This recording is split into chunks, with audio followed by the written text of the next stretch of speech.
Why did I create the PGF? Because I wanted to turn jiu-jitsu into a real sport. And we're live with PGF Season 5, presented by Ghost. So it's starting to get quiet. You can really sense that competition air is like really starting to build. The PGF has everything that you would expect out of any sports league. Athletic combine, draft, regular season, postseason playoff, we have a fantasy league. Man, there's a lot to be excited for this season. The PGF gets better every season. And he gets stabbed! Oh, Gibbs is the winner with the Darce choke! I'm feeling every different way that there is to feel. I think that we'll look back on this 20 years from now and be like, that's where professional jiu-jitsu started. What else is there to say? 4 straight days of just nothing but badass grapplers. The PGF is everything you love about sports, plus jiu-jitsu. And we're live, ladies and gentlemen, here at the Becoming Church in beautiful Decatur, Alabama. Also known as the River City, Decatur is home to the Professional Grappling Federation, where for the next week, 20 athletes will compete for a spot in the playoffs. We're just about ready to get things started here with PGF Season 5. It's everything you love about sports, plus jiu-jitsu.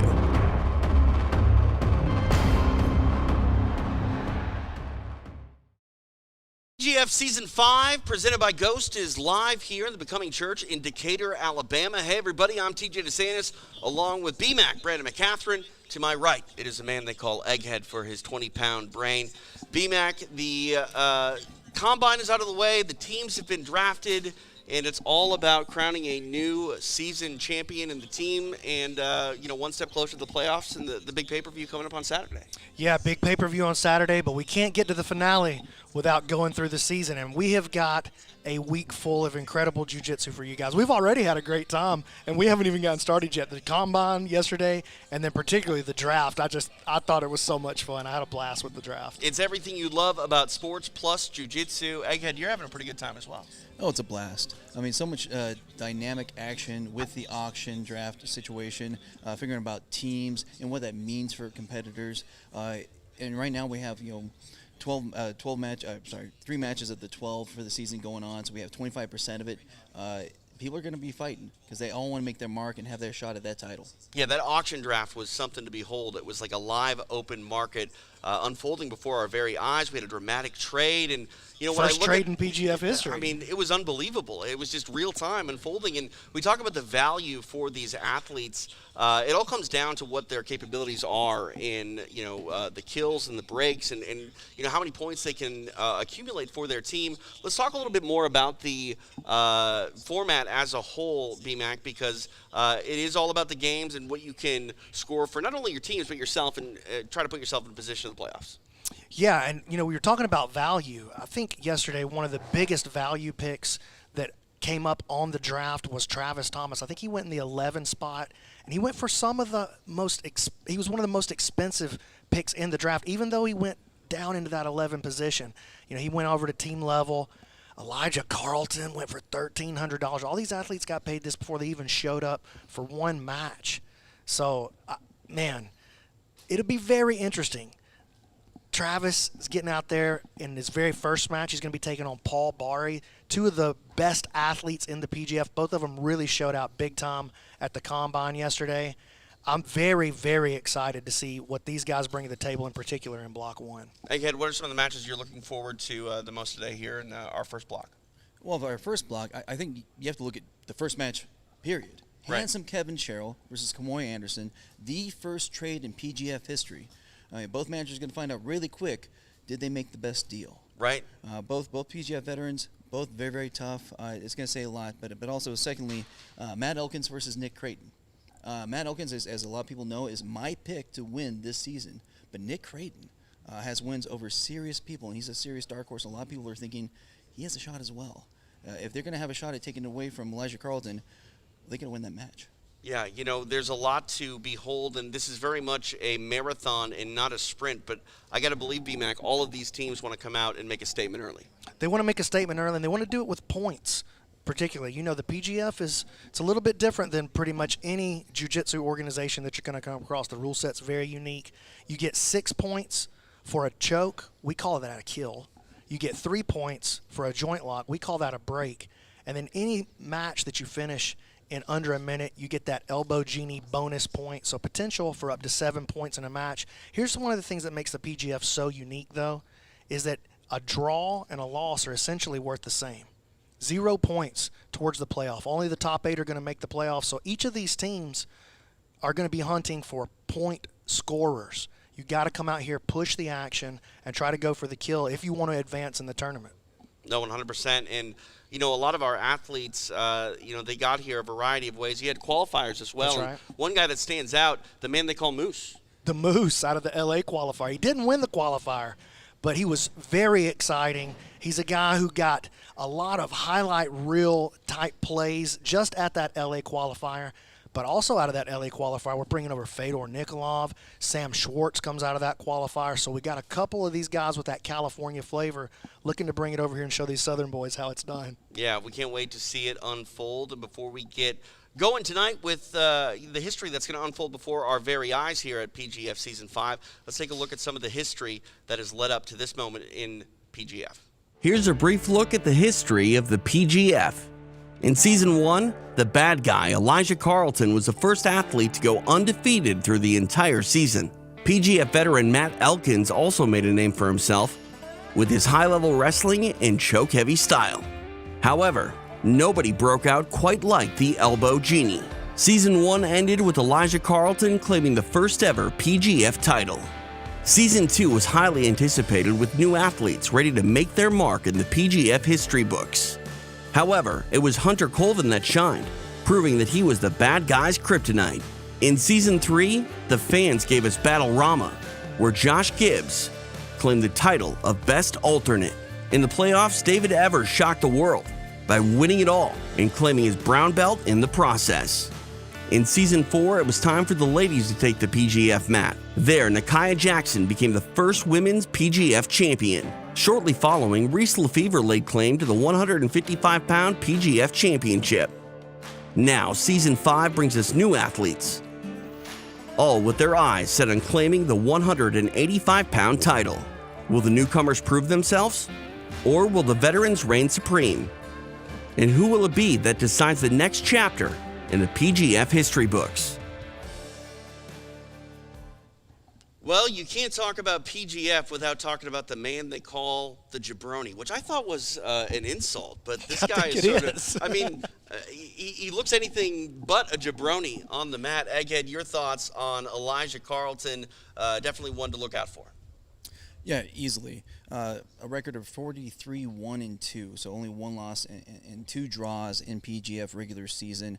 He has a 52% kill rating. That means more than half the time he hits that mat, he gets you a kill. And guess what he also has? He also has a 41% break. Oh, so you didn't get the kill? Oh, he's going to break you. So either way, he's pretty much getting you points. Yeah, he's guaranteed points. He always has been. Like you said, man, 43 wins, 1 loss, and 2 draws in the regular season. Every time he hits the mat, he's putting points on the board, not just for his team, but for himself. And he is definitely expecting to have that #1 seed heading into the playoff on Saturday. And I would say any athlete standing in front of the jabroni would maybe be happy if they were to bring him to a draw, but that doesn't do anything for their team, nor does it do anything for their own playoff hunt as well. Like, you have to win here. You have to get a kill or a break if you're going to set yourself up to go far in the playoffs. Yeah, that's true, but maybe it does keep him from scoring, which could be beneficial to your team. Right. Or beneficial to one of your teammates. If the scoring is close and you want to play for the draw, I mean, that might be a way to make some gamesmanship in the event. Yeah, Team Epic Roll had an epic bankroll yesterday at the draft, and they busted it out for a variety of athletes. But, I mean, look at that. VMAC, did you really foresee anyone breaking the salary cap, and, I mean, let alone breaking it by how much as they did? I had a pretty strong feeling that we were going to see something like that at Epic Roll. They've just been trying to make sure that they want this team title. So I had a strong feeling we were going to see something like that. But did I actually think that they were going to come in and push with that 35% luxury tax? Not really, but they did. I mean, obviously we have a lot to unfold before us, Egghead, to see if it was money well spent. But on paper, it looks like it was money well spent. Oh, it's huge. So it has two effects. One, everyone on that team has a much greater chance of making the finale, the top 8, because all the people, or some of the best people that could have taken them out, are on their team. They don't have to face them. Also, we have team points this season. So the team that scores the most points in each block gets an extra point for their team. So essentially on the books right now, in my analysis, everyone on that team, because of the 12 blocks, pretty much has 2 kills for the season in their back pocket, just anticipating they're going to win pretty much all the blocks. Yeah, that is huge. And a man who is going to likely, again on paper, capture a lot of points for his team is the jabroni, Elijah Carlton. Let's take a look at this profile of this player.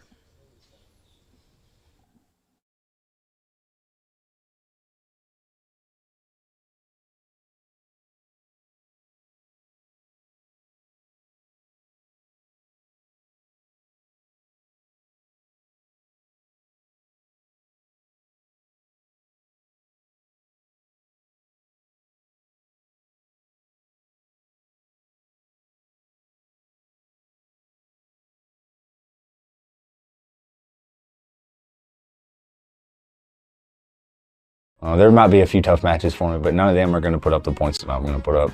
But I think that what separates me from other people is that I've got a ton of experience competing, and I just have this style of being able to lull you into being comfortable and then strike when I want. And I just don't think anybody else has that. It's definitely different having so many matches over a week span. I think a lot of people can't hang with that either. First season I did really good. Second season it definitely took a toll on me after day 2 or day 3. You know, not easy to do all week. I'm just here to have fun, do what I do. Winning's inevitable, so I'm here to have fun. It's always fun to get slam dunks. You know, I'm not coming home without first place this season. So perfect world. What happens this season? You go undefeated, win it all. What happens? You wouldn't even have to call that a perfect world. Just a normal world, you know. What it did in season 1, almost did in season 2. I don't see a threat to me being able to do that again. It's a normal world. Is I go in and I absolutely mop the floor with everybody I touch really quickly. So I'm here to do what I'm going to do again. Thanks for supporting. Watch me murder some people. It'll be fun.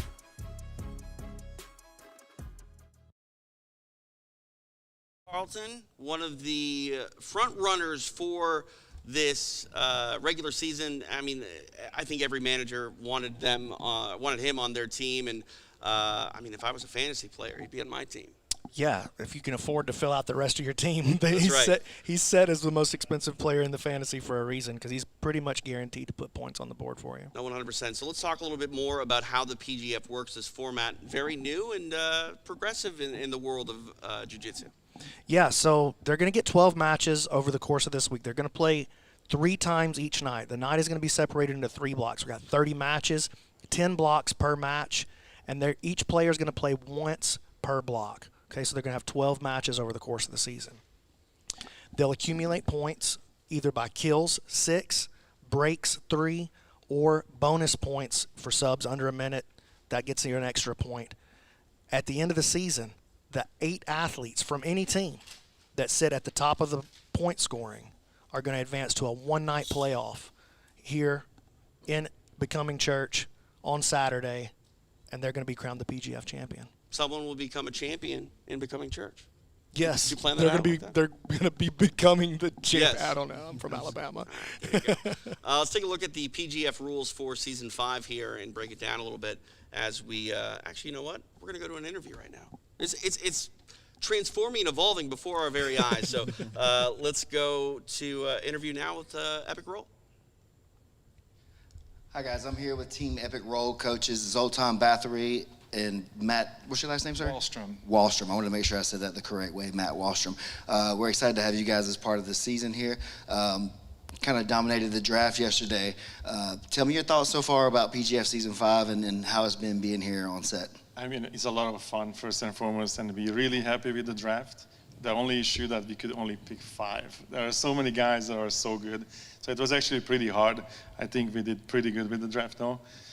We had an idea who we wanted, but as I said, there are some guys that, you know, if we can, we should have an expansion team, actually. Or we should go like Tourville, they have 2 teams. So I think next time Epic Roll are going to have 2 teams because, again, so many guys. And, you know, the vibe of this whole thing, it's like jiu-jitsu is like that, grappling is like that to begin with. There's a friendly, you know, it's a friendly competition. We are all friends. We don't, you know, we're not here to hurt each other. Everybody wants to win, but there's this camaraderie that permeates this whole thing. And so far, I mean, it's been incredible. So let's start this and, you know, let's do this. No, definitely. It's been great having you around. Got a little private judo lesson from you myself yesterday, so thank you for that. Matt, tell us what your thoughts are going into the rest of the season with your team, athletes that you're that are going to stand out, and maybe some things that you're looking forward to for Team Epic Roll. Well, I think our whole team stands out. I think that was like the main goal. You know, we have an amazing group of guys, and really we just want to support them and make sure that they have a great experience while they're here. So, you know, camaraderie is huge. Everybody's going to be exciting. Everybody's a highlight reel in jiu-jitsu, so it's a huge benefit for all the fans. I think it's going to be amazing. So I'm literally excited for every match for this entire week and for the finale and for Epic Roll to take home that win. No, we're really grateful for you guys being a part of the season. Thank you guys so much. I'm excited for your team to come out here tonight and put some points on the board. Thank you guys.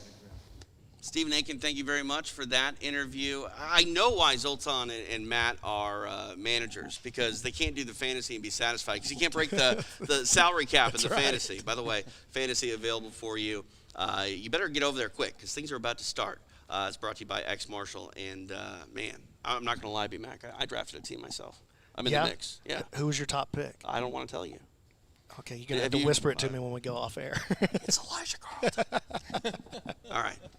Let's take a look at the rules for PGF. I believe that's what we're going to do now, I think. So the PGF is just like any sports league. We just do it with jiu-jitsu. We have a regular season where the athletes are going to be split, 20 athletes onto 4 different teams, 5 players per team. Each athlete is going to play 12 times during the course of the week. So they're going to get 12 grappling matches. And the top 8 from the season are going to move into a one-night playoff on Saturday. The playoff is an 8-man single-elimination EBI style tournament. How do you become one of the top 8 athletes that makes it into the playoff? You can only acquire points in the PGF by winning via submission. It's a 6-minute match. If you win by kill or choke, you get 6 points. If you win by break or joint lock, you get 3 points. And if you get any submission in under a minute, you get an extra point. If the match goes to a draw, or if you lose, you get 0 points towards the playoff. The top 8 athletes during the regular season roll into the playoff. Well, there you go. The stage is set for PGF Season 5. B-Mac, this is your brainchild. You excited? I am excited. This is my favorite part of the year every year. To me, just being here with all these athletes and getting to kind of care for everybody. And these are hand-selected athletes. Keelan and I, I always get all the credit, but really, Keelan is the mastermind behind this thing. All the sponsors that came together to make this possible, Subversive powering this thing, really made a difference in putting it together this year. It's really going to be a beautiful week. I think we have something special to show you guys, and I think that you're going to walk away feeling like this is your new favorite way to watch jiu-jitsu. And Egghead's been sort of beating the drum for PGF. Are you the #1 fan of PGF? He is. I am the super fan, the original super fan. It's true. Any final thoughts before we get this season kicked off? Well, if you're playing the fantasy and you didn't put Sam Schwarzenfeld on your team, you're wrong, and I'm going to beat you. That's cold-blooded, dude. All right, so let's get things started. PGF Season 5, presented by Ghost, starts right now.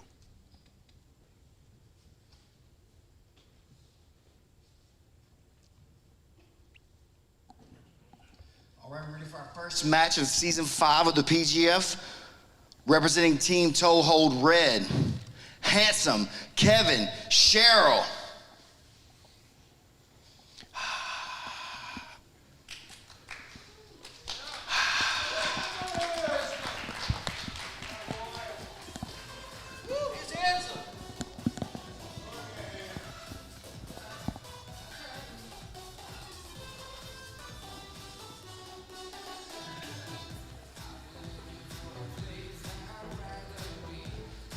The man they call Handsome, making the walk to the PGF mat.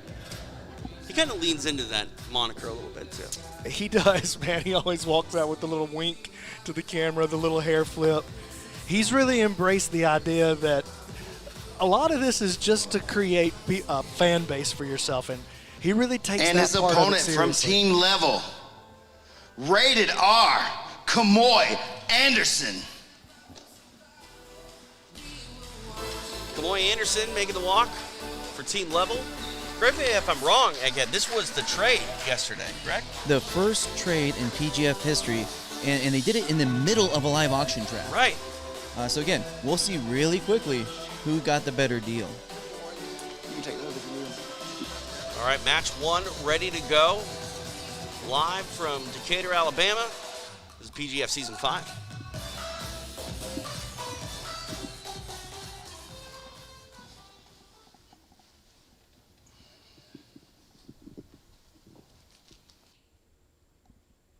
We are ready to get underway here.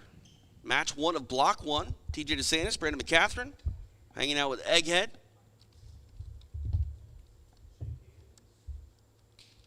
Cheryl in the black rash guard. Kamoy Anderson in the white. Kevin pulls guard right away. This is a great matchup. Both these guys are very skilled. Both of them PGF veterans. They understand how the scoring works. Very excited to see what they bring to the table. Kevin is a former D1 wrestler. Both of these guys are brown belts. But even though Kevin, very experienced, very good on his feet, he's very good at getting underneath his opponent. Excellent leg locker, great back attacker. Kamoy, a great back attacker in his own right, but he prefers the truck position.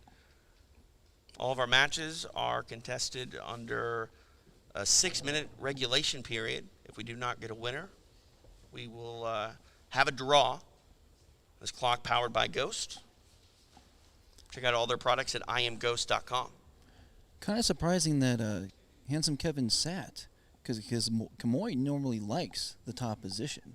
I mean, being that D1 wrestler, you thought he might have tried to take the top position away from Kamoy. Well, Kevin, a lot of times he likes to play the path of least resistance. He wants to poke around and see if he can get something going, catch something cheap, catch something free.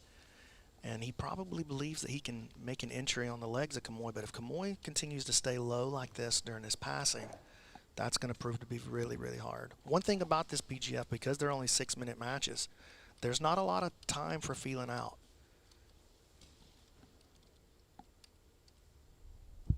.90 seconds down here in this opening contest.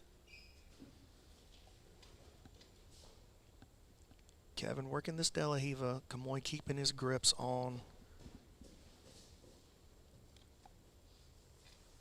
He wants to step into that middle space, but both those guys really fighting to occupy it. Kevin wants to get those butterfly hooks into the middle, and Kamoy wants to step into the middle to try to pass. Different rule sets for, a lot of different promotions out there. I've seen 10-minute regulations. I've seen 8-minute regulations. What does a 6-minute regulation period, B-Mac, feel like the athletes? Is it one that feels like a sprint, like you don't have a lot of time to go out there and work?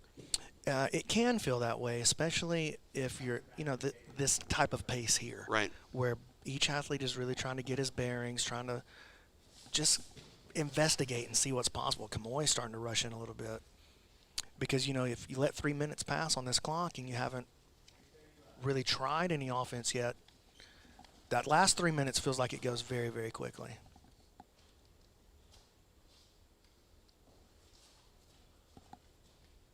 We're approaching the halfway point of this match. A little over 3 minutes remain here.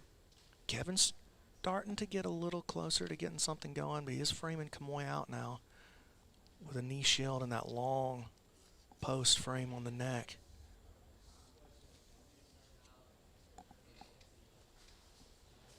Kevin chasing him, thought about a wrestle up there. Referee Nick Saff, former PGF competitor himself, one of the best submissions from last season in the PGF. So he was rushing over there to try to make sure they didn't bust into those chairs. And that's the other thing, too. We talk about this being a sprint. There is no overtime here in these regular season matches. You need to get points, and the only way you're going to get that is by getting submission. Kamoy able to get into the body lock. Trying to push himself over into this half guard position there. Very strong. Look at Kamoy. Half butterfly here for Cheryl. Kevin doing a good job with that left side elbow frame. And he's able to pull himself back out of there. Now inside the final 2 minutes. Kamoy going to go back to standing. Kevin moves forward. And look at this, Kamoy teasing him like he's going to pull guard. Maybe, and he is. He's going to try to drag Kevin to top position. And I like that strategy for Kamoy. He wasn't able to get much going in terms of passing. And he's going to invite Kevin down into this side control. Just basically lets him pass. You know what? I bet he's thinking about trying to flip this into a truck position. Yes, you see it there. You see that left arm reaching under the armpit. He's hoping to expose Kevin leaning forward, make his hips light, and try to slide into his truck. Kevin, though, moving towards the north. There it is. Exactly what I was expecting. Kamoy does use it to sweep and come up. But that was really the first significant action of the match.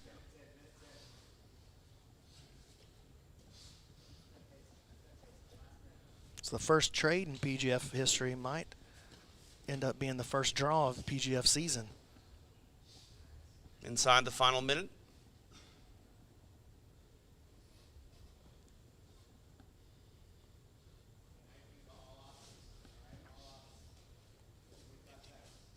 Kamoy now trying to pummel that butterfly hook inside. Kevin continuously shaking it out of there.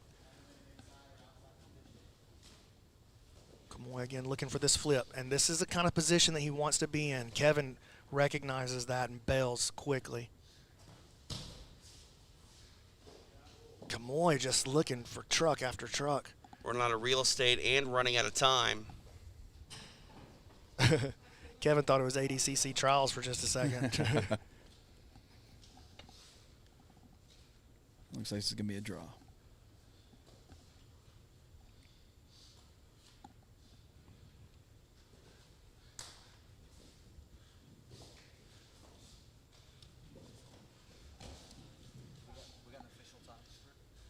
Regulation has elapsed.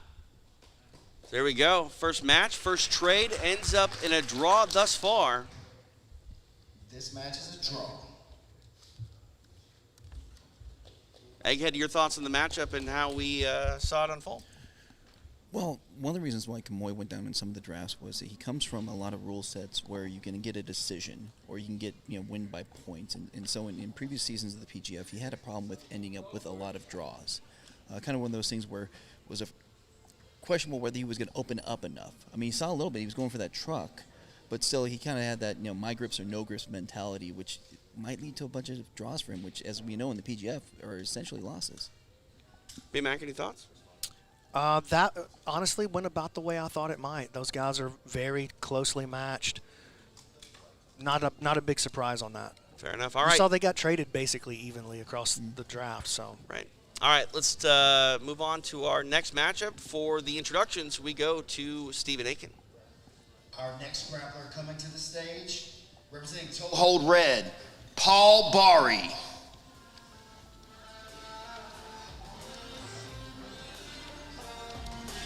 Paul Bari making the walk, representing Team Toehold Red. He was the Jacksonville qualifier winner. Mentioned this a few times during the Combine and Draft, a former semi-pro soccer player for Armada FC. And his opponent, representing Team Level, the Mantis, Travis Thomas. Travis Thomas splits his time between jiu-jitsu competition as well as mixed martial arts, 5-1 inside the cage. 3 amateur MMA titles, 27 years old, wrestled in high school. And this is the match that I was most excited about on day one. I think that both of these guys really raised their stock during the Combine yesterday. Travis, he's got to go take his chain off. He was just blinged out a little too much for a jiu-jitsu match. Quickly takes care of that. This should be a fascinating match. Both of these guys are very, very athletic. Both, as far as jiu-jitsu goes, relatively new to jiu-jitsu. as far as experience compared to a lot of these black belts. But both of these guys are very, very hungry and very, very aggressive. We are underway. Again, this clock brought to you by Ghost. Ghost, proud sponsor of PGF Season 5. Visit them at imghost.com. And you see that right away. Look at the athleticism of Thomas. Tried to jump an armbar or triangle. Instantly goes a foot sweep. Gets back behind Bari. And Travis is on him early. Aggressive here is Thomas in top position for his troubles, trying to clear the legs here. Now steps over into mount. And he's already got Bari. He's mounted sort of low, though. He's past the knees, and now he starts sliding up into a higher mount. Bari does a good job. Shucks him off. Travis attacking this Darce choke early. Ooh.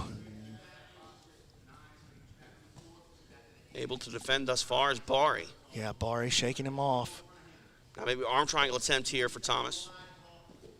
And nice job by Bari getting back to his guard. And he heist himself up, and he'll try to pass against Thomas now. A lot of action here through just the first minute of this match. Yeah, big contrast in that opening match between Kamoy and Kevin and this one. Styles make fights. Well, and I think Kamoy and Kevin both came out feeling like they had a little something to lose in that match. And both of these guys are here to prove themselves. And I think that makes a huge difference in the pace of the match. Egghead, your thoughts on how this one is unfolding thus far? Do you expect this much action? Yes. I mean, as Brandon said earlier, two of the most athletic people. Here goes Thomas in on a leg. Rolling rolls him. Oh, my goodness. Travis now weaves to the inside, exposing the inside heel. And Bari does a good job, slips the knee. Thomas up, attacking the head. Woo. Yeah, this one is a sprint between these two athletes. We're not even to the halfway point in this one match yet. Yeah, just 2 minutes down. But Egghead, again, your thoughts. You expected this frenetic pace? Oh, completely. Tons of cardio amongst both these guys. I mean, obviously, you have an active, professional MMA fighter. Tons of cardio, tons of conditioning. Then you have a semi-pro soccer player. Tons of cardio, tons of conditioning. They have nothing but go in them. And as Brandon said, nothing but have to prove themselves here. On my book of my fantasy analysis, I had Travis Thomas with a break, and I think we almost saw that there. So it's very possible. They come from both really strong gyms. Paul Bari from 10th Planet Jacksonville had two really great competitors in Manning Leverett and Sam Barbosa that he trains with daily, who puts him through a ringer. And of course, Travis Thomas, here at 10th Planet Decatur, with just Murderer's Row as well. Yeah, and Jacksonville, 10th Planet Jacksonville, always puts down for the PGF. They always send a killer. And it looks like they've sent us one this year as well. Travis Thomas getting up into his rubber guard, though. Bari trying to elevate him. Here goes Thomas working towards a dead orchard. Oh, man. Locking onto a dead orchard. He's got the figure four. He's going to the arm. He's got the tap. Travis Thomas. Travis Thomas. Oh, and Bari's injured. Bari's injured.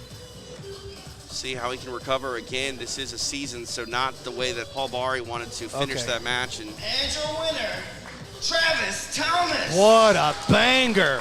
Huge statement for Travis Thomas. The Mantis getting it done, racking up some points for himself and his team. Wow. Pace was frenetic.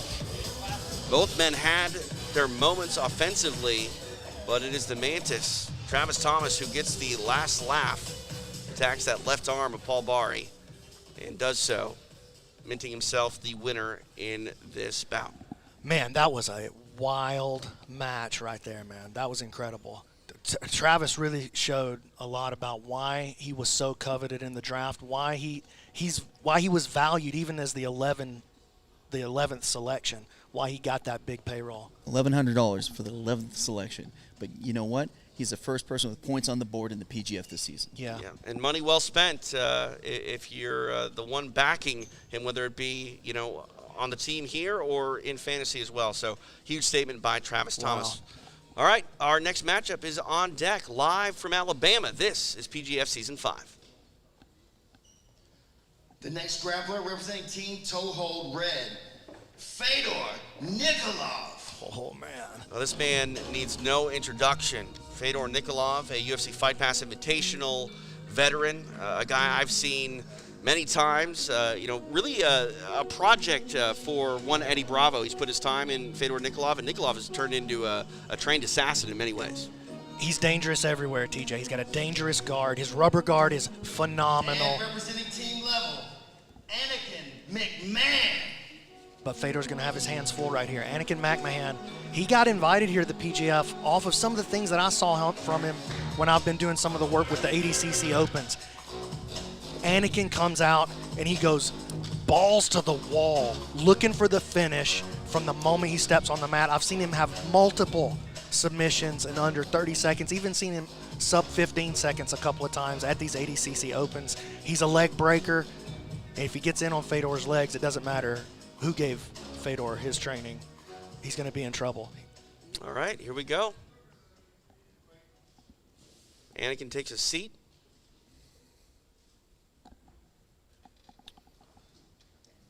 Fedor, so skilled. Definitely one of the guys that everybody was looking forward to seeing the most here.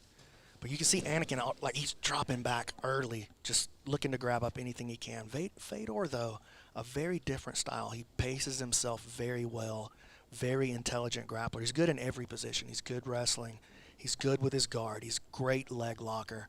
You know, I say if Anakin goes in and grabs his legs, but Anakin's going to have to watch for Fedor grabbing his legs as well.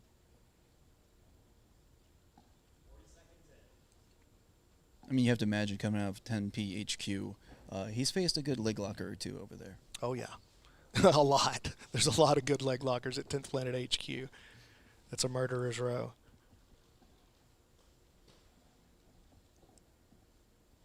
Mentioned that was at the UFC Fight Pass Invitational, a victory he picked up in overtime under EBI rules. No overtime tonight, though. Fedor keeps dropping down to his left hip, looking to underhook the leg with his right hand. He's trying to bypass this Z guard that Anakin's showing him. Showing him this quarter Z. Fedor wanting to step around, perhaps, into a twister pass, trying to slide his knee into that position. You see the left knee of Fedor, how it's trying to get into that pocket. But Anakin doing a good job framing him out of there. As soon as I say that, look at that knee cut. And here's Fedor looking to get into his truck position. Makes the roll. And a nice reaction by Anakin, keeping his wits about him. Yeah, Anakin definitely has a reputation for being very explosive, both in his sub and also, as we saw, in his defense. Both of these guys very reserved off the mats, though. They're very, soft-spoken, kind people, but these are two guys that will break your foot. Just past 2 minutes down here. Now maybe getting a look at the back here is Nikolov. Oh, my goodness. Here he goes. Body triangle is in, and he is an absolute killer from this position. Already starting to slip under the chin. Anakin's got to put his defense together. He's got to shake that body triangle, or Fedor's just going to walk over him right here. He's got the trap on the arm. He's going to be looking to isolate that arm now, perhaps.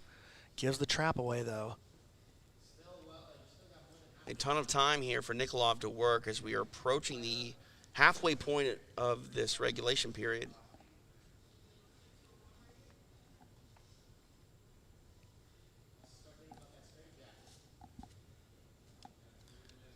Well, Anakin's out of the Sub-Hounds in Denver, Colorado. Their kind of mantra is leg breaks and back takes. Look at this. He's under the chin a little bit and driving, looking for pressure, and he's got it. There's the kill. Rear naked choke victory for Fedor Nikolov. Nicely done for the toe hold red product. Fedor. Big win there, getting the kill. Points in the bank. First choke, first kill of the season. 6 points. He's the leader right now. And we're seeing why he was the first player drafted for Team Toehold Red. Fedor Nikolov victorious here at PGF Season 5. Again, your thoughts on the match? Well, I think, one, I was surprised that he got the kill. I thought he was going to go for a break. I mean, he kind of does that dead orchard type of stuff or from the truck position, but it shows his level of execution and expertise. But, I would say that he might be the steal of the draft. They got him for only $700. Yeah, I think he was the steal of the draft. And but I'm not surprised to see him go for the choke. Fedor, very intelligent fighter. I know that him and Eddie have been preparing for this tournament specifically, for this event specifically. So I'm not surprised to see him come in looking for the 6 right away. Money well spent and points accumulated for one Fedor Nikolov and Team Toe Hold Red. For our next matchup, we go back to Bobby, both of them, and Stephen Aiken. Our next grappler coming to the stage, representing Toe Hold Red, Landon Tourville.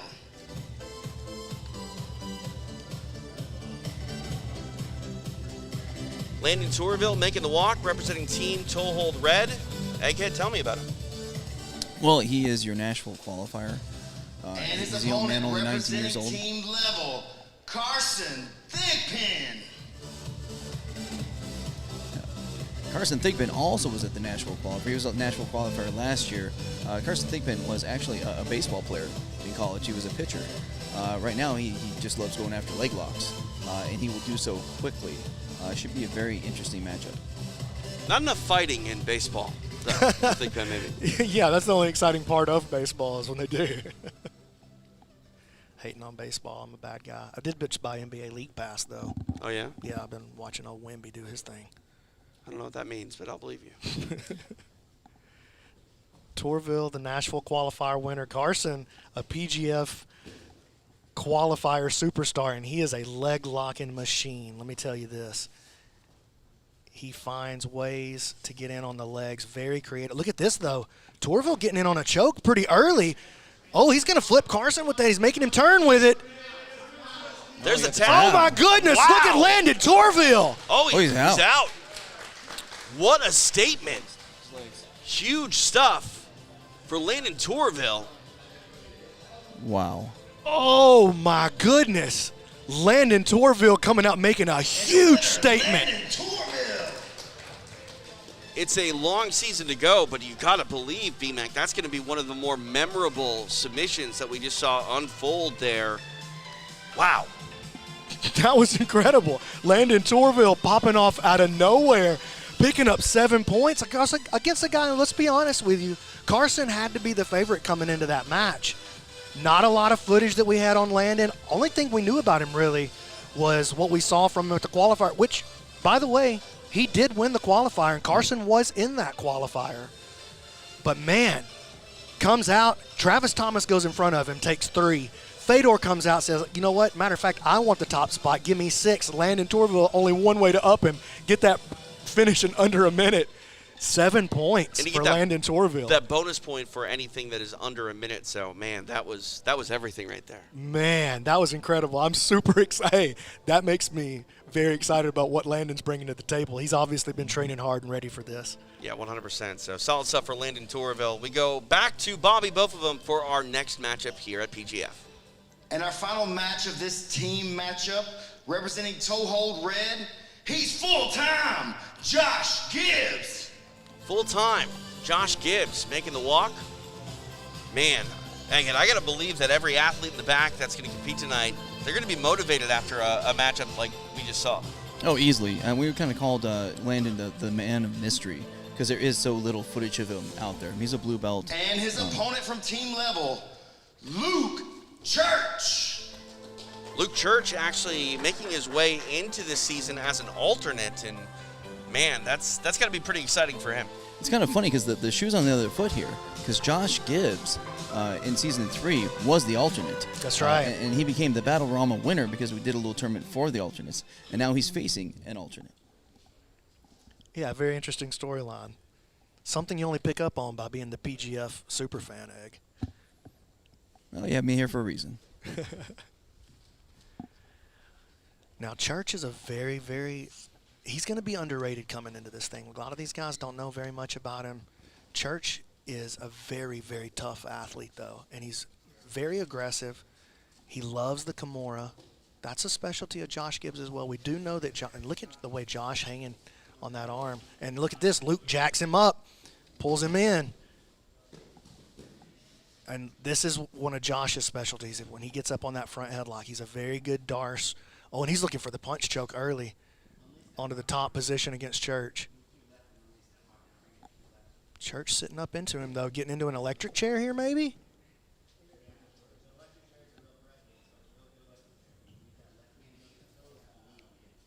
Gibbs getting some good coaching from handsome Kevin over there next to him. Yeah, and Church doing a good job of staying up on his side, not letting Josh flatten him out, utilizing that lockdown. Church hiding his right arm, just waiting for the right time to get into that, to get into the position here. He takes the underhook. Now moves over into this electric chair. Gibbs resisting it. Got to be careful here. This is where injuries happen in the lockdown. And it looked like Church asked him if he was okay. Church going to sweep with this electric chair. He does. Excellent sweep. Eddie Bravo special coming out of 10th Planet Decatur. Luke Church with the big sweep with the electric chair. Excellent work. Good technical, clean play. And Gibbs, though, going to pop right back to his feet and looking for a Kimura himself. So great sweep, but really didn't get anything for it. Able to get free back at space. Now on the feet are these two gentlemen. Well, what I'm sure the fans already know about Josh Gibbs, if they're a fan of the PGF, is just how resilient he is. Absolutely. The Combine Season 3 was the max out person of the assault bike, won that competition. Almost took Elijah Carlton himself to a draw. He had to settle for a break late in the round. He's shown time and time again that he is... Nice set out. He's in the fight. So Church had a good look there on that front headlock. One thing about Church, though, he does have a tendency to overexert himself a little bit too early. And so if he's going to survive this PGF gauntlet, he's going to have to learn this week, maybe tonight, to manage his emotions, manage his energy levels so that he can just survive the week. Gibbs pulls, and now Church getting in on, looks like a straight foot lock here. Going hard after this straight foot. Oh, and he got my it. Goodness. Luke Church. Solid stuff for Luke Church, an alternate coming into this season, now officially on the board. Luke Church. Luke Church with the break, wrapping up some points for team level. Solid stuff right there. Had a lot of action here through our first block. BMAC, you having fun yet? Yeah. I'm having a great time, dude. I'm having a great time. Toehold Red versus team level right off the bat. 5 matches, 4 finishes. A lot of points scored. I don't know how it shook out yet. Let's see if we can add this thing up. Thomas gets 3, so it looks like easy win. Team Toehold Red comes up with the first team win because Fedor got the 6, Landon got the 7, Luke and Travis for team level both got breaks, so they get 3 apiece. So it goes 13-6 to Toehold. Yeah, huge statement by Team Toehold Red. Momentum on their side as we are kicking off PGF Season 5 tonight. And now take a look at the matchups from Team Toehold Blue against Team Epic Roll. And man, that the side of Epic Roll, almost a fantasy team in its own right. We'll see how they perform tonight on the mat. Ready for our next matchups? We go back to Stephen Aiken. Coming to the stage from Team Toehold Blue, Moose Cody Fritz. Cody Fritz, a gentleman that we highlighted at the top of the show, and you can hear the crowd coming alive for Moose a little bit. I mean, this guy's a fan favorite, P-Mac. He's already a fan favorite, just because he comes with a built-in fun thing to say. Right. Names. The bad guy, the jabroni, but he needs no introduction in the PGF. It's Elijah Carlton. And there's a man that needs very little introduction. Elijah Carlton, Egghead, a guy that has been sort of dubbed the Hoist Gracie of PGF. Yeah, he's amazing. He's a guard that's almost impassable, but he also knows the rule set, so he's gotten all kinds of kills. Interesting thing is that Moose came on the PGF Insiders podcast and called out Elijah. He says he's going to try to get in that 50-50 and have a shootout. We'll see if it happens. See if that unfolds. Here we go. Matchup number 1 of Team Toehold Blue. Be interesting to see. Yeah, Team Toehold Blue. 2 Toehold teams. Toehold always has been a huge supporter of the PGF, and they are supporting more than ever this year. Definitely check out their products as well. Been asking my wife to buy me a pair of toe hold for 2 years, B-Mac. She won't do it. I wonder why. She don't like me. I understand. Oh, Elijah getting into this straight arm lock early and now switching off to the triangle. He's looking for 6. Not where Moose wanted to be this early in the matchup, just 30 seconds in. Elijah's triangle, the most deadly move in PGF history, in my opinion. We've seen him hit it over and over and over again. Moose does have his arm on the inside, so he is resisting. He's fighting through it right now. Elijah still has about 10 seconds left to try to get this bonus point, but he doesn't have the choke. Moose looks like he's surviving. Maybe Will Elijah make the switch? Armbar here now. Hey, Moose survives the Elijah triangle shot. Already that's like at least some sort of like moral victory. I mean, that's impressive. I mean, Dane Leake had his hand in on Elijah's triangle, and he still succumbed to it. Moose rolling over on a toe hold here. Elijah kicking him free. Uh-oh. Oh, Moose trying to get in on this heel hook a little bit early. Carlton incredibly. Oh, he's going for this Greg Jones toe hold here. Ooh, leaves his own heel exposed and gets tapped. Elijah Carlton getting it done. Business as usual for the jabroni here in his first matchup of PGF Season 5. We'll make it official. And your winner representing Epic Roll, the jabroni, Elijah Carlton. Elijah Carlton getting it done. Egghead, like I said, it's business as usual. It is. I actually had him picked for a kill in this match, but Elijah historically has always gone a break in his first match, and I should have chosen that one. That's true. That's true. He always does come out and get a break in his first match. That's a great observation.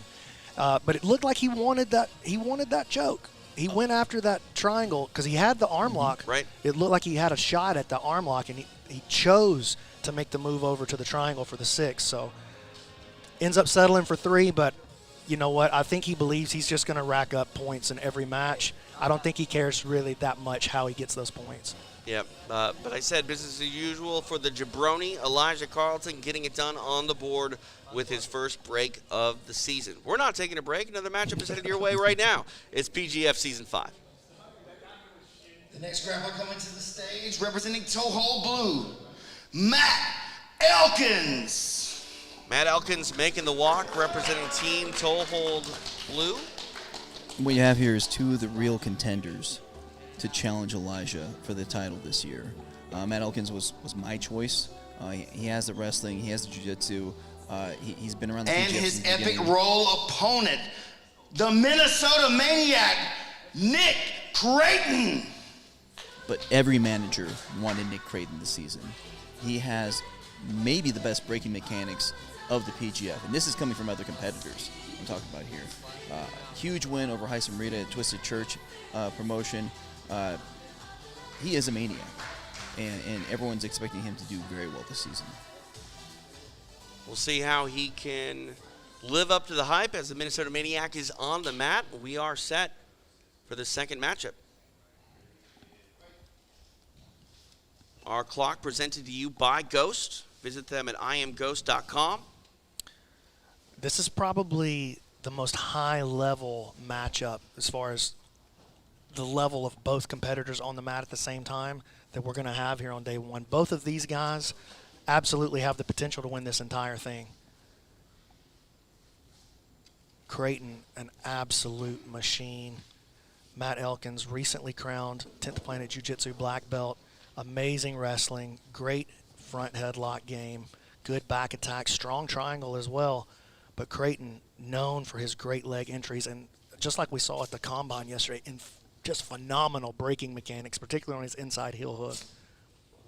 There were gasps audible from people in the crowd during that Combine when he showed his breaking mechanics. Yeah, just when he's showing it on a dummy, it made people go crazy.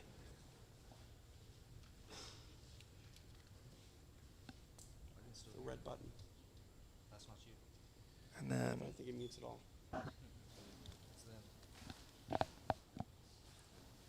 Matt looking to pass the Z guard here. Keeping that Z put all the way together.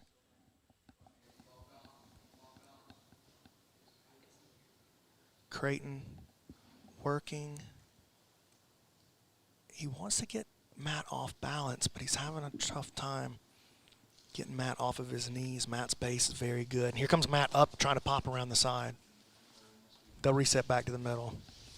You got to imagine 23 years of grappling experience, most of it wrestling. He's going to have a great base. Phenomenal base, and just such a well-rounded grappler. A lot of the holes that he's had in previous seasons, the PGF would have, especially in season 1, would have been in his leg lock game, but he's really closed up most of the holes that he has.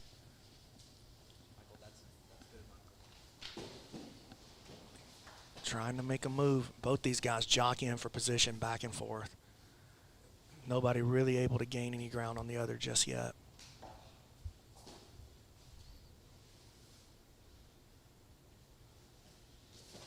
Hard collar tie off the bottom position by Kraton. Elkins shakes it off. Pummels to the inside. Tries that big floating back step. Hip switch. And he does get a little closer to Kraton there. He's got to watch that inside butterfly hook position of the left foot of Kraton, though.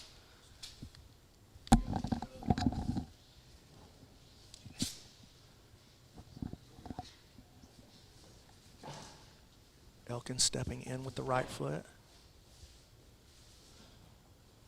Approaching the halfway point here of regulation. Reverse De La Riva from the bottom by Kraton. Locking up that collar tie, and he wants to try to off-balance Elkins here. Elkins slips the knee and then back into this Z-guard again. Cross grips from Kraton. Elkins looking to attack those cross grip with a Darce choke threat of his own. Folding the head now of Kraton. Creating a good bend on that spine for just a second there.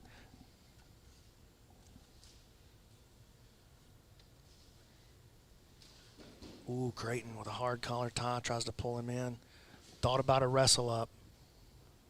Elkins disengages now, again standing over Kraton. Elkins steps in. Reverse De La Riva by Kraton. Elkins controlling the head with the bottom hand. Looking to weave his way in. Finds a bit of an underhook. Will he be able to effectively pass from here, though? He's starting to step around, creating a little bit of game, and then Kraton recovers. That was a nice play by Elkins. Almost busted through the guard there, but it was a really, really strong recovery by Kraton and back into his favored position. Reaching underneath. Now is Kraton locking onto this mantis-style position. Let's go with the shin, though. Elkins backs out, reset. Touch over 90 seconds remaining in the match. Here's the first real movement that Kraton's been able to create off of Elkins. Elkins just floats it, slips right through it.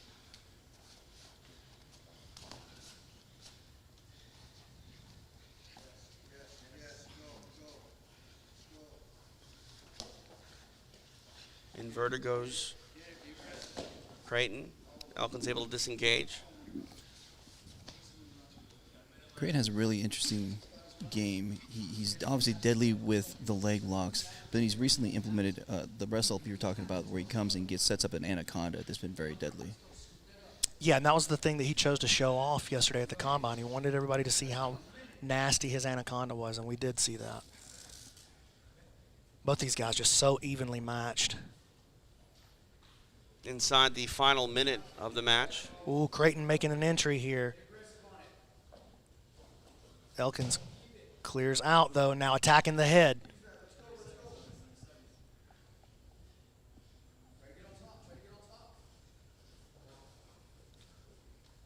Kraton does a good job of getting into a position to create an attack from, but Elkins just keeping him shut out of there. Oh. Elkins really attacking that Darce as a counter to the leg attacks of Kraton. There's time running out here. Elkins already clearing the knee. And this one is headed towards a draw as time expires. Great match. We'll make it official. This match finishes in a draw. It is a draw between Matt Elkins and the Minnesota Maniac, Nick Kraton. Egghead, your thoughts on the match? What I think you see there is you see the beauty of the PGF rule set. because every draw is essentially a loss. They were fighting for it until the very end. No one Yes. was satisfied with being on top. Right. No one was satisfied with any decision. Till the very end, they were both threatening each other. Yeah, when there's no overtime, you can't accuse anyone of stalling to try to get there. So no points for either gentleman in this one. And we roll on live from Alabama inside the Becoming Church. You're watching PGF Season 5 presented by Ghost. Toe hold blue. It's Tony Buddha McClure. Tony Buddha McClure making the walk. I thought Buddha was a pacifist. Not this one. Not this one. No. This is like Bizarro Buddha. I like it. I like it. See how he performs tonight on the mat. Your thoughts, I get? Well, right now, I think it should be very interesting. Maximus And Jolly from is going Team against. Epic Roll, it's the Rock Troll, Maximus The Rock Troll Jolly. is always dangerous. He's going to go for the kill all the time. So Buddha has much more of a top pressure. He's going to grind you down. But Maximus needs 1 second, and he's got your limb, the leg, an arm, something. He's going to break it off and take it home with him.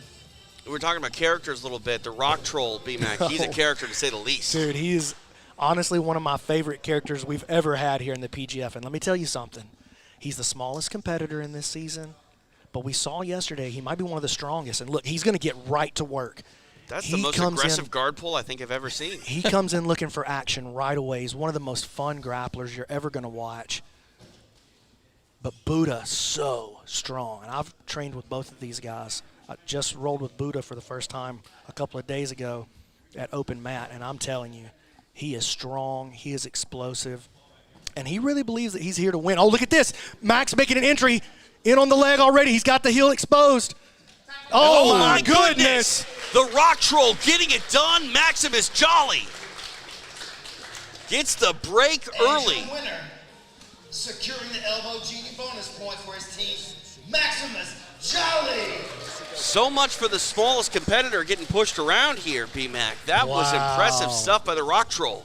Well, I told you, man, this kid comes in aggressive. He's got great movement. He's got great setups. He's got a great sense of when his opponent is off balance. He's got a great sense especially of when he has his traps in place. And once he puts his traps in place, he doesn't take steps backwards. He only progresses up the ladder with his clinching and his movement. I know Epic Roll is fired up. Look at that.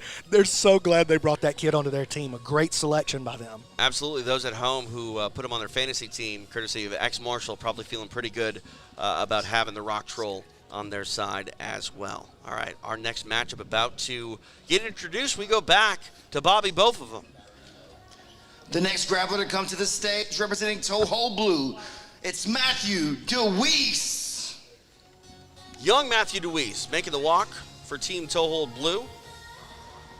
22 years old, 2.5 years of experience.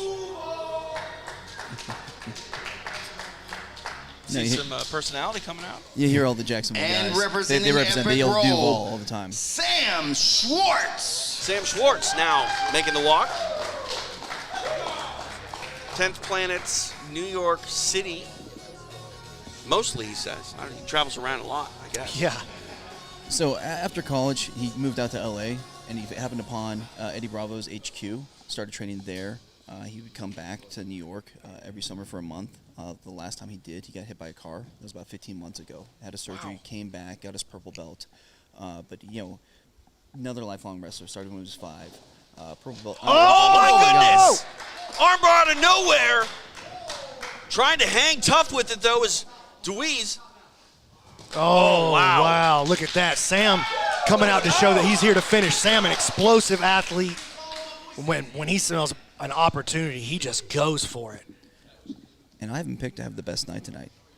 Sam, because being virtue of being the last person on the Epic Roll team, is going against 3 blue belts. And Brad McCaffrey doesn't even think blue belts are people. So, I mean, he should just roll through them. Listen, don't throw me completely under the bus. I said that. I only like 75% believe it. I just took it personally because I'm a blue belt. I mean, I'm not even a white belt, so I don't know what that makes me be. Yeah, what am I doing up here with you dorks? 1 minute down here.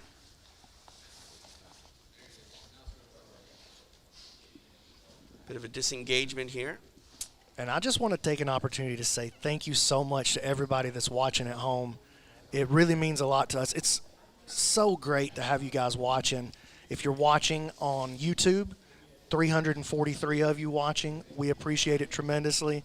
If you're in the chat, we love that. Keep it going in the chat. We love those super chats. You can donate to the athlete that you feel like you want to reward.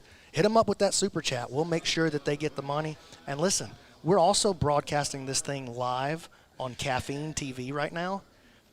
TJ, 18,000 people watching the broadcast right now on Caffeine. That's a lot. 18,100 people watching live on Caffeine right now. We appreciate each and every one of you. Don't forget the pay-per-view headed your way this Saturday. Available on pgfhome.com for all the information that you need. And for all the fans in the chat, and I used to be one of you, remember, if you want to see a certain submission, we have what's called a bounty. So you name out a submission, you throw down some money in that super chat, and whoever gets that submission gets the money. And I like we got some moose antlers going and some rock troll emojis going in the chat. We like to see that. I like that moose and rock troll both come with their own built-in emojis, you know? Oh, I'd be buying some rock troll merch if I could. So Matt doing a good job hanging in here with Sam. Sam has a very dangerous Kimura game, though, and he's looking to threaten back and forth with this front headlock, Dar-style attack.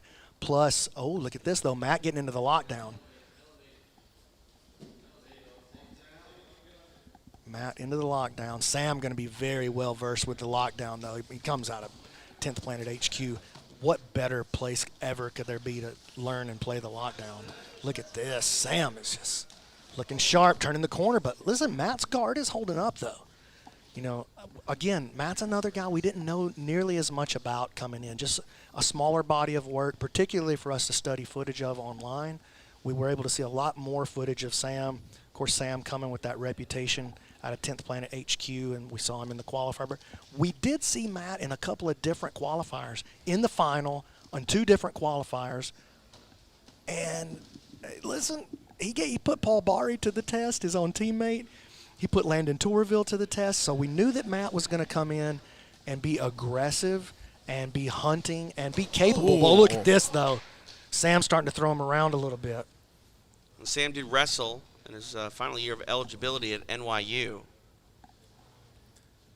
He was also NJCCA American from Nassau, NASSAU, Nassau Community College, pardon me. But either way, all American at the community college level. Oh, look at this.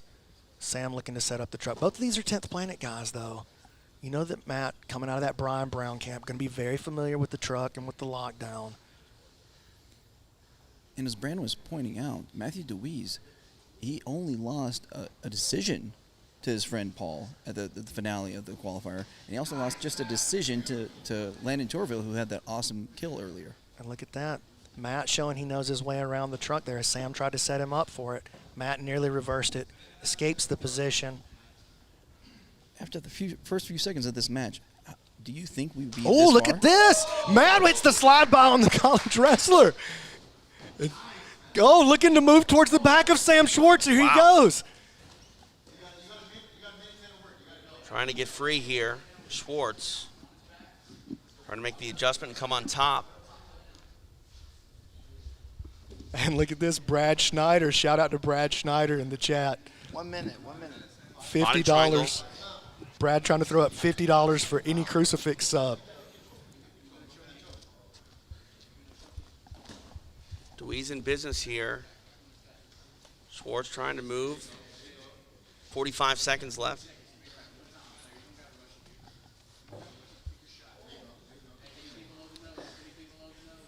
Look at this. Sam weasels his way back to the top. Just briefly, Matt continues to chase him, and Sam shakes him right off of there. 30 seconds.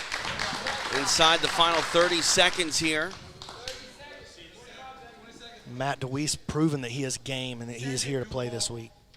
He's not going to be an easy run over for any of these guys, it looks like. Really making a statement here. Yeah, I mean, he had the dominant positioning. Working into his rubber guard as time runs out.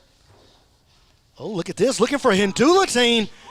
Oh, he had the setup ready to go. Well, there we go. This one goes the distance. This match finishes with a draw. In a draw. Really fun action there. 6 minutes of a lot of transitional jiu-jitsu. We saw some good wrestling. I can't wait to see both of these guys as our week progresses. And you know what, BMAC, we get to see both of them. This is not a one-and-done thing for any of our athletes. You know what's one of the coolest things about the PGF for me is that we get an opportunity to fall in love with a guy like Matt DeWeese. Because we're not doing a one-off in a normal tournament, you're going to get one match, and if it doesn't go your way, you're going to be out of there. Nobody gets an opportunity to hear your storyline. We're going to get to watch Matt grow this week and become something new right in front of our eyes. And a lot of you guys are going to fall in love with some of these athletes as you see their storyline start to unfold. And that's really just one of the most exciting things about the PGF for me. No, absolutely. And, we've seen a lot here thus far, and we're still early in our night as it progresses live here in Decatur, Alabama. I'm TJ DeSantis. He's Brandon McCatherine, BMAC, Egghead, hanging out. And now a man that they call Bobby, both of them, is Stephen Anakin. And he'll get us set up for our next matchup. And the final match of this team duel from Toehold Blue, Jacob Lamar. Jacob Lamar making the walk, representing Team Toehold Blue.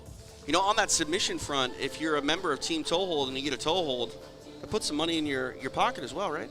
Yeah, that's right. Team Toehold always comes through, dude. Toehold always comes through. And they said anybody wearing a Toehold rash guard this year that hits a toehold, he's putting $500 on them. That's pretty awesome. Yeah. We'll see if we can see that. Shout out to Jeremiah Bowman in the chat throwing $20 down on a bounty. And his opponent representing Epic Roll, Cam Hurd. Cam Hurd making the walk, representing Team Epic Roll. Hey, kid, tell me a little bit about Cam Hurd. Cam Hurd also started wrestling at 5. He went to a scholarship at Virginia Tech, did very well there. Has had a lot of success in the ADCC Open format. Something that's going to drop you on your head. Now the question is, going from that format to a new rule set where you got to get that submission, can he get the submissions? We will find out. Our next match set to get underway right now here at PGF Season 5. Our clock powered by Ghost. Visit them at iamghost.com. And Cam, listen, he doesn't care that this guy across from him, Jacob Lamar, is a black belt. He doesn't care about that at all.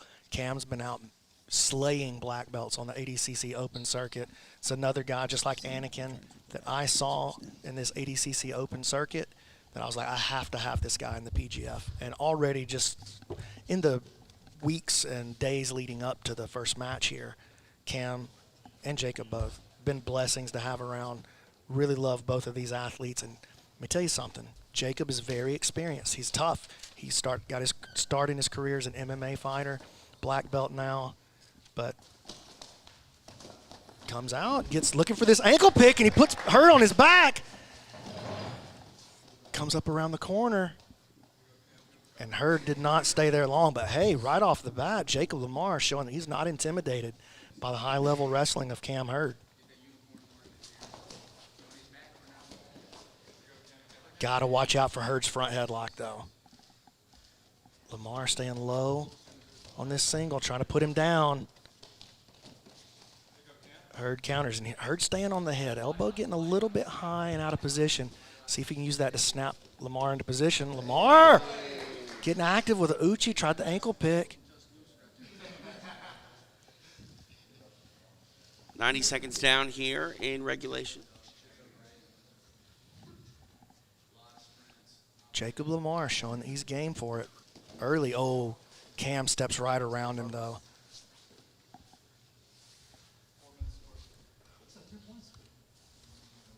I think Jacob Lamar was looking for the points right there. Falls back on the heel hook is Hurd. So Jacob did a good job recovering from the side control. Got back into his guard, forced Cam to bail onto a leg lock.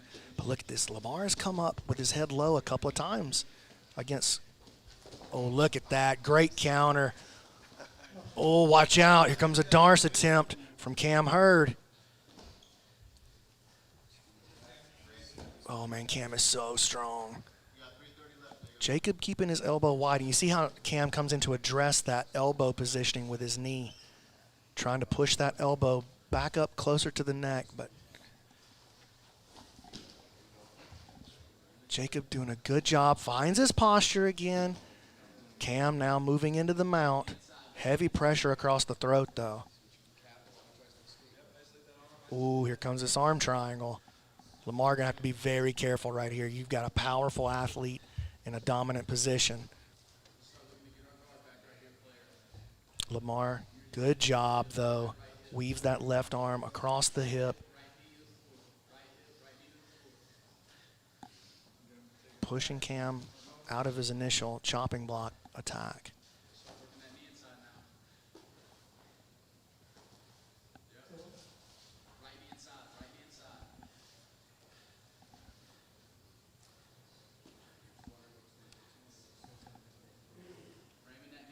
Two and a half minutes left here in regulation.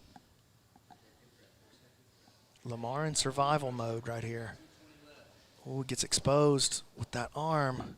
Cam continuously just setting the grip on the Americana style attack, attacking the arm, trying to open up the opportunity to get into his arm triangle sequences. An interesting dynamic here. Right now, Toehold Red is leading the teams in this block with 13 points. Epic Roll has 7, getting the 3 and the 4 with the Elbow Genie point.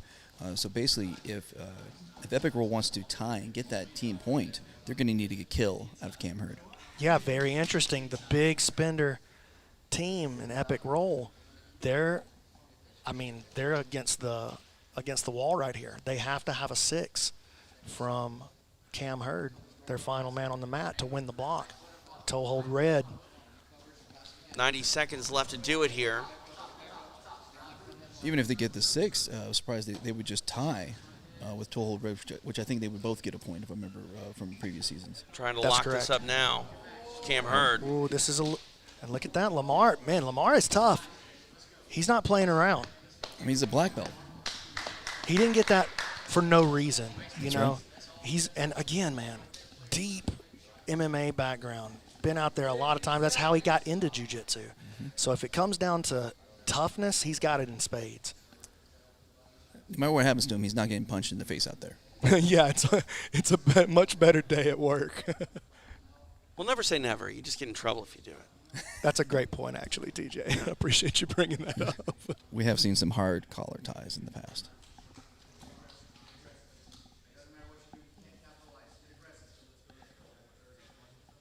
Oh, looking for this toe hold. And Lamar stretches it out. And Lamar trying to trap his head from the bottom position. Got to be careful. Left his elbow hanging behind. Less than 20 seconds to go now. Hurd takes the back. Both hooks in here for Cam Hurd. Short time, though, as we've only got 15 seconds left. And listen, face cranks, neck cranks. No question, Cam is a beast. He's super strong. Oh, look at this gripping strategy. And time is out. Time. Jacob Lamar draws the draw right. Yeah. out of Cam Hurd. And that puts Team Toehold Red as your team winner for Block 1. What a huge statement for Team Toehold Red to come out there. Led by, of course, Fedor Nikolov and Landon Tourville. Yeah, manager Matt Scaff got to be feeling pretty good, right? I mean, who's the star of the first block? It's Landon Tourville. Coming out of nowhere. Literally, honestly, I think he's the lowest ranked player on the fantasy, yes, if I recall correctly. He is, $12. And he absolutely the biggest value pick. He delivered the most possible points for the least amount of money possible. Landon Tourville, hey, he might be feeling salty over getting disrespected in the draft yesterday. Landon Tourville, welcome to the PGF, my man. Yeah, absolutely phenomenal stuff thus far. The action has been fast and furious, and of course it's all the more important when you think about how long this season is. Biggest surprise thus far, B-Mac? Oh, no question it's Landon Tourville, no question. Not only did he come out, get the big win over Carson Thigpin, but he did it in under a minute. He got the maximum possible points, 7 on the board, 6 for the kill, 1 for the elbow genie bonus. Landon Tourville, the star of block 1, no question about it. I mean, I'd give an honorable mention to young Matthew DeWeese. Great. I mean, I had it marked as a kill for Sam. And the fact that he went out there and he hung with them actually put him in some danger. Yeah, I thought he had the better positioning in the match. That's huge for somebody picked so low. I mean, he was I think he was the last pick of the draft. And let's get a big shout out also to Team Toehold Blue for holding off these monsters from Epic Roll and limiting the points they were able to put on the board. Yeah, matches to look for in our next block. Yeah, your thoughts, I get. Well, I mean, I see the ones I have on the screen, but personally mine is Handsome Kevin Sherrill versus Elijah Carlton.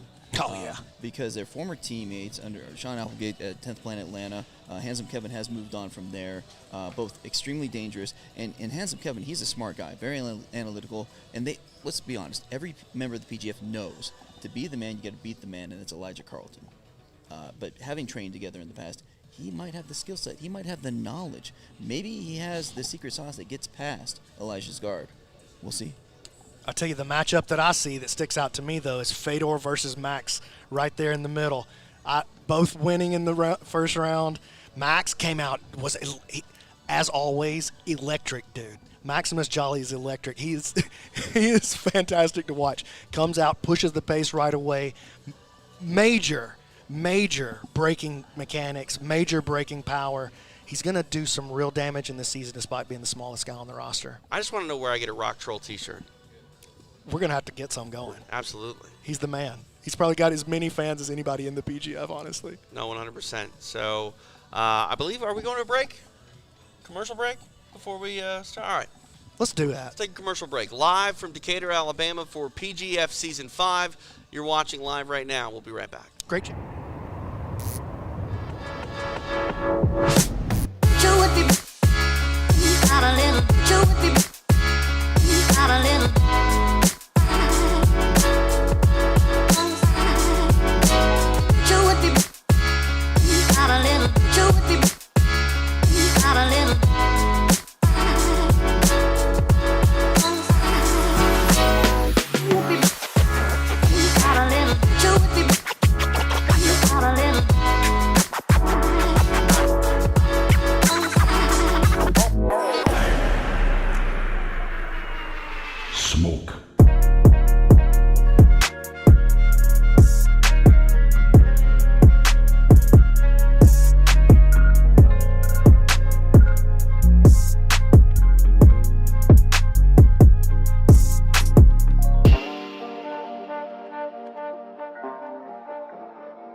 Did you know that the human foot has its own intelligence? Does it surprise you that your foot has thousands of neurons that can sense shape, texture, temperature, and even density? Did you know that most, if not all, your knee, hip, back, and even neck problems originate in the feet? Those questions may seem a strange thing to obsess over when making something as simple as flip-flops. But those questions are not strange when your goal is to make the most durable, high-quality flip-flops on planet Earth. Because at Toehold, we believe your foot can also feel quality. And that's why at Toehold, we make our flip-flops the old-fashioned way. By hand, from scratch, with a master craftsman using the best ingredients we can find. Durability is our guarantee, and style is our passion. Come try a pair of our luxury flip-flops on, and let us know what you think. Because at Toehold, we're positive you're going to love it. People are using psilocybin in what they call microdosing. And kickboxers are using it, and a good buddy of mine is using it, who says that he can see things happen before they happen. It was almost like he's reading people's minds. These things let you step out of your box a little bit. They let you step out of your usual reference frame. They let the background come forward. And you notice things about the environment that normally you would suppress. I have done it many times, but I enjoy it a lot. It gives you a silly, carefree consciousness that is unperturbed. meaning that it doesn't affect my judgment, it doesn't affect my ability to have a conversation with someone. It just puts me in this very appreciative, thankful, low anxiety state. This is brought to you by the Goat Strip, the #1 sublingual male enhancement strip in the world and the only true flash dissolve strip on the market. It's a goat.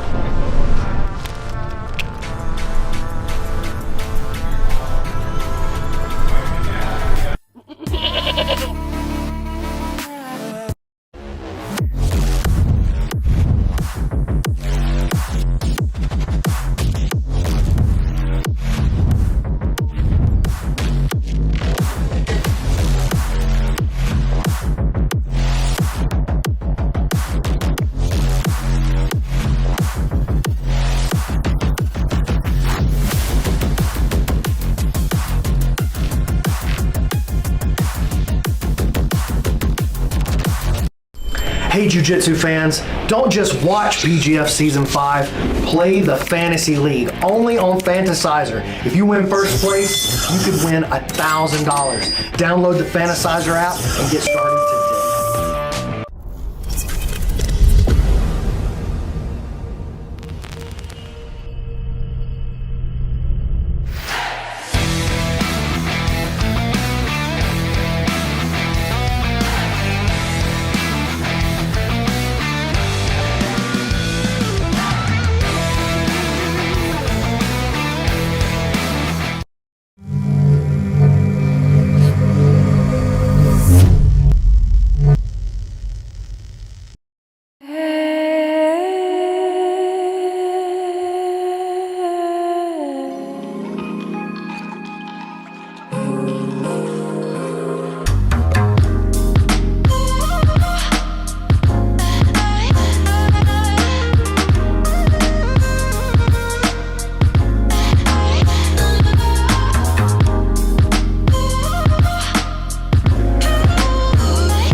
Huge news! I've partnered with the Vulcan Fight League, or the VFL. It's a crypto-based strategy MMA fighting game. These guys are tied in with some pretty big events and even with some pretty big names in the fight world. Mighty Mouse, Ryan Hall, Brandon McGathering. Right now I'm working really closely with the development team. We're building my character. So you're gonna be able to take your custom character, bring him over to Brandon, teach him jiu-jitsu, and then go beat everybody up. Now listen, the coolest part about this game is that it's play to earn. You can win actual money and crypto rewards for playing the game. There's a lot of progress to follow as we get close to releasing this thing. You need to go on Twitter, follow Vulcan Forged. You need to go over and check out their gaming platform, and you need to make sure that you join their Discord group. I gotta be honest with you guys. I'm really excited about this. Not just because I get to be in a video game, which is cool, but I get to be in a fighting video game, and I get to be involved in this new coming world of crypto gaming, which I think is gonna end up being a pretty big deal. So I'm interested to hear what you guys think. In nature, there is one primary way to satiate hunger, one way to survive, one way to grow, one way to thrive. There is one way to live. This is through the cleansing power of competition.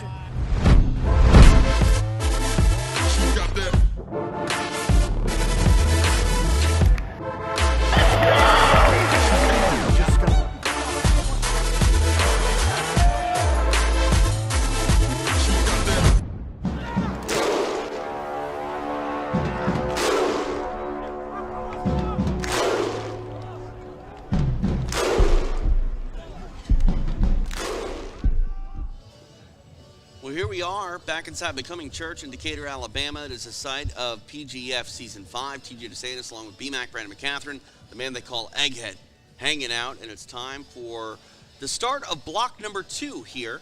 See our matchups. Man, it's exciting stuff, BMAC. I'm telling you, Fedor Maximus right there in the middle. Obviously, Kevin Elijah is going to be firework. Paul Nick, that's another great one. Really across the board with these matchups here. But these are the big 2 to watch right here potentially. is you got Fedor versus Max, and I like this matchup here, Buddha versus Anakin. These guys both very aggressive, very strong. Buddha's going to be looking to come out and make a statement against Anakin. Any predictions here for this one? Oh, between Elijah and Handsome Kevin, well, you got to go Elijah. I mean, you know, Handsome Kevin has the skills, has the knowledge to possibly upset him, but until somebody beats Elijah, you got to go with Elijah. I mean, I got to think if you're Kevin, you're not playing for a draw, but he's not going to be happy with a draw. Right. But you got to kind of have like a little, okay, at least Elijah, at least I wasn't one of the 44 that he's already put down in the regular season. No, absolutely. There's moral victories here, and again, it's a long season, but let's not delay it any further. Our next matchup and our introductions, we go back to Stephen Aiken. All right, coming to the stage next, representing Toehold Red, Handsome Kevin Sherrill. And it's interesting, they were both a part of Season 3, but they were on the same team. So like we talked about earlier here with Epic Roll guys, they didn't have to face each other, and so it was easier for both of them to make that finale. But now we get to see them face each other finally. We'll see how it unfolds here on the PGF mat. Handsome And his Kevin opponent, representing Epic Roll, the jabroni grappler, Elijah Carlton. Elijah Carlton making the walk, dubbed the Hoist Gracie of the PGF. Doesn't act anything, though, like Hoist Gracie. No, different man attitude. altogether. Yeah, but he's definitely as successful. I liked what Brandon said in the chat earlier. He's kind of also his Dennis Rodman of the PGF. Yeah. Dennis Hodman, if you will. No? All right. Well played. They both come out and pull guard right away. Our fight clock powered by Ghost. Visit them at iamghost.com. Look at that, Elijah just tempting him to come forward. Elijah, of course, famous for his inside heel hook snap down setups. He calls it the jabroni spin. He goes upside down in front of his opponent and looks to make an entry on the legs.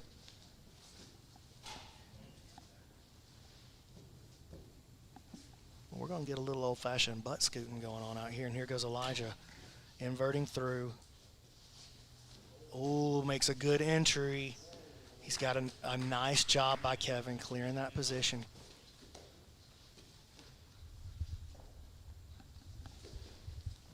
Oh, Kevin now countering with his own entanglement. He's got, okay, for just a second he had that knee line of Elijah trapped. Elijah did a good job. You notice he didn't try to pull his leg out. He tried to move his hips away, and that's what gave him the opportunity to free his knee line as Kevin tried to upgrade his grips.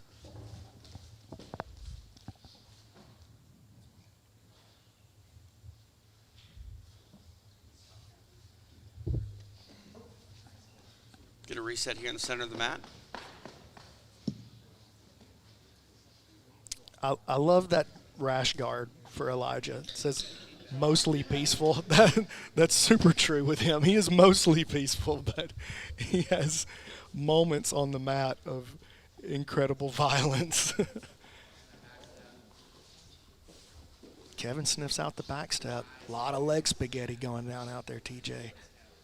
Leg spaghetti? Yeah, that's leg spaghetti. I'll pass. Yeah, that's what you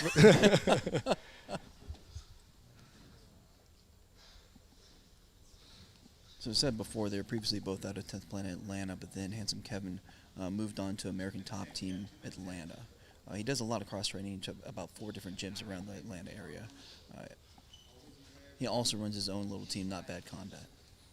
And he gets a lot of good training in with the Ardila brothers, Sergio, Paul. Of course, Paul, I think he's the 4-time ADCC Open champion.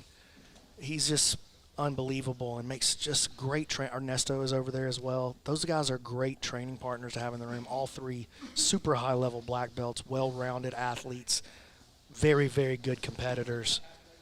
And Kevin gets to get out there on the mat, on the floor with those guys all the time. But Elijah, in my opinion, he comes from the most underrated camp in the country in 10th Planet Atlanta under a man that I really consider to be a jiu-jitsu genius in Sean Applegate. And if you're a PGF fan, you've seen Sean's mastermind at work here before, as he's led teams to just incredible results, athletes to incredible results. A lot of great athletes coming out of 10th Planet Atlanta. Kevin Buring's over there. Of course, he was a PGF standout as well. A little bit past the halfway point of this match. Oh, man. Kevin sits back hard on that Aoki. And then Elijah immediately makes an entry. Here comes this, looking for this wrap. Kevin sniffed it out very well. Elijah's still on some game, though. Kevin, very, very good job so far. Elijah got to watch this counter. He counters the potential corkscrew or a steamer lock with an inversion, follows through. Now looking for this back step, and a very efficient, clean back step. Again, Kevin sniffs it out, keeps the knee line free. Very tightly contested battle through the first 4 minutes. Just talking about Sean Applegate and what he's done in the PGF. Season 3, he was actually the head of Team Toehold. He took his whole team to the finale. 5 of the 8 spots were all his. And you got to believe Epic Roll thinks that they can do that as well. They certainly have the lineup for it. But you can't buy spots in the playoff, and got to earn it. 90 seconds left here in regulation. This team matchup, super interesting. You know, everybody just counting, just kind of automatically putting Epic Roll as the team winner in every block. But Toehold Red comes out on top in the first block, and they're looking to go to a draw on the guy who, listen, we said it at the top of the broadcast. Elijah's guaranteed to get you points. And Kevin showing not only is he's not out here surviving Elijah right now. He's holding his own. Elijah attacking, Kevin attacking. They're going back and forth. I think handsome Kevin would like to tell you he's looking good doing it. I'm sure he wants that message out more than anything else. Elijah trying to set up this hip bump triangle. Kevin not allowing it. Well, Kevin has been. Oh, look, there you go, the hair flip. He's been doing it constantly. I wish I could do that. Nary a hair to flip. Teach. What are you going to do? 30 seconds left here in this matchup. Let's see if somebody tries to make a run for it. Oh, this is a great entry in the straight ankle. Okay, that was the best. That was probably the cleanest look that anybody's had so far. Making it on the ankle lock again. Oh, Kevin slips it, man. Great attack, but I just saw a big grimace and then a wink. Then a wink from handsome Kev. I think Elijah said, "Are you okay?" There we go. That one's a wrap. Nice, man. Some Great. fast action there at the end, but it will end in a draw. This match finishes with a draw. Draw number 3 in PGF history for Elijah Carlton. It's saying something.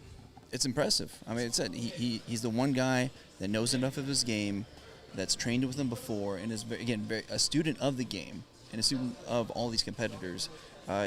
He's one of the guys you thought might even have a chance at getting a win. And I tell you something else, man. What Kevin has done is he's knocked 2 of the toughest guys off the board early in his first 2 matches.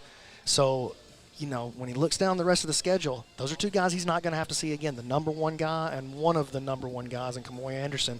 Both of them come away with 0. Kevin comes away with 0 also, but a big statement by Kevin Sherrill so far in 2 matches. All right, time to go back to Stephen Anakin for our next matchup here of the second block. And our next grappler to come to the stage representing Toehold Red, Paul Bari. Paul Bari making the walk as he represents Team Toehold Red. And his opponent representing Team Epic Roll, the Minnesota Maniac, Nick Kraton. Another standout for Team Epic Roll. They're lined with them from top to bottom as they just shattered the salary cap yesterday at the draft. Minnesota Maniac, Nick Kraton ready to go back to work on the PGF mat. And both of these athletes have their hands full. Bari, phenomenal athlete. Kraton, good athlete, but just a super skilled technician. Surprising, Nick usually sits. And you think he Ooh. fell? Oh, he might think about sitting after that. Yeah. These guys getting rough and tumble Oh, here. look early at on this. the The feet. slide by. That's that 10th Planet Jacksonville slide by. We've seen it a couple of times from their athletes now. Now he sits. But look for that wrestle up. Yeah. I mean, look, Kraton trains with a lot of great wrestlers. He's had to develop a strong wrestling game in his own respect. It may not be his home run game, may not be the A game that he's looking for, but he can do it when the time calls. But opts to get down and play what I would consider his A game, and that's his guard. Yeah, Nick Kraton was at 10th Planet St. Paul. Oh, look at this. Entry on the leg here. Oh, and he's got phenomenal braking mechanics. He's got a bite. And There's the tap. Nicely done. Bari made a very good choice. No reason to find out if this thing will break or not. Let's make this one Winner representing Epic Roll, Nick Kraton. The Minnesota Maniac reigns supreme, gets a break over Paul Bari. Racking up some points for himself in Team Epic Roll. Solid stuff. We saw where Paul had let Travis Thomas get his leg. And I was going to say that he can't let Nick do that. No. You just can't let him have your leg at all if you want to keep your knee. Well, his entries, his gripping, his braking mechanics, everything about Nick's leg lock game, I think, is of a high quality, especially amongst the competitors here on the roster this week. I think Nick's going to have a big week. All right, time for our next matchup as we see, man, this is the one you were looking for. This is the one for me, yeah. It is Fedor Nikolov taking on the Rock Troll. And for our introductions, we go back to Stephen Aiken. Coming to the stage next, representing Toehold Red, Fedor Nikolov. What about this matchup, BMAC, has you most excited? The total style contrast, but they're both finishers. Fedor, super calm, collected, patient, just almost stoic with his game, but deadly at the same time. And his his traps are opponent phenomenal. representing Epic Roll, it's the Rock Troll, Maximus Jolly. But Maximus Jolly, equally as dangerous, opposite style. And we saw that play out in his first match. He comes out, and you said it, TJ, that might be the most aggressive guard scoot I've ever seen. Yeah. He's dangerous when he's scooting across the map. And I think he's got a little bit of a chip on his shoulder, too, again, being the smallest guy in this field. Yeah, a lot of people said he was undersized. I said I don't care when I picked him for my mock draft. I mean, because again, that's jiu-jitsu. He's going to use his whole body against your appendage, and he's going to rip it off. What's interesting about this young man, Maximus Jolly, people may not realize that he might have more mat time than anybody here. He's been training since he was a very small child. Since he was 12. Yeah. All right, regulation underway. Our clock powered by Ghost. Visit them as they're one of the strongest supporters of PGF. IamGhost.com. They've been huge. Just massive love to Ghost. Oh, look at this. Fedor passing the guard of Max right away. Fedor looking to assert some dominance right here. And he will try to force Max into a mistake right here. He'll take his time. But Max only needs a second. He gets an opportunity, he's going to hop on it.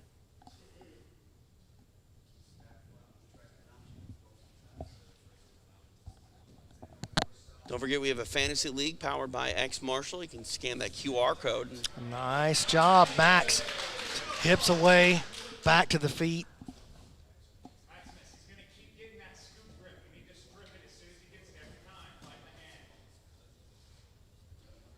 And just look at the difference in there.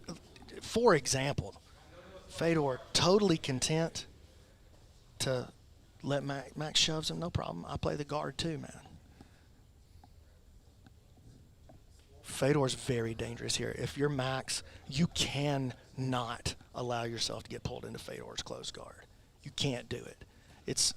Once he gets there, it's just a matter of time before he starts to get a look at that dead orchard. I've seen him do it. I've called so many of his matches now where he just pulls people into his closed guard, eventually gets them into his rubber guard, and then eventually works his triangle together and traps both arms, and then eventually pulls the arm out for the dead orchard. He's so good, direct student under the great and masterful Eddie Bravo, of course, my coach. I mean, he did that against Moose Fritz in that LA qualifier. Yeah, he did it at the last Subversive match that I called for him. Just methodically pulls people apart. He almost had something cooking right there against Max. Max has been almost in trouble a couple of times. But now with almost 3 minutes, 30 seconds left, can he really do that eventually game? You know, that's a great point. Max's style stays alive as the match continues down into the last 15 seconds. Fedor's style is methodical. It does take a little time to work. And so Max is going to stay dangerous for the rest of this match. But he's got to be careful right here. Fedor just looking for the overhook over on the left side. Wants to just drag Max in. Max does a good job, though. He just shows that he's willing to attack the legs from the top and causes Fedor to change his game. Halfway there.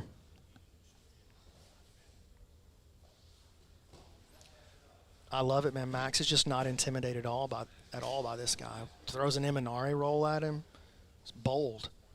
I mean, he did a backward somersault a few minutes ago in this match, just as they disengaged. He's incredibly comfortable out there despite the danger that stands in front of him. Max was made, I mean, this is what he was made for. He was made to be on the mats. It's where he finds his most peace. It's where he finds his hobby. It's what he wants his job to be. And I think the fans at home watching all over the world appreciate that. You know, it's admirable the way that he goes out there and conducts himself. And look at this. A little arm drag threatens the big Russian. Yeah, I think you're right. I think the people love Max, and they love him for a reason. And talking about his confidence, you heard him at the draft. They asked him why should they pick him. He said, because he's the best person here. He really believes that. And you kind of have to have that as an athlete, right? And I'll tell you something. If he goes out here and he puts some point, and he's still got time to put points on Fedor, going to be a lot of people in agreement with Max Jolly.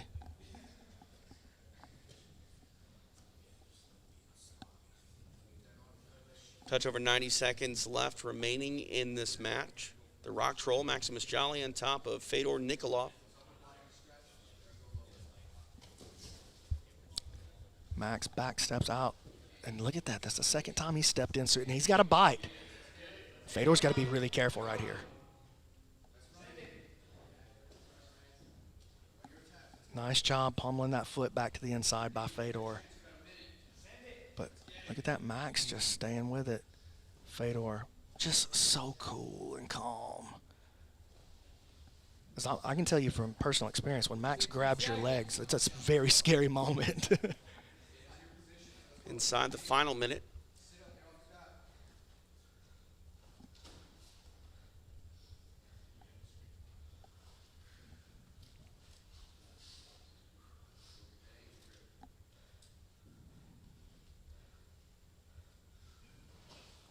Look at just quick movements of those hips. 30 seconds. No, that's enough.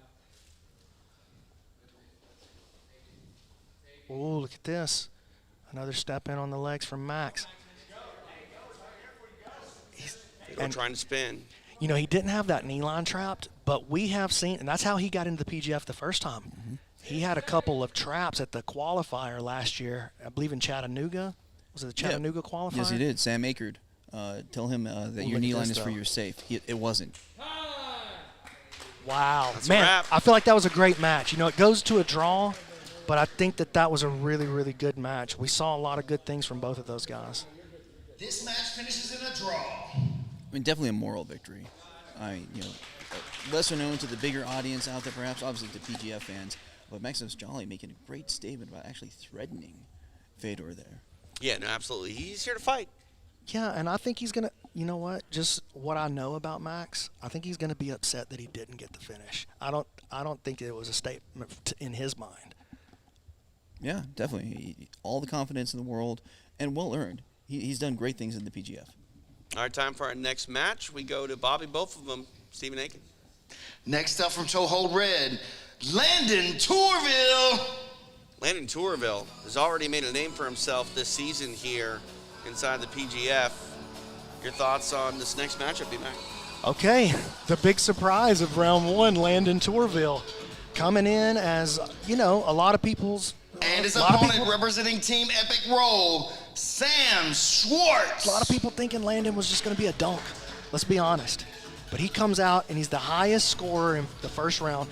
Basically gets the win for his squad.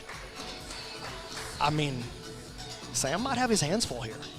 What you have here is the most overperforming and perhaps the most underperforming people from Block 1. Landon Tourville getting that quick kill, but Sam also going to a draw against a blue belt, which we thought he would have gotten the kill. All right, we are underway. Sam Schwartz standing over Landon Tourville. Man, you got to watch Sam. He is a very, very explosive athlete. But you know what we've picked up on Landon is that he can get subs from these weird spots. Like he hits the bicep crusher to win the qualifier and get here, but Sam explodes past his guard.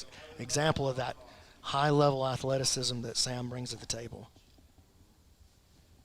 Tourville said his favorite submission is a Boston Crab. I've never seen a Boston Crab in a real match that was real. You could definitely do it. Really? Oh, yeah. All right. You've seen it in MMA. Yeah, I question if it was real. Oh, okay.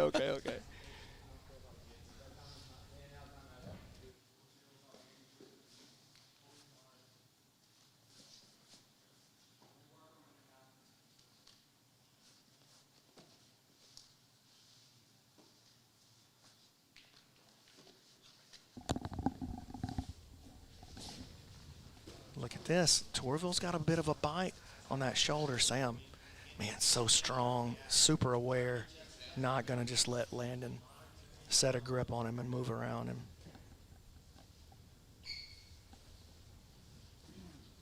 .90 seconds down.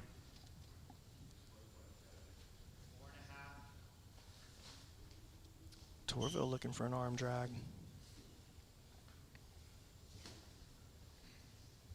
Team Toe Hold Red really coming out and performing in this block. They got 2 draws against, oh, look at this. Tourville threatening him. 2 draws on the board against, you know, probably 2 of the best scorers that they could have had, you know. Elijah and Maximus both go into a draw. And if Landon can even just get a draw out of Sam right here, he leaves Josh Gibbs a chance to at least tie the game.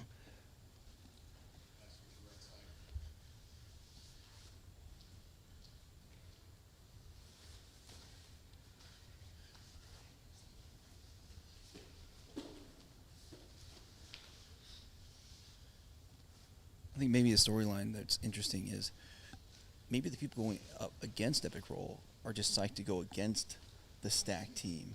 And if they can neutralize them, that leaves an opportunity for one of the other teams in the other match to get that team point. Yeah, well, let's don't forget, though, Nick Kraton did get the heel hook against Paul Bart. Look at this. Look at Sam. North-south position here. So Epic Roll does have 3 on the board right now to Toe Hold Red 0.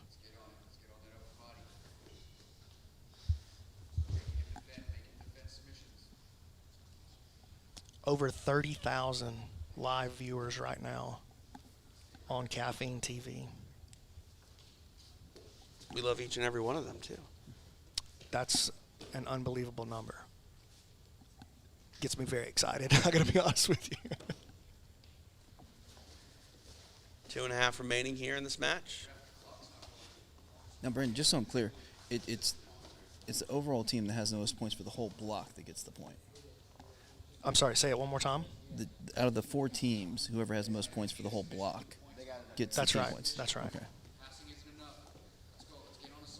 Yeah, so the team that scores the most of both of the team matchups.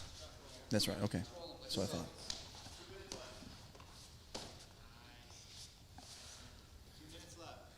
So it's interesting. Some possible criticism of Sam coming into the season was, again, kind of like questioning that wrestler mentality of position over submission in the other rule sets where you can win by judge's decision or points. Kind of like we see in ADCC, so many matches end up in points. The question was, can you turn on that killer instinct to get those subs? And look at that, Landon. Sam goes to reset to the middle of the mat. Landon wanted to get to work right away. He knows he's watching the clock. He's looking for an opportunity to score right here. He's still thinking about these points, and that's right to your point, Egg.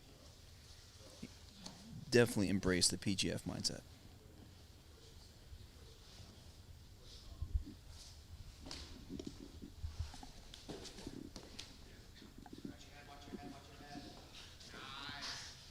Look at this, Tourville.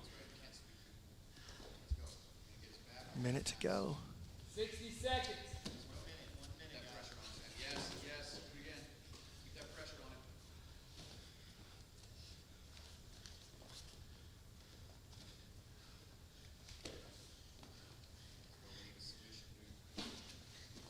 Oh, look at this. Tourville, and we just saw him get a big tap off of his guillotine last time.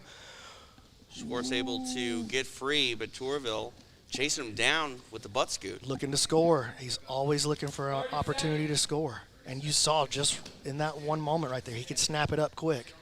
But Sam has repeatedly passed the guard.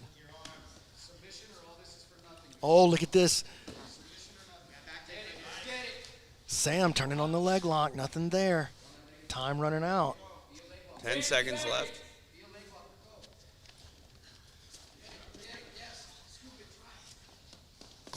Toehold attempt. Unable to wrap it up as time expires. This one is a draw. Let's make it official. This match finishes with a draw. There we go. 6 minutes elapsed. No submission occurs. No points accrued. Ends in a draw. Egghead, your thoughts? My fantasy team is smoked today. Sam was. I told the beginning of the broadcast that if you don't have Sam on your team, you're wrong, and I'm going to beat you. Egghead was wrong. Well, I tell you what, man. If you had Landon Tourville on your fantasy team, you're feeling pretty good right now. And as you pointed out, he was the cheapest one, so a lot of people would probably just pick him because that's all they had. Yeah. And they're very happy right now. Yeah, guaranteed. Well, there you go. All right, are we going to take a look at the draft and combine recap now? I think that's what we're doing, B-Mac. I think we're going to do it after this block. We're going to Okay, go so to we're- Josh Gibbs and Cam Hurd right here. We got to finish out this Got Toehold it. Red versus Epic Roll. See, Bobby Bofin was walking away. I thought he was taking a break. No, we still got more action. Back to Stephen Aiken. Here for this, okay? Our next athlete coming to the stage representing Toehold Red. He's full-time Josh Gibbs.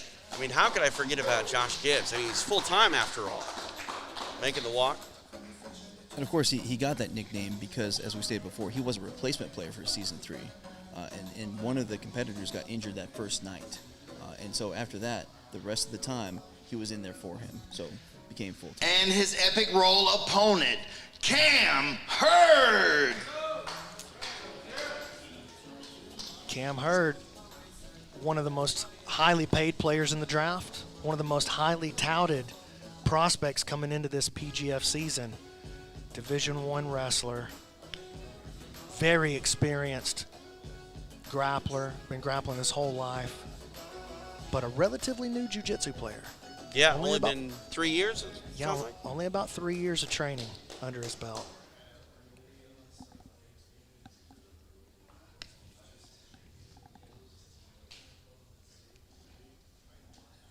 All right, here we go. Josh Gibbs in the black rash guard, Cameron Hurd in the white. TJ DeSantis, Brandon McCatherine, along with Egghead, live here from Decatur, Alabama, the site of PGF Season 5, powered by Ghost. And just wanted to remind everybody that you can get these athletes that you're falling in love with or that you think have had great performances. You can get in that super chat and let them know if you want to donate in the super chat on YouTube, or if you want to throw some money into the Cash App, PayPal, Venmo pile. Those QR codes are on your screen right now. If you'll just designate which athlete you want that to go to, they're going to see this, trust me, and they're going to make sure they get their money. So we will take care of it. That's one of the ways that we want to compensate the athletes, and it gives you an opportunity to get invested in these guys that you want to see. Oh, look at this. Cam Hurd snapping Gibbs down. Oh, first hook in, making quick moves to the back. Cam Hurd looking for some action quick. Oh, man, I do not want that guy on my neck. Ripping on the face now of Josh Gibbs. Look at those arms. Trying to wrap up the kill here is Cam Hurd. Gibbs surviving, though. Finding a little bit of angle. And we know that Gibbs is a survivor, man. He's displayed his toughness in the PGF over and over again. And look at that. Moving back into a guard recovery here. Gibbs survives that early onslaught from Cam Hurd.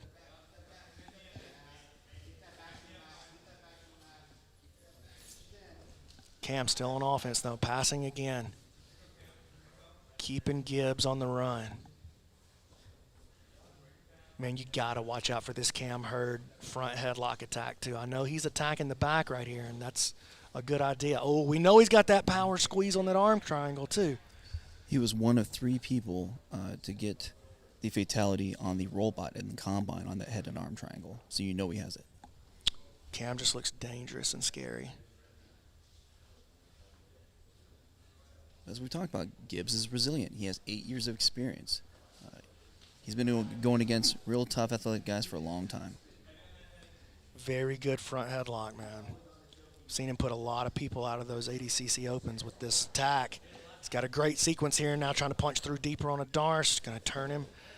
Sits towards the power guillotine and just roll. Look how he rolls and stays on the attack. Even when Gibbs felt like he had cleared the attack, Cam was on it again. Looks like Gibbs goes to clear it again. Cam immediately transitions to the back, keeping Gibbs absolutely under an onslaught of offense. But he's survived halfway. Yep, halfway point of this match. 3 down, 3 to go. 3 minutes. 3 minutes, guys. 3 minutes remaining.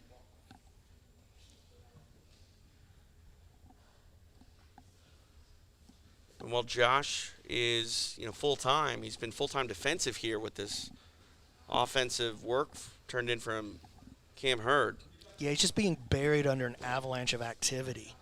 It's just great work from Cam Hurd, keeping Josh busy the whole time. But I do wonder, is that going to show an effect on Cam's cardio? I like that Cam's willing to pull guard right there, but he falls into that Josh Gibbs front headlock. And Gibbs can be dangerous, man, if he gets that front headlock.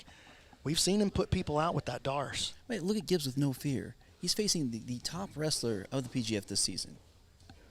Oh, wow. Uses the guillotine attack to turn towards the mount. Gibbs, though, just finding a way. Our referee, Nick Saff, making a good move, keeping these guys on the mat. 2 minutes remain here. Oh, shout out in the chat, $50 to Travis Thomas. And he's not even on the mat right now. He's not even out there. He leaves an impression.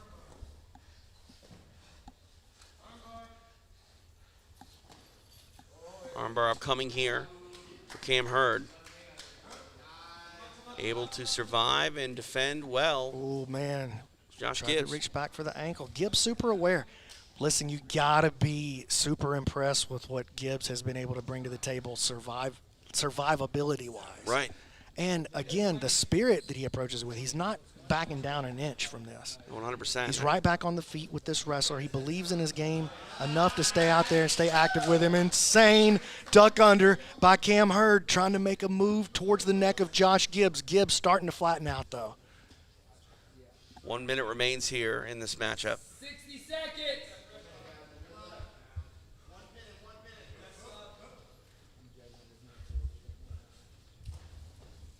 And now we're getting that kind of question we had about Sam before and about Cam.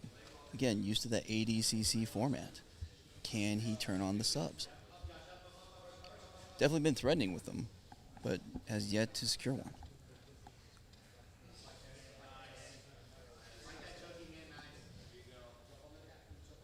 Final 30 seconds. So Team Epic roll in their matchup against Team Toehold Red. Toehold Red wins block 1 overall, and they come out and they take the PGF Super Team in Epic roll. I mean, they're going to walk away with 3 right here and the team win. 5 seconds. 3, 2, He's not tapping. That's a wrap. Toehold is going to walk away with a loss, technically, as a team. But they got to feel pretty good about the way that team matchup went down. Absolutely. I mean, they were competitive throughout, and, you know, just in that last match, like Cam Hurd was pedal to the metal with his offense ahead, but ultimately Josh Gibbs able to survive, and you got to believe there's a moral victory in there. They held the super team, the Yankees of the PGF, to only 3 points. Yeah. That's huge. Absolutely. And now maybe Toehold Red's sister team, Toehold Blue, can take a shot at winning this block. We'll find out.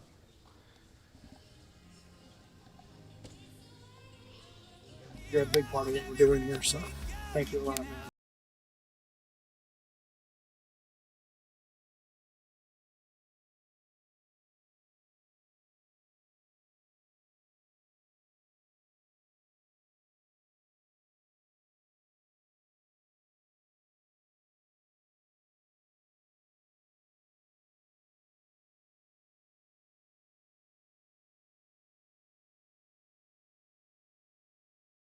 Push the price. Scouts in 600, 700 Toehold Blue, 800 team level, 850 Toehold Red, 950. oh, 9,000 bucks team in the roll. I have a piece of insider information I have it written down on my phone.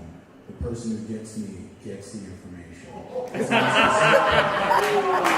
a very that's extremely valuable that you need to have on your team that I guarantee you is going to be worth it. I just want to mention that. 1050 team Toehold Red. Sir? 1100 epic roll. Are you a player above 1100, Mr. Scaff? 1100 last and final. Team epic roll has drafted Nikolov Kraton. My man's passing off the inside information too. Let me see.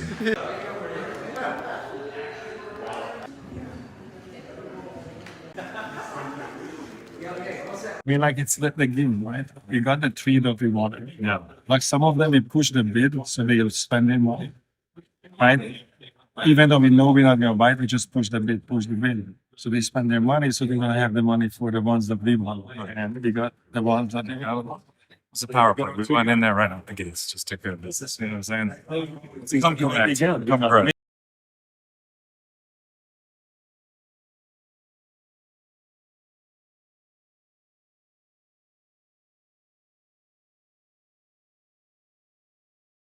Don't just watch PGF Season 5, play the Fantasy League, only on Fantasizer. If you win first place, you could win $1,000. Download the Fantasizer app and get started today.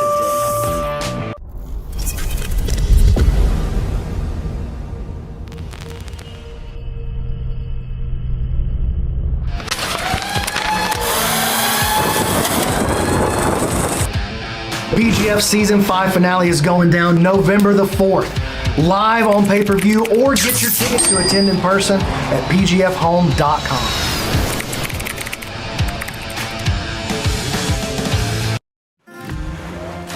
Did you know that the human foot has its own intelligence? Does it surprise you that your foot has thousands of neurons that can sense shape, texture, temperature, and even density? Did you know that most, if not all, your knee, hip, back, and even neck problems originate in the feet? Those questions may seem a strange thing to obsess over when making something as simple as flip-flops. But those questions are not strange when your goal is to make the most durable, high-quality flip-flops on planet Earth. Because at Toehold, we believe your foot can also feel quality. And that's why at Toehold, we make our flip-flops the old-fashioned way. By hand, from scratch, with a master craftsman using the best ingredients we can find. Durability is our guarantee, and style is our passion. Come try a pair of our luxury flip-flops on, and let us know what you think. Because at Toehold, we're positive you're gonna love it. Our action continues here inside Becoming Church in Decatur, Alabama. TJ DeSantis along with B-Mac, Brandon McCaffrey, and the man they call Egghead to my right. You ready for more, B-Mac? Oh, I'm ready, dude. Yeah? I can't wait. We're coming up with the team level. versus Team Toehold Blue. Right now, we're going to open up with Kamoy versus Fritz. And I'm very excited about that match. I can't wait to see Moose right here. I mean, Moose called out Kamoy. So he came on the PGF Insiders podcast, and he said, you know what? I'm here for a reason. I don't care about Elijah. I don't care about Kamoy. I'm coming after them. So I wonder if Kamoy takes that personally. Kamoy is definitely taking all of this personally. That's one of my favorite things about Kamoy. He takes it all personally. Well, they call him rated R for a reason. And our next matchup is about to get underway. Yep, looks like we're ready to rock and roll. Steven's getting into position right now. All right, Bobby, both of them, he's ready. It's Steven Aiken. Next, coming to the stage, grappling for team level, the rated R star, Kemoy Anderson. Kemoy Anderson was traded to team level, and a pretty good player to get in return for a trade. Sure. Oh, completely. So PGF Season 2 veteran, had kind of a mixed bag, had 5 wins, and 5 his draws, opponent, 5 losses. grappling for Team but Toehold that- Blue. He was undersized It's for that. Moose Now Fritz. he walks around at 200 pounds. So just look at him. He's massive, super strong, equally as likely to rip off your arm as to throw in a triangle. And the man they call Moose on his way to the mat. And here we go. There's a little bit of pride on the line right here, too. Kamoy really believes he has the best truck game of anybody in the 10th Planet system. And Moose said that he's going to flip the truck on Kamoy if Kamoy tries to put him into it. But Kamoy coming out and body locking and flattening him out early. Good frame here by Moose with the forearm, trying to work that butterfly hook back into a little bit of a stronger position.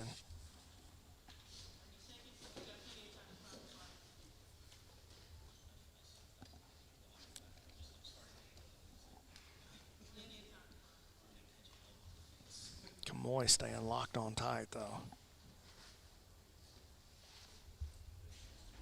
We already saw Kamoy earlier today here when he locked horns with handsome Kevin Sherrill. What do you expect his output to be in this matchup here, B-Mac? Well, I expect Kamoy to keep moving forward with this pressure right here. He's starting to gain a little bit of traction on this pass. He's got a good grip going on. He's trying to free the knee, but Moose keeps working that butterfly. He just barely squeezing that butterfly back in to save himself. But if he passes the guard, he's definitely going to be looking to get into the truck position. And there he goes. Past the guard now. Nice job, and he's had Moose flattened out and struggling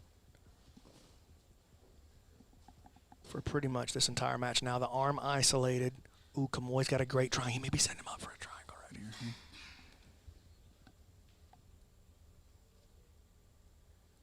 Kamoy likes to hit this triangle from the side and then pull back into his guard with it. Moose has got to be really careful right here. Ooh, Kamoy trapping him. And look at this. This is where Moose is dangerous, man. These weird positions like this. Kamoy threatening him back and forth. He thought about the jump on that triangle. Threatening him back and forth between this wrist pin triangle and the sugar hold. Maybe looking for a back exposure or a shoulder lock. He's putting a lot of pressure on Moose right now with that crossface too. Having the elbow up above the shoulder line like that for Moose, it's just keeping him out of position until he can get that arm back. He's under constant danger. As you said, Moose known for weird positions. Coming out of 10th Planet Santa Barbara with Jeremiah Vance. There it is. Look at that. I knew it. Kamoy throws a beautiful triangle shot, and he's cutting the angle. This is bad news for Moose. Moose trying to get him lifted. Nope. Oh, my goodness. Kamoy Anderson with the big 6. Rated R. Kamoy Anderson getting the... And your winner for team level, rated R, Kamoy Anderson. Getting the kill there. That was an incredible triangle choke, dude. What a setup.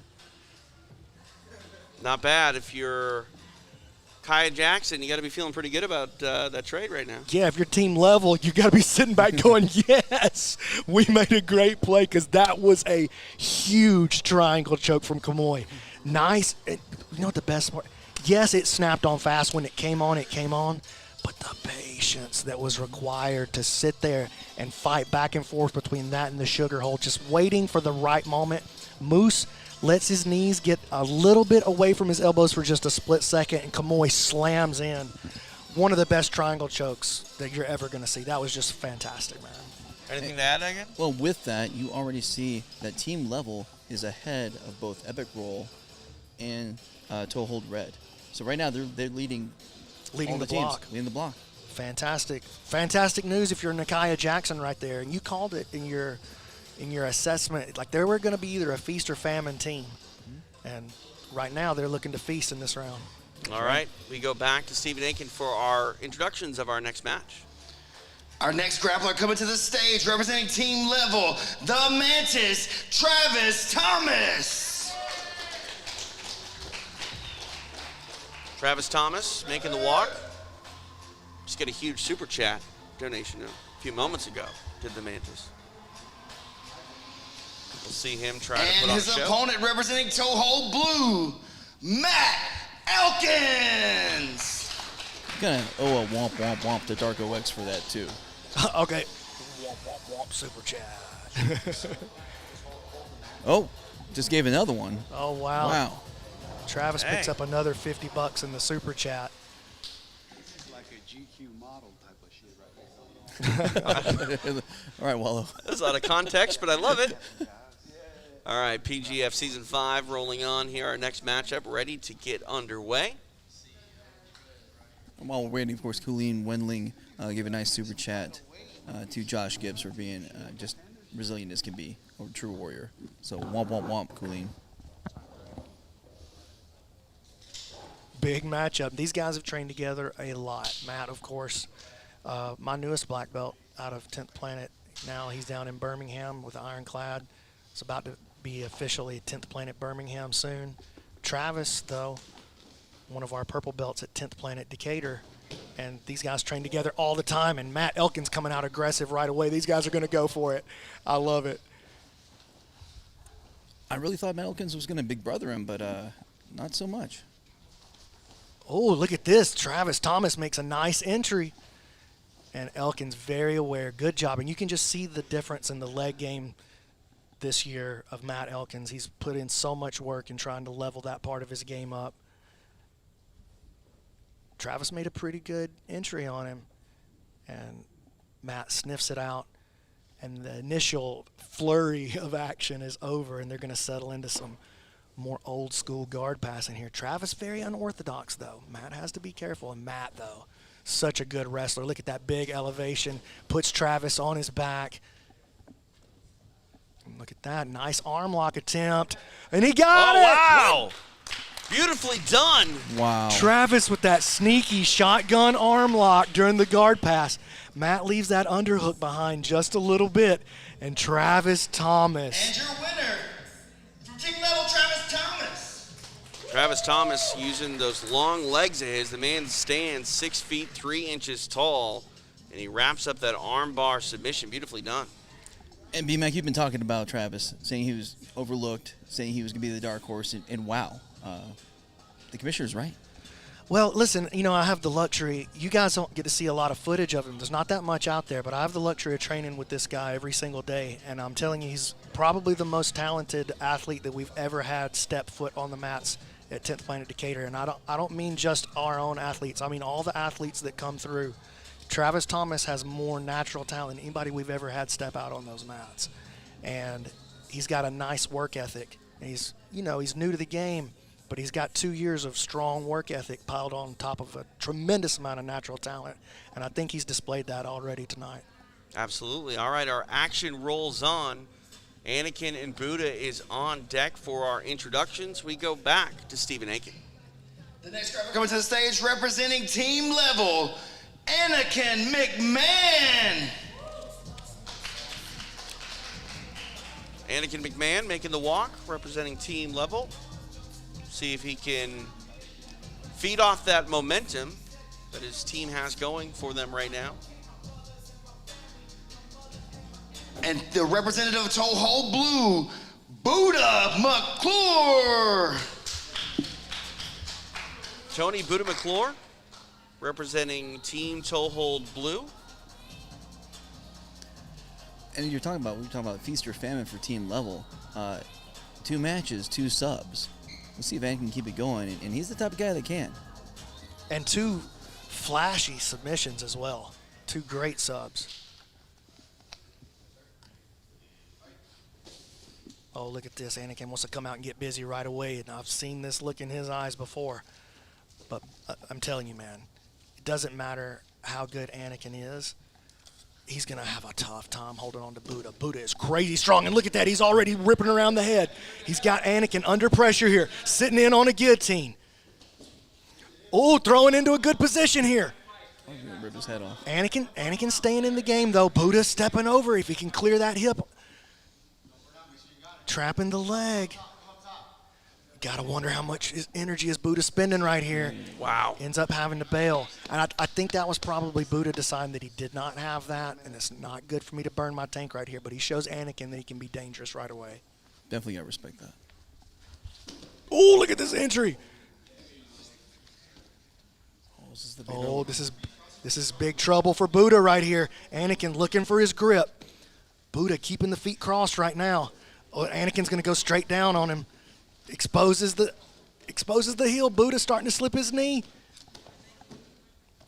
Knee line is just slipped. Trading to a toe hold, though. Going to put a lot of pressure, and this is what we saw Buddha do in the qualifier. Had a disgusting toe hold submission. This one's bad. Buddha keeps slipping that leg, and Buddha survives. Wow. Excellent work. Buddha showing he knows his way around the leg game, too. Those were some scary positions. Anakin was putting a lot of pressure on him.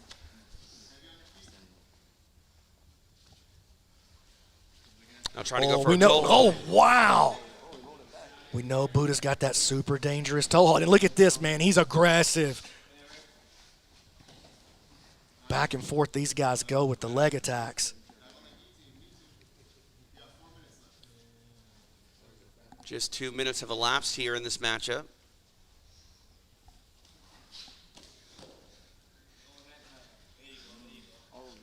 Oh, this one pulls that knee in a little bit better this time. This one could be trouble. Oh, man, he protects that foot. That was another good entry. Buddha, though, looking to counter with an entry of his own. Attack of his own, at least. Here's the clear. Grip on the inside heel now. Oh, my God. Buddha slips the heel.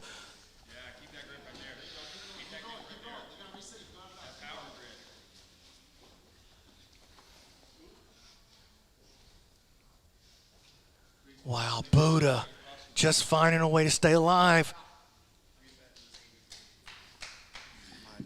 My knees are hurting just looking at this. I fear for them. My knees are not hurting yet, but I'm getting a little sweaty over here.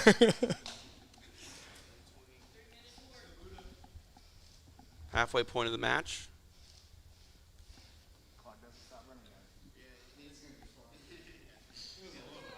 Trying to find that position they were last in. They say somebody always wins the reset. I think there's some truth to that. And I like this play here by Anakin.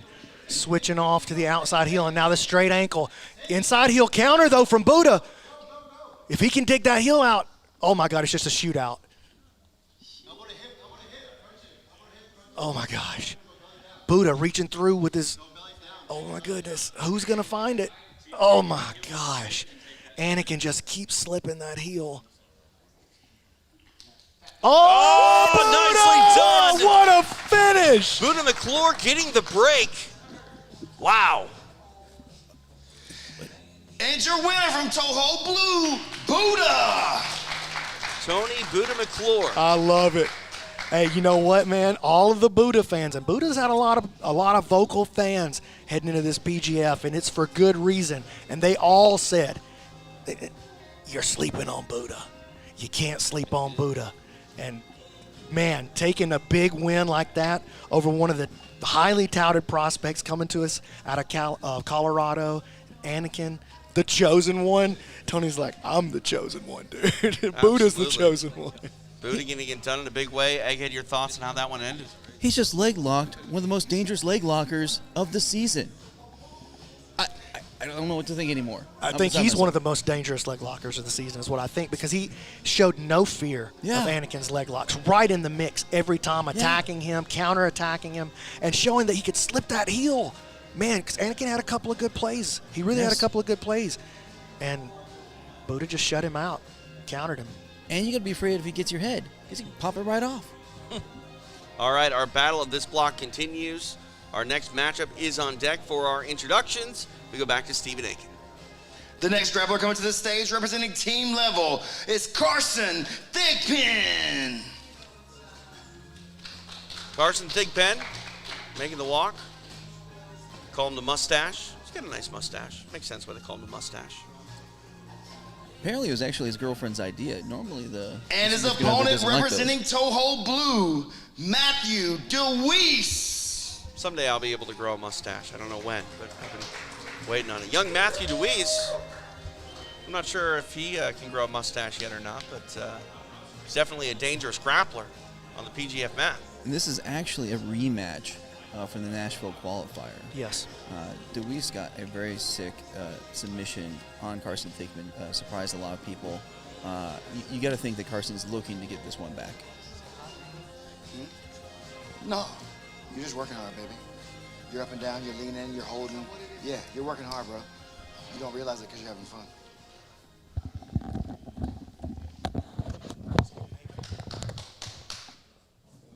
All right, here we go. Thigpen takes a seat early.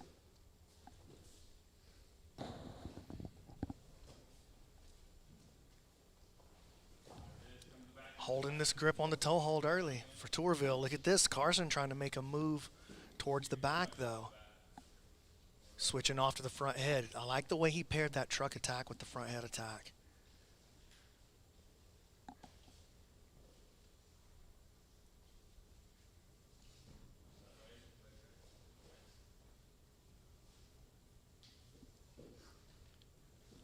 Playing a dangerous game doing the legs with Carson Thigpen.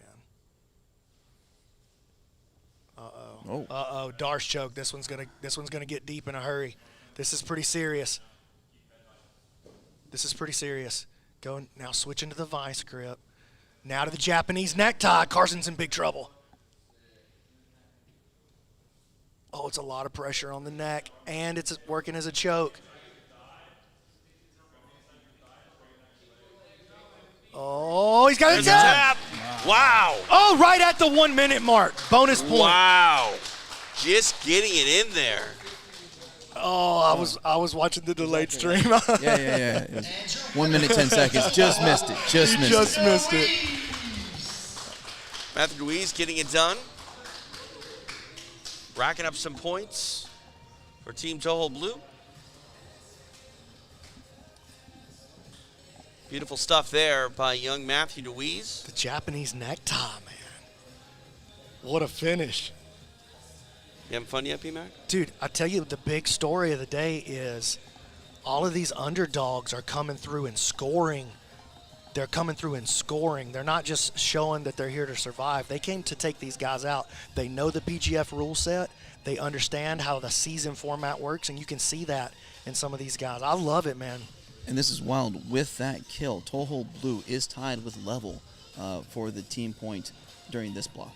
Wow. All right. See what happens next. Yeah, it all comes down to this match. Big one upcoming for our introductions. Back to Stephen Aiken. The next grappler coming to the stage representing team level, Luke Church. The alternate Luke Church coming out for team level. Saw him earlier tonight. I mean, we know the team matchups. We know all these grapplers want to get a break or a kill and further their own cause towards the playoff. But, you know, with the stage set and it being tied here, how much does that add pressure to this matchup?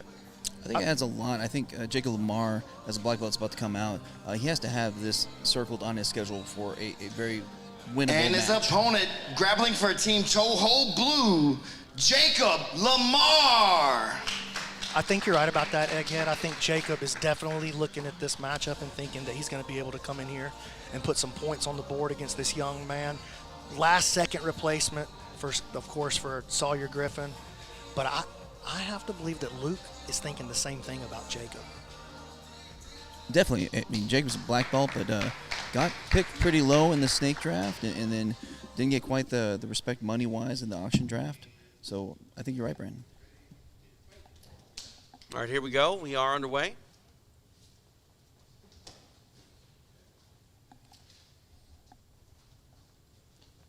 So Jacob Lamar, black belt out of Cobra BJJ in Tuscaloosa. Yeah, and he showed that he's got a lot of willingness to wrestle, to take shots, get in on those single legs in his last match. But he also showed that he's got a tendency to leave his head low on these attacks.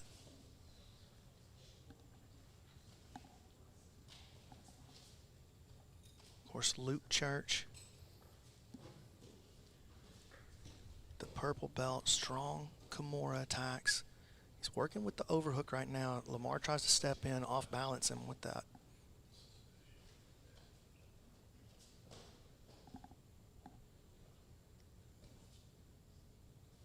Both satisfied to wrestle.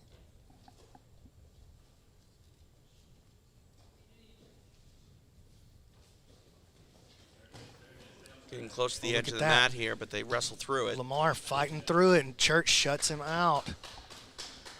He's looking for that Uchi, right? Yeah, looking to try to off-balance. We saw it in his last match. He used that little Uchi kick to try to reach down and get to the ankle pick. It's a nice combination. A foot sweep attempt, just a little bit high with his foot placement up, too close to the knee.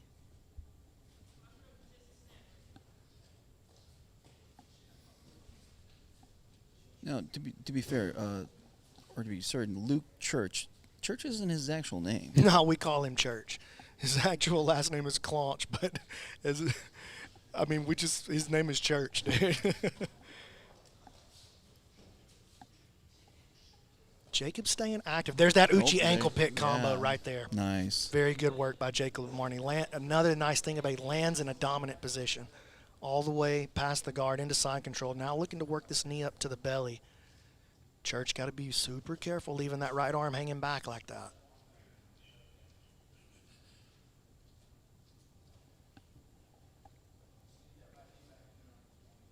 A lot of time here to work.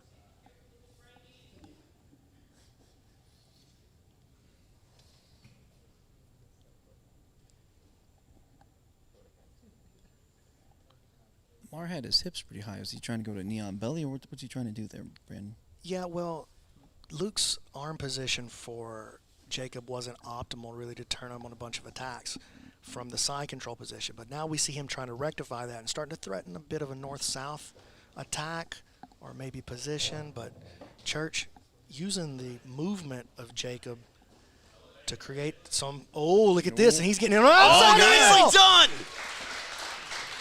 Wow, Luke Church. The replacement. Able to grab a hold of that leg and get the break. Representing team level, Luke Church. Unbelievable stuff. He had that butterfly guard, got a little bit of elevation, and just locked onto that leg and did not let go. Grabbed some points in the process. Brandon McCaffrey, your thoughts? Well, it's just the very first time that he showed any offense, he was in on an instant tap. The purple belt coming in there and getting the tap on the black belt. It happens all the time in the PGF.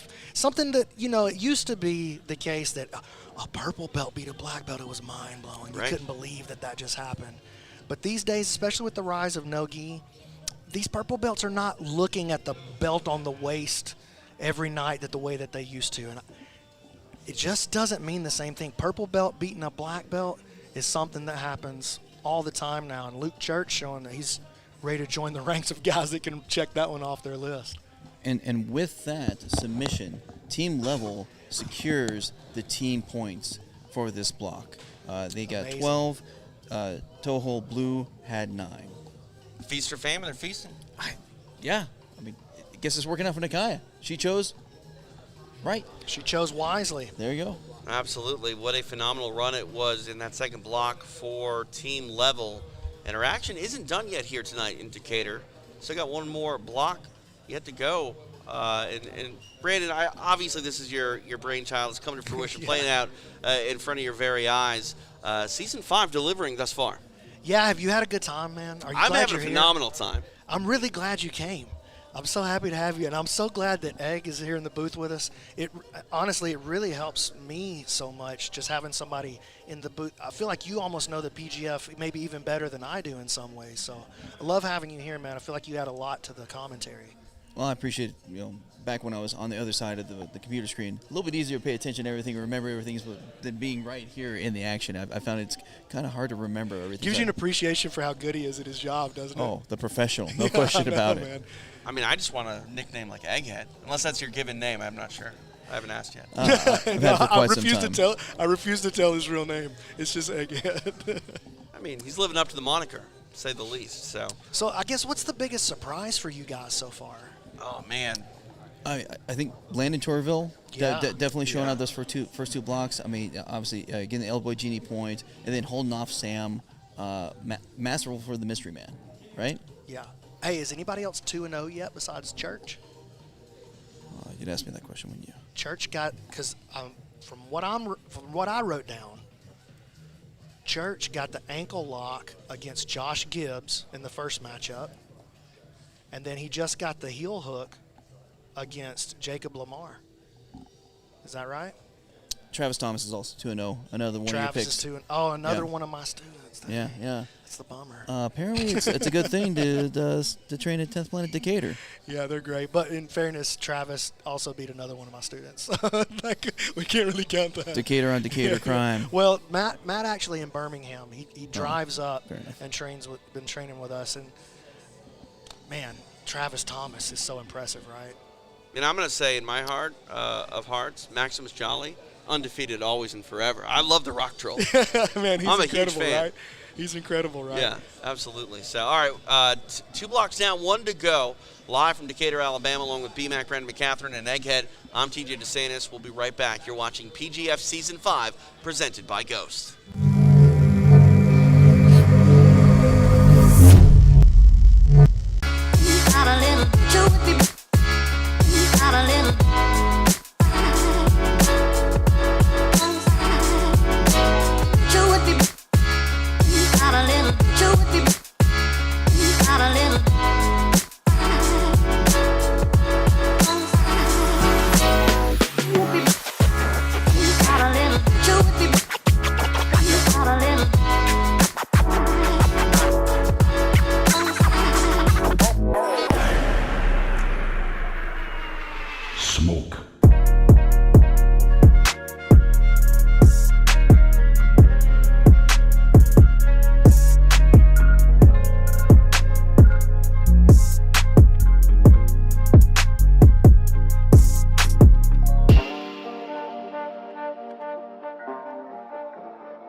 Did you know that the human foot has its own intelligence? Does it surprise you that your foot has thousands of neurons that can sense shape, texture, temperature, and even density? Did you know that most, if not all, your knee, hip, back, and even neck problems originate in the feet? Those questions may seem a strange thing to obsess over when making something as simple as flip-flops. But those questions are not strange when your goal is to make the most durable, high-quality flip-flops on planet Earth. Because at Toehold, we believe your foot can also feel quality. And that's why at Toehold, we make our flip-flops the old-fashioned way. By hand, from scratch, with a master craftsman using the best ingredients we can find. Durability is our guarantee, and style is our passion. Come try a pair of our luxury flip-flops on, and let us know what you think. Because a toe hold, I'm positive you're going to love it. People are using psilocybin in what they call microdosing. And kickboxers are using it, and a good buddy of mine is using it, who says that he can see things happen before they happen. Like, it was almost like he's reading people's minds. These things let you step out of your box a little bit. They let you step out of your usual reference frame. They let the background come forward. And you notice things about the environment that normally you would suppress. I have done it many times, but I enjoy it a lot. It gives you a silly, carefree consciousness that is unperturbed, meaning that it doesn't affect my judgment, it doesn't affect my ability to have a conversation with someone. It just puts me in this very appreciative, thankful, low anxiety state.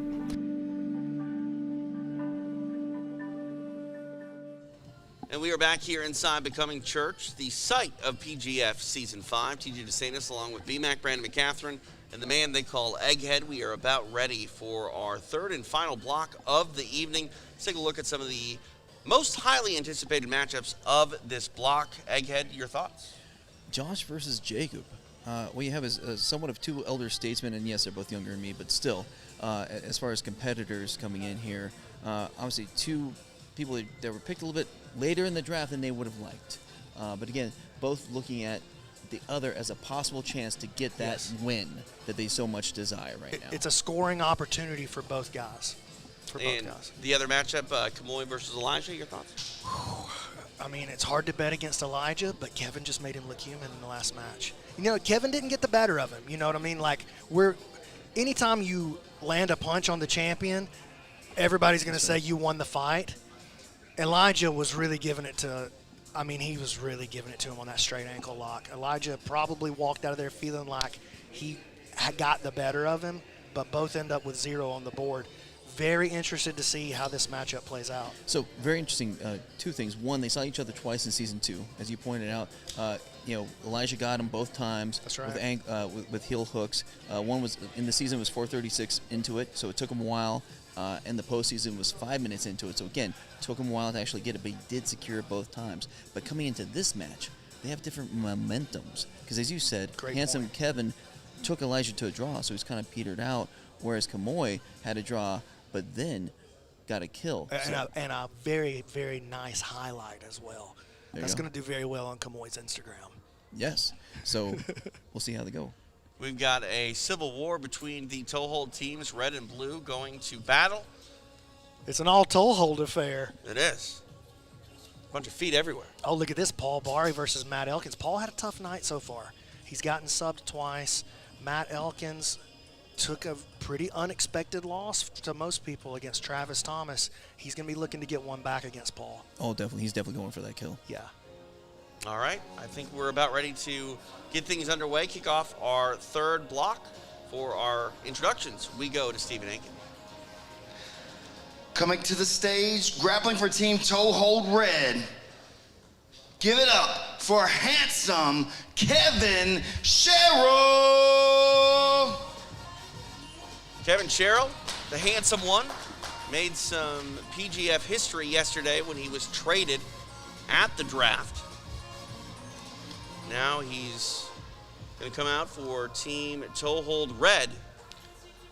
And his Toehold Blue opponent, Moose Fritz. Moose Fritz, ready to tangle with the handsome one. Moose versus handsome. I just like that matchup right there.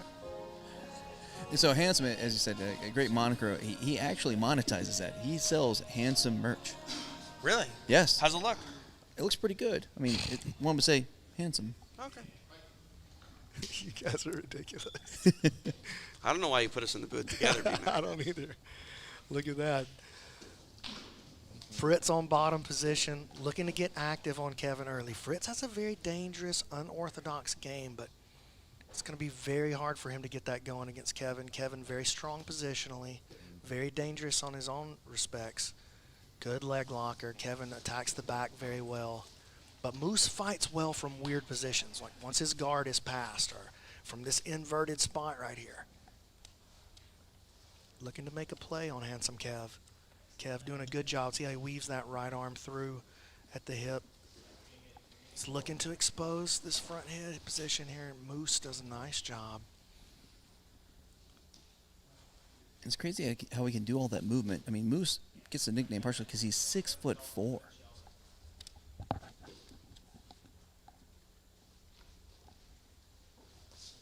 And here's Kev now slipping past the guard. Got to be careful right here. This is where Moose throws up this fly trap from. And Kevin, you know what? Kevin may have shown that a little bit of respect right there by giving him a little. He didn't really put pressure down once he passed the guard. He didn't stay chest to chest with him. And you can see that Kevin wants to isolate those arms early, try to keep Moose out of the game. And here's the back exposure. Slides in that right hook. Man, Kevin looking to get this thing done quick. Moose creating angle. Running out of space here. So the fans want some WWE action out there.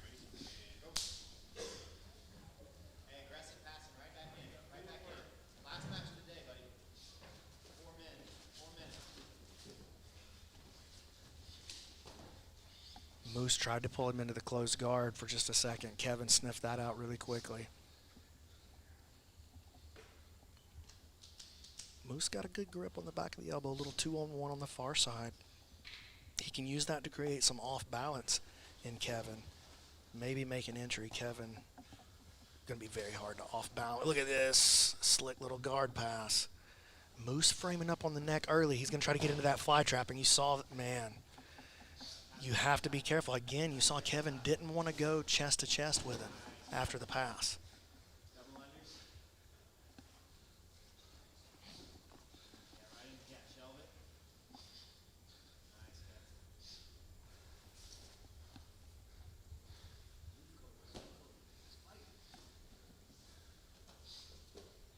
Handsome Kevin gets some nice coaching from Matt Scaff over there.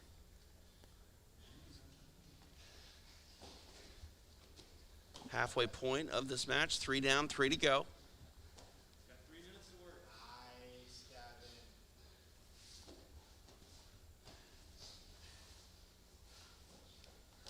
Oh, man. Kevin now starting to inch his way into a great position against Moose. That left arm starting to slide into position. Moose keeping him out of the game for right now. But Kevin has a lot of time left.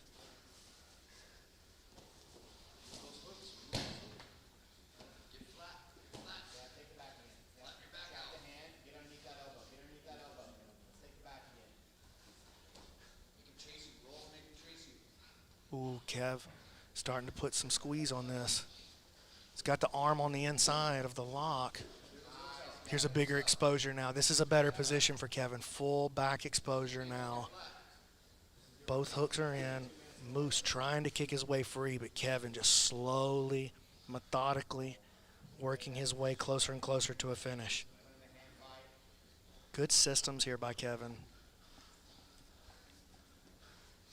Here he goes. Inching that arm closer and closer to where it needs to be.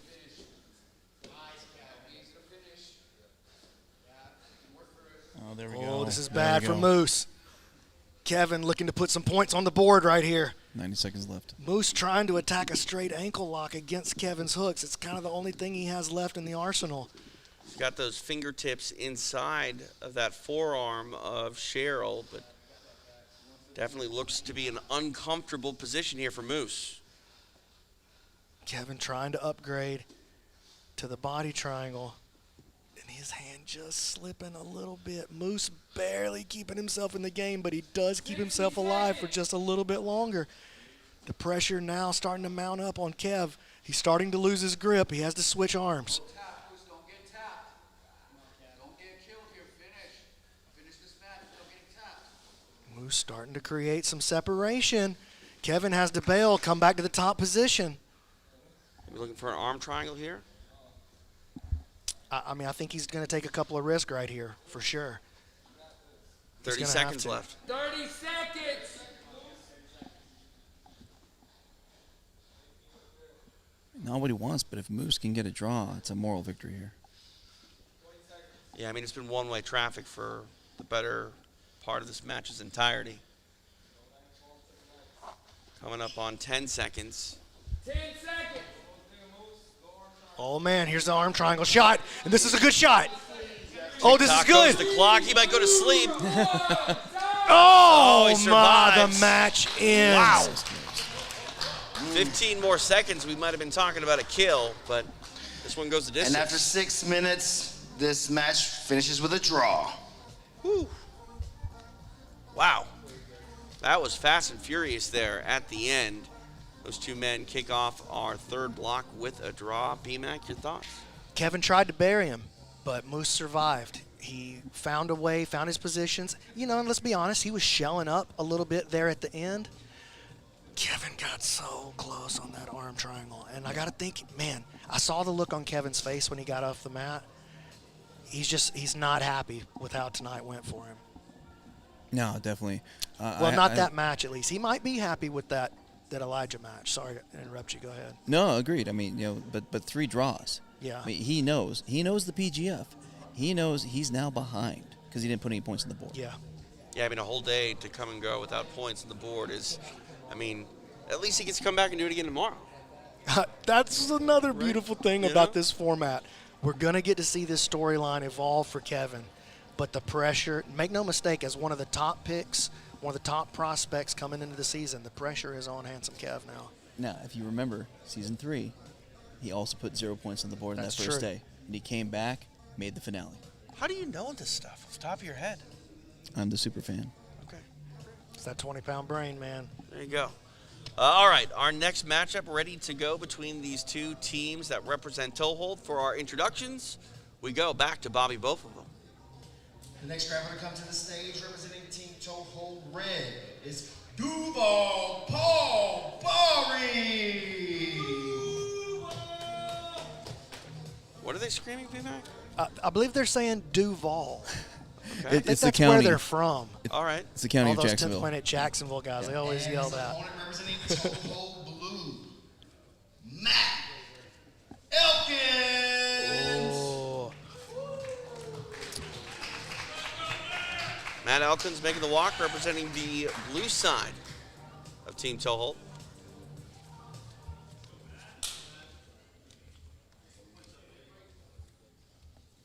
And here we go. We are underway.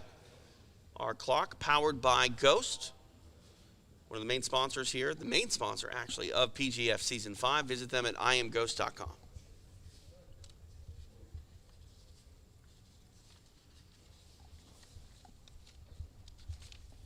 So as said previously, both guys need a win here to try to stay relevant. Yeah, and we were talking about how Kevin hasn't put any points up yet tonight as one of the top point scorers or prospects. Matt Elkins, literally one of the very top prospects. A lot of people's favorite to come in here and accumulate the most points for the PGF. He's got a 0 right now, but he's got a deadly front headlock game. And look at him use it to trip straight to the knee on belly, and he's attacking Paul Bari right off the rip. And that's where he got caught, leaving that underhook behind on that pass against Travis Thomas. Yeah, I completely agree, Brandon. I'm on record as one of those people who said Matt's going to win. Going to get a reset here in the center of the mat.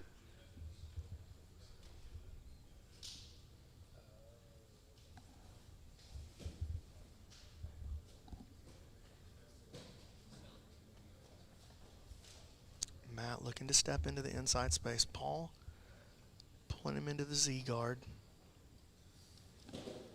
And we've seen already tonight that Matt likes to attack the Z guard with Darce threats.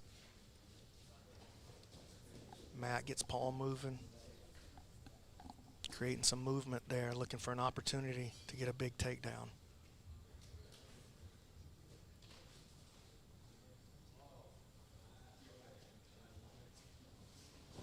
Paul trying a little victor roll as Matt slipped toward his back. Paul thought about rolling underneath and going to the knee bar.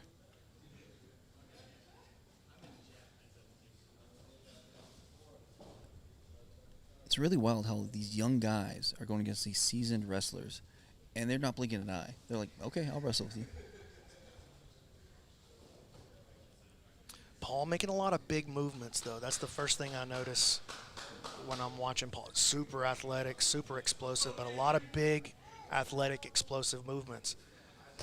And as the season wears on, I wonder what kind of effect that's going to have on him.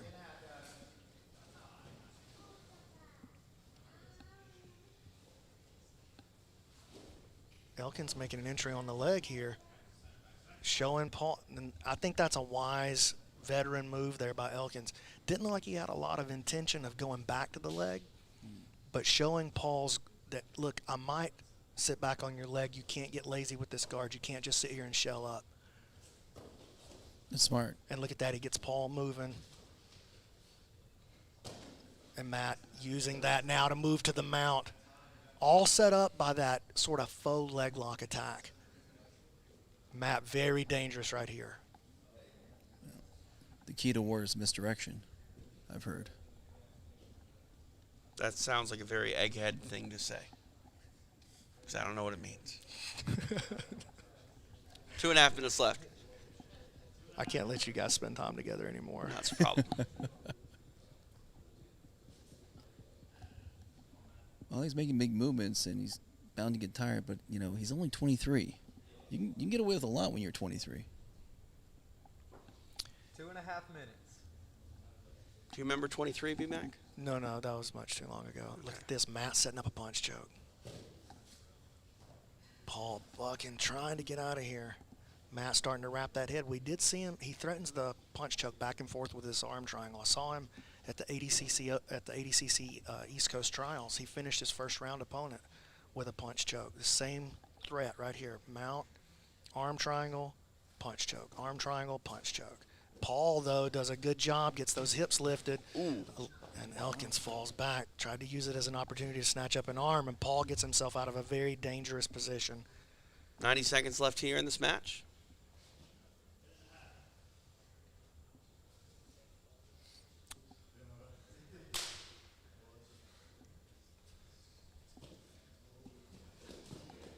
Foot sweep, aggressively chasing him across the mat.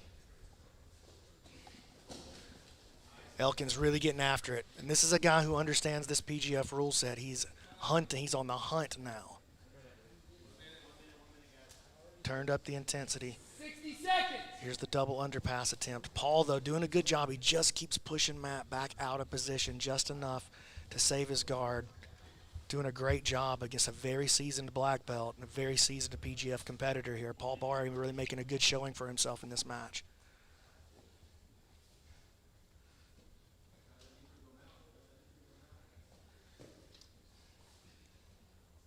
Coming up on the final 30 seconds in this matchup. Paul gives up the mount again. Matt Elkins hunting for this gift wrap with 20 seconds to go.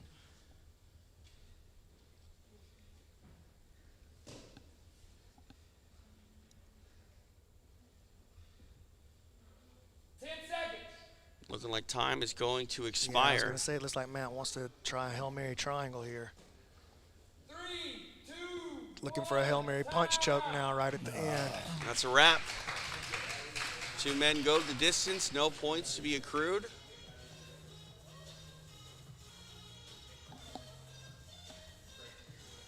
This match finishes with a draw. Ends in a draw. So there you go. Toe hold red sends handsome Kevin up to the board, and he comes up short. But then blue sends their top player, Matt Elkins, up to the board, and he comes up short. Both guys walk away from day one scoreless. Any thoughts, I get? I would have bet hundreds of dollars that would not happen. I can't believe it happened. I mean, especially Matt Elkins right there. Paul Barry just doing just enough to escape. I mean, had him threatened multiple times, but as you said, the athleticism coming through on day one. Maybe to your point, Brandon, day 3 or 4, maybe he gets that submission because he doesn't have quite that athleticism left.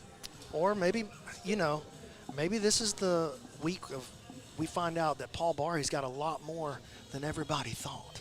You know what I'm saying? Like, by the end of the 4th day, we may be talking about a guy like Paul Barry or Landon Tourville in the top 8. We have seen that play out multiple times in PGF history.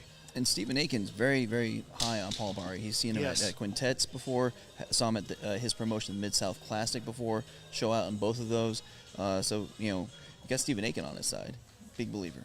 Speaking of Stephen Aiken, we go to him for our official introductions of this 3rd match. The next grappler to come to the stage, representing Toe Hold Red, it's Fedor. Not ready. Oh, he's not ready. Oh, okay. Sorry. He'll be ready soon. I don't know what not ready means. If I could talk about one matchup I'm really looking forward to. Let's go for it. So we got the Rock Troll, Maximus Jolly, versus Anakin McMahon. The two kind of similar games. Kind of dangerous at all times, can get you in a second. I want to see how that matchup goes.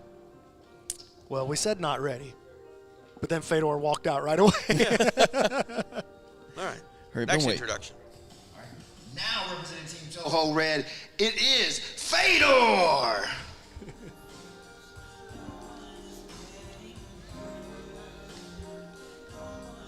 Look at that cap. Man, it was smart of him to bring that hat because it's kind of cold in Alabama today. I didn't see that coming.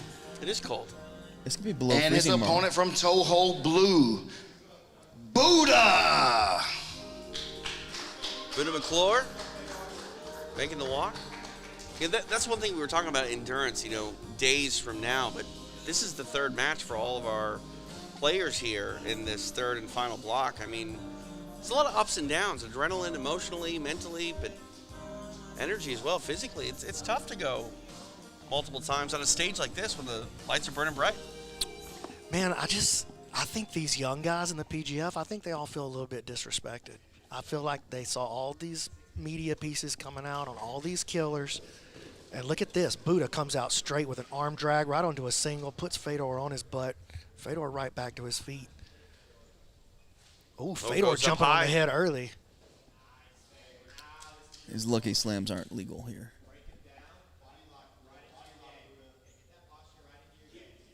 Oh, man. Listen, this is where Fedor shines, and I talked about it in his last matchup. He just slowly finds his way into a dead orchard.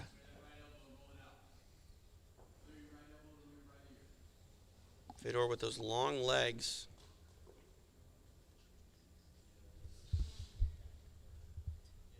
Buddha doing a good job of keeping his posture right now. Got to be very careful about the line of his elbow. He doesn't want those elbows, either one of them, to get close to the middle of Fedor's body, and he doesn't want to let his posture get pulled down. But Fedor hanging on him, just trying to tax him. This can be taxing on Fedor as well, but he's very well conditioned for a position like this. He spends a lot of time here. Yeah, the chat's already calling it for Fedor. They say he's either going to get that dead orchard or a triangle off this.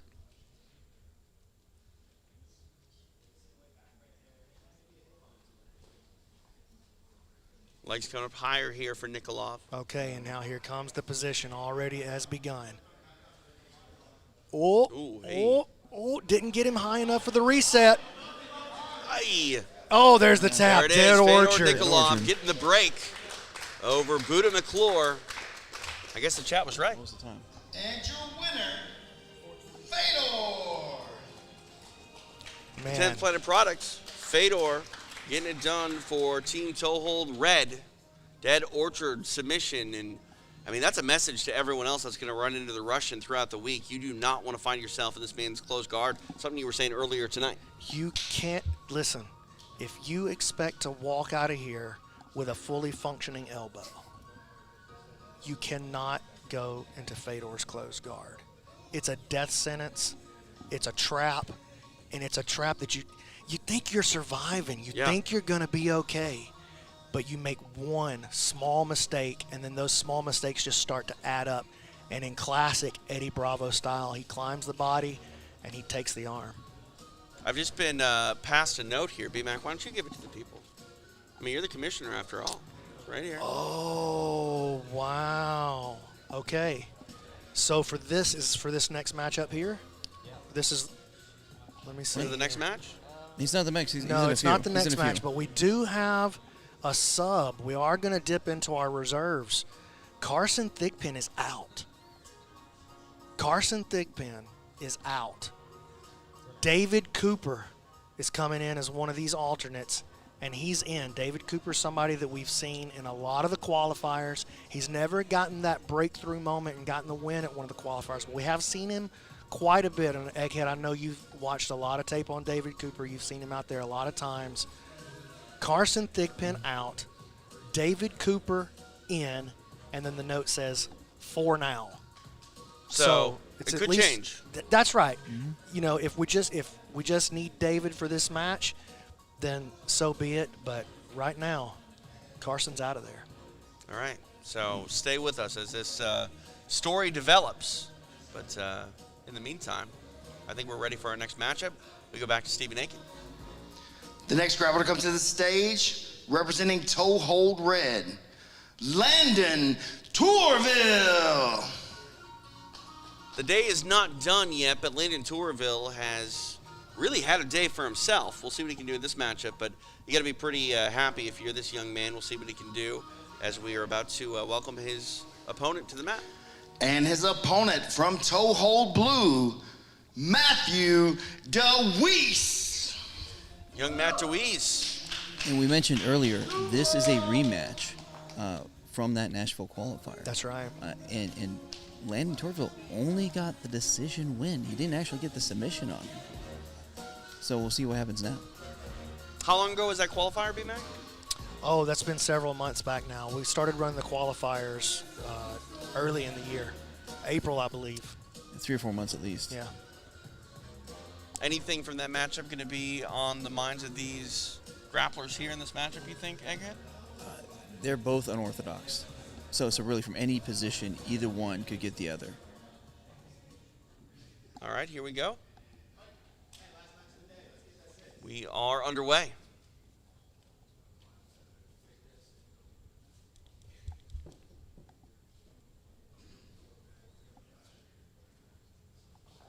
I did hear Landon say in the back during the break, oh, look at this dangerous guillotine. We've already seen it.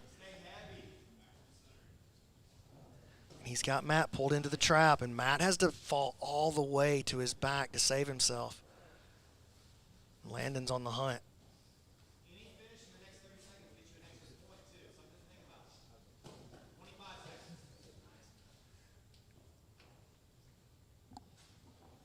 Man, Landon had a good opportunity right there. Kind of fell out of position. Could you imagine if he gotten 2 7-pointers in the first day?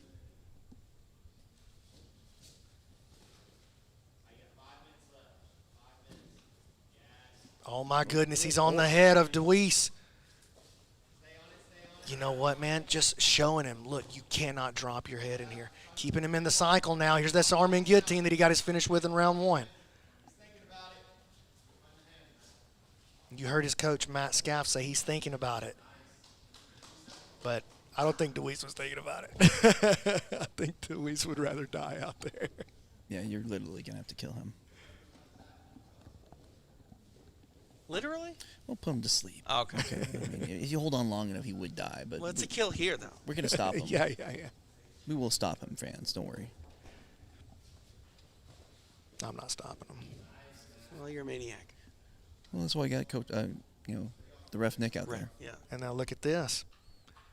DeWeese getting past the guard, settling into his twister side control position. And I know just from personal experience, his coach, Brian Brown, is phenomenal. All of these classic, what you call classic 10th planet positions, twister side control to truck to lockdown, he's phenomenal in all these positions. And I always see in his students that they really excel in those positions as well. They gravitate towards them. Those are their home bases. We saw Sam Barbosa do that in basically every match in season 2. Great example. And that got him to the finale, no question. Now into the knee on belly. Oh. Tourville inverts. Get his way out of there.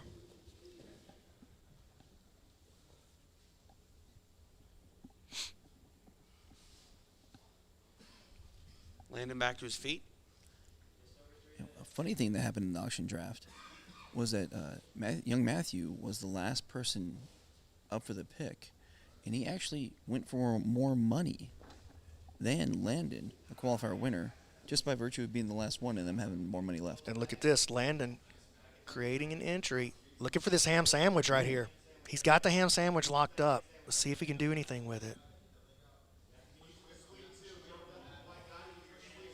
He's driving it, looking for a finish with it. Matthew's shaking his head, nah. Yeah, nah. that's not going to happen from right there, probably. Matt. They're giggling. They're cutting up out there. I like that they're having fun. And they should be, man. These guys have nothing to lose coming into this tournament. It's only opportunity to gain.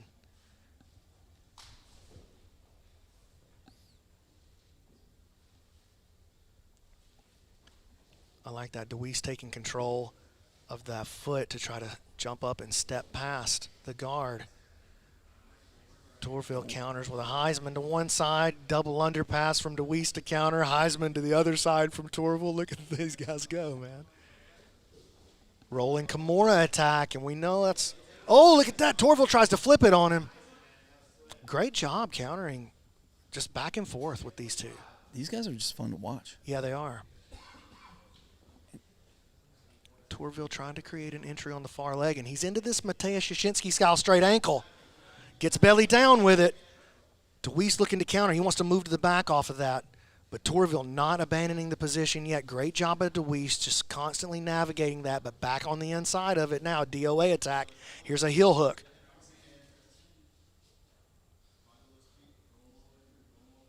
Look at Deweese navigating this very well. Here's a straight ankle, though. He's getting belly down with it. Gets the tap. Landon Tourville. What a night. Landon Tourville having a heck of a day one of PGF Season 5. And your winner, Landon Tourville. Phenomenal stuff for Landon Tourville. Ankle lock. I mean, what can you say, Egghead? This guy is on a mission and really surprising a lot of people with his performance here at day one of PGF Season 5.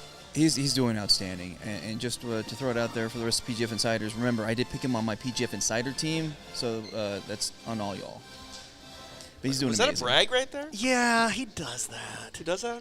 Yeah. You're right. Maybe I do need to limit my time around it. Just let it slide like this. Come on. B-Mac. Your thoughts, B-Mac, on Landon Tourville really having a day for himself? Yeah, I mean, he's the steal of the draft, no question about it. Even if he doesn't have a very good night moving forward, right? What a steal, putting big points on the board. Is he the only guy that got an elbow genie bonus so far tonight? Do we have multiples? I think he's the only one with an extra point all night. You tried to give away one when you were watching. I did because I was watching my iPad on the delayed stream. No, you're right. He's the only one. As you said, he went for the league minimum. He went for $100, a qualifier winner. I feel like the chat needs to get something going for Landon Tourville. That's what I really think. Absolutely.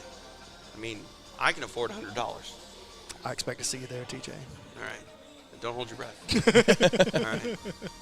Our matchups continue here as we have one final in this matchup of team toe holds. For our introductions, we go back to Stephen Aiken. Our next grappler to come to the stage, representing Team Toe Hold Red.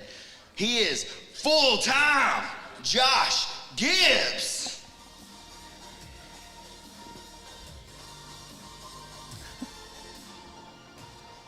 Josh Gibbs making the walk, full-time. Last matchup of this team match here in the first half of our block. Third and final block of the day.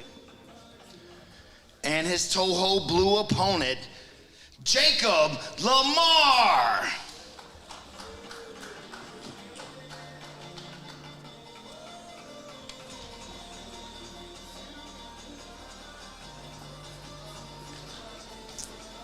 So Jacob Lamar making his way to the mat. Disappointing result in his last match. You know he's got to be coming back thinking that he's got to put some points on the board right here.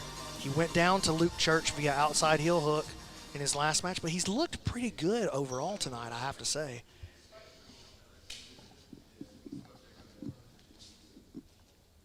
both of these guys got to be thinking, I can put some points on the board this match. And both of them are 36. Both of them kind of coming to the end of that prime for being a real competitor. This might be one of their last shots. And again, man, Jacob does a good job getting an entry on the leg, but he leaves his head a little too low, leaves his back a little too bent. But look at this, countering now, moving to the back. Nice work by Gibbs, though. Keeps him out of there. Hey, Ked, are you saying 36 is past your prime? Or beginning to be past your prime? As a 43-year-old, I can definitely say it's 36 is past your prime. Randy Couture, who didn't start in the UFC until he was 35, he disagrees. He was also a heavyweight. He was also on some of that. Natural supplements. He was. Acai and prayers to Jesus? You know what that's what he was doing. Yeah. Y'all know what I'm saying. Sorry, Randy. I love you. I don't know you, but I love you. Well, also heavyweights in the UFC have been able to be more, have more longevity. As far as, jiu-jitsu, these guys both have real, full-time jobs. Okay. They have families. I mean, one is nicknamed full-time, after all. Fair enough, but you're asking me to do double time. I'm 40. I was past my prime when I was 16. Well, this is a sport that's being dominated by young athletes. We see Dorian Olivares, what he just did at the ADCC trials, came out and smoked a ton of veterans. Cade Rotolo, the youngest winner ever of an ADCC title. The sport is being overrun by young athletes that have been training their whole lives. And now these guys might have been training just as long, but I say it's past your prime. I mean it's past your athletic prime. But old age and treachery will go a long way, my friend. And so I'd say that's past their prime, but it's not past their prime potential. Just past the prime of what they can do athletically. Paola, his wife, is in the chat saying, kind of defending Josh Gibbs. Paola, Josh said that to me himself, okay? I'm not just attacking his character. I love him. We love Josh. There's a reason he keeps getting invited back to the PGF year after year. And look at this. Good example right there. Passes the black belt's guard briefly.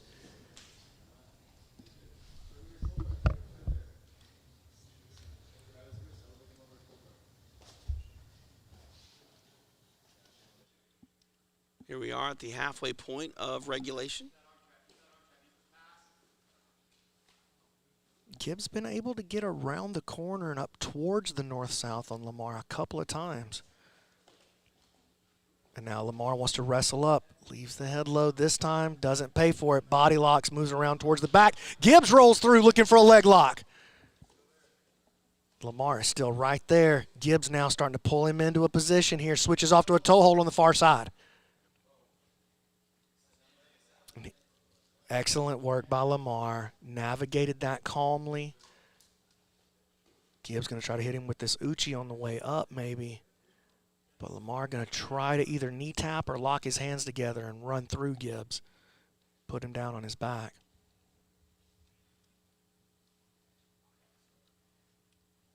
That knee tap is right there. There it is. And the back step in the process. Gibbs, though, hanging on to that whizzer, finds his way back up. And look at this. Here's that Uchi ankle pick. And Jacob's got a great sequence right there. We've seen him hit that a couple of times, seen him go to it a couple more. Very nice work by Jacob. I really like that, man. Love that sequence, and I think he's doing a really great job with it tonight. And now he's on the head past the guard of Gibbs. So the offense was swinging Lamar's way to open. Or Gibbs' way to open, and now Lamar starts to pour on the offense. There's 90 seconds left here in this matchup.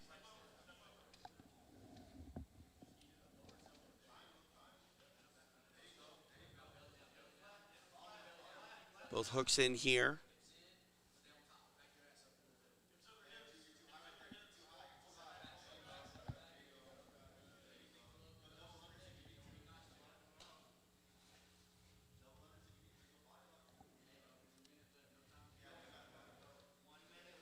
Now entering that final minute. 60 seconds.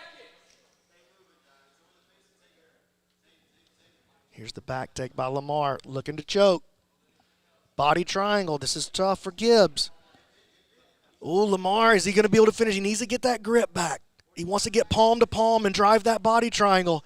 He's got a good look at this.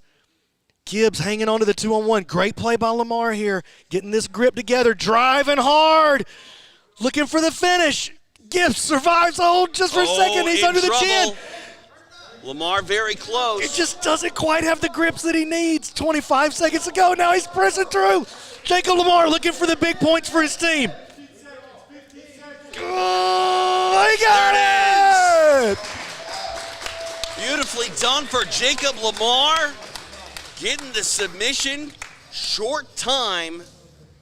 And for Josh Gibbs, unable to weather that storm. And the points go the way of Jacob And your Lamar. winner, Jacob Lamar. One of my favorite sounds in the sport of Brazilian Jiu-Jitsu is when B-Mac goes, he got him! And he got him. He did get him. And let me tell you what else he got. He got a team point for his team because Toe Hold Red had 2 breaks coming into that match, so they had 6. Jacob Lamar for Toe Hold Blue comes in, gets 6 for the kill, ties the team score in the last match between the 2 teams, and so they'll both get a team point if that's what it comes down to. 6-6. Do you have something different, Egghead? No. Sorry, you're right. You gave me a funny look, dude. We still have the next match going, though. That's right. I'm sorry. That's right. We still have the next match going. So we'll find out if level or epic roll, the winner of that matchup, scores less than 6 points during their time, then both of those guys are going to get the team point. Very right. All right, are we ready? I think we're ready, yeah. Yeah? All right. We're ready. Let's go back to Stephen Aiken. The next grappler coming to the stage, representing team level, it's rated R, Kamoy Anderson. Kamoy Anderson making the walk, representing team level. I want to remind you, he was originally drafted by Toe Hold Red, was traded with Kaya Jackson's team level for handsome Kevin Sherrill, coming off a victory in his last matchup. He wants to carry over that momentum to this match. And his opponent from Epic Roll, the jabroni, Elijah Carlton. Oh, man, what a matchup. No stranger to PGF fans, the jabroni, Elijah Carlton, coming off a draw earlier tonight. Not too many times we've been able to say that for the jabroni.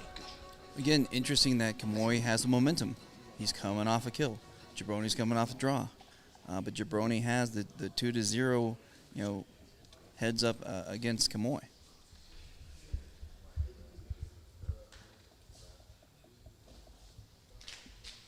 Kamoy gave him a sly look. Elijah pulls guard quickly. Gets into his butterfly, taking some strong grips on Kamoy here.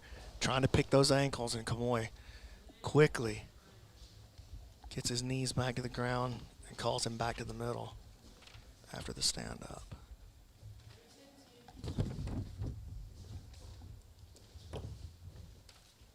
Elijah just... Apparently, there's a $200 side bet on who wins this match. By what? By submission. Oh, that's fantastic. I thought y'all said by the commissioner. I was like, nah, your boy ain't in that. It'd be an investigation if that were the case.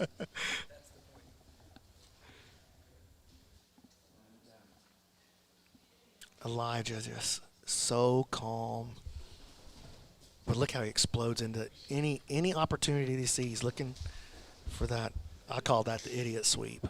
I think they call that a double koichi, which is English and Japanese, I think. So I don't know why they say that. What's the Japanese word for double? I don't know. I'm surprised you didn't know that. I'm not a Rosetta Stone.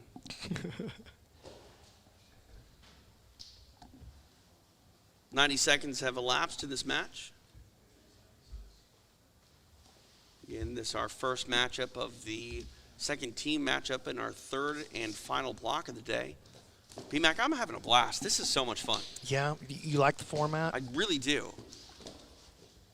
It's a different look. It's a different take on jiu-jitsu. And like the tagline said, it's everything you like about sports plus jiu-jitsu. And, you know, we've been blowing through these matches, too. Moving really quickly through the matches. It's only 7:54 right now. So. I may make it home before my bedtime. Oh, I don't know. No? I think we're already past your bedtime. It's true. It's true.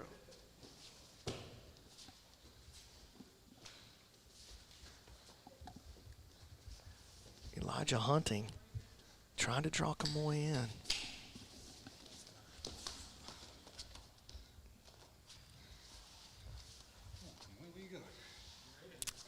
Talking a little bit to each other. Oh, yeah.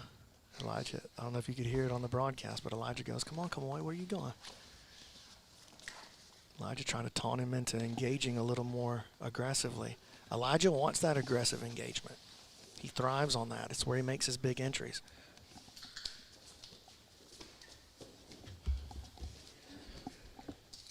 QR code on the screen there. You can scan those codes to pay our athletes directly. And put your money where your mouth is. Support your favorites. I'm guessing if you're winning money from the fantasy league, by the way, you got to throw some of that dough back towards the athlete that made it possible for you, maybe. I mean, I don't know. You might want to just hang on to that. We got. Speaking of ex-marshal and fantasy, we got the ex-marshal crew came here in their RV. They're just hanging out, driving all over the country, doing jiu-jitsu. Oh, man. They're right here in the front row with us. Traveling in the RV. I know, that's cool, Sounds isn't it? fun. The guys that own the company are like driving around, just dropping in on every jiu-jitsu gym they can find. I really like those guys. They've been really good to us, and we appreciate that as well. All of these sponsors have been huge for us this year. Oh, look at that! Set to the triangle. Just needed a brief opening. The most dangerous move in the PGF. Elijah's triangle. 2 minutes to survive this thing. That's a long time to try to survive Elijah Carlton's triangle, man. Anderson goes to his back. Do you like that move here, B-Mac? I mean, it's keeping Elijah from really finding the exact angle that he wants. You can see the legs aren't exactly in the position that Elijah needs them to finish, but Kamoy's got to be careful. He's cutting a deeper angle now. Elijah pulling up on this elbow. Oh, my goodness. Elijah survives it. Comes up with the throat slash. But he almost got his throat slashed right there, dude. And this is true to form to their last two matches. It took Elijah 4 minutes and 36 seconds to get him in the regular season match in Season 2, and it took him about 5 minutes to get him in the postseason. And both times he had to settle for a break and not a kill. I tell you what, man, that was a good look. That was a good look, and Kamoy survived it. Well, he's got an extra 200 reasons to survive now. 60 seconds. So the bet is that Elijah wins by submission. All Kamoy has to do is survive. He's got to submit it. The only way to get $200, either one of them, is to get a submission. Okay. But he doesn't have to pay because he got out. Ooh, Elijah on the hunt now. Feels the pressure.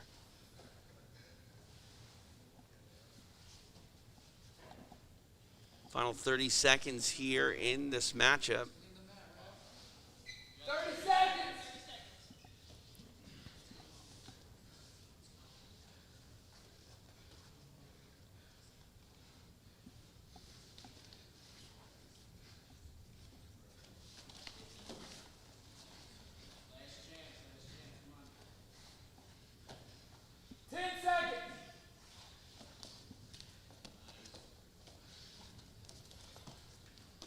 Elijah trying to bait him into that jabroni spin.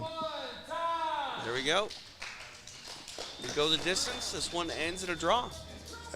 Elijah looking at him saying, why are you running from me? The fourth draw. Kamoy This just match not having finishes it. in a draw. Kamoy not having it.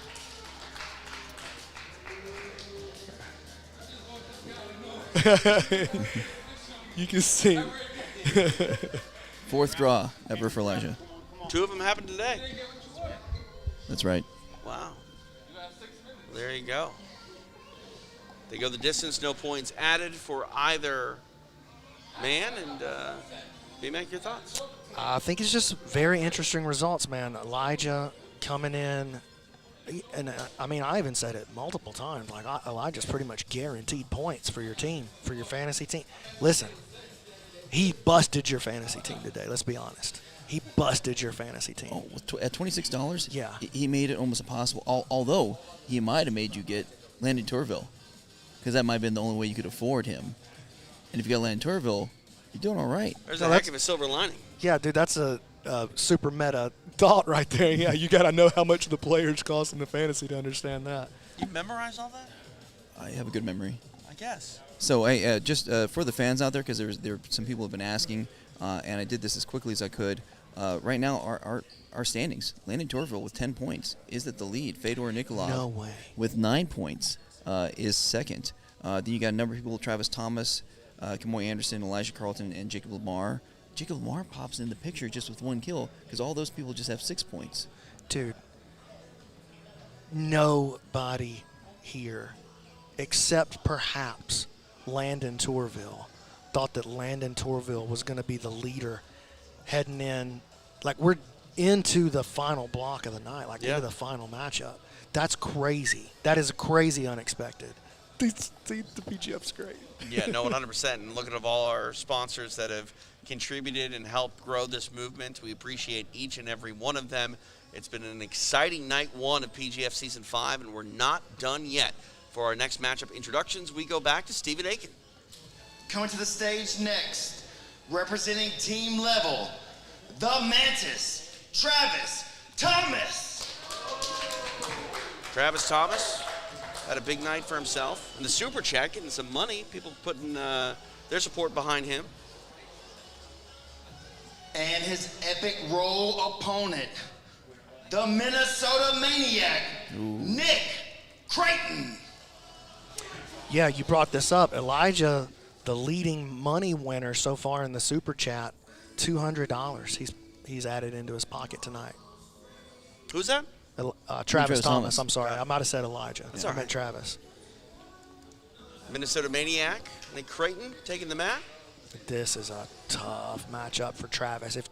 If Travis can win this match, that's going to be – I mean, he already beat Matt Elkins. That was a major statement. And look at that. Elijah just comes out attacking him right away, jumping on his head.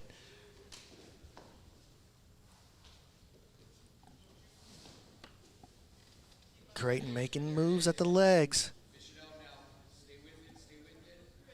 And Elijah countering. Travis. I'm sorry, I keep saying Elijah. It's all right. Travis countering the body, or the leg lock attack with a body lock here. Able to kick out, starting to make a move around to the back. Can he keep his foot protected as he goes? Not easy to do against the Minnesota Maniac. Starting to pull it into position here. Travis locks it out, saves it. Here's the attack now, starting to climb the body.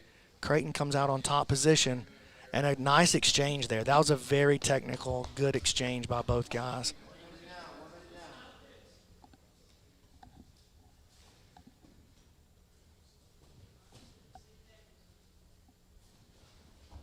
Kraton falls back on the outside heel. Travis follows him up, gets his weight on that leg. Kraton just needs a slight off balance. Thomas has to be so careful right here.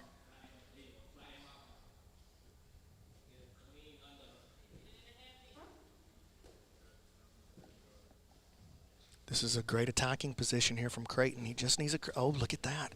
Travis forces him to bail.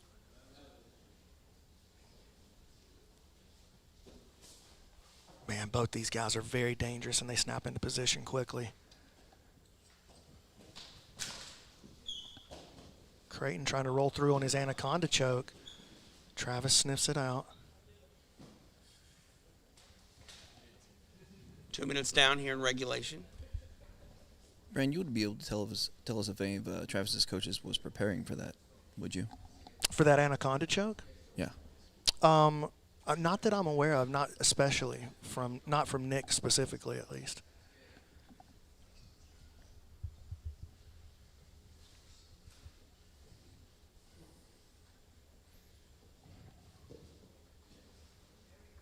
And look at this. Trying to attack the head again now. Travis switching back off to the underhook. And now Kraton has he's got a good position working here. He's working the inside butterfly on the backside. He's got the scoop grip on the far side.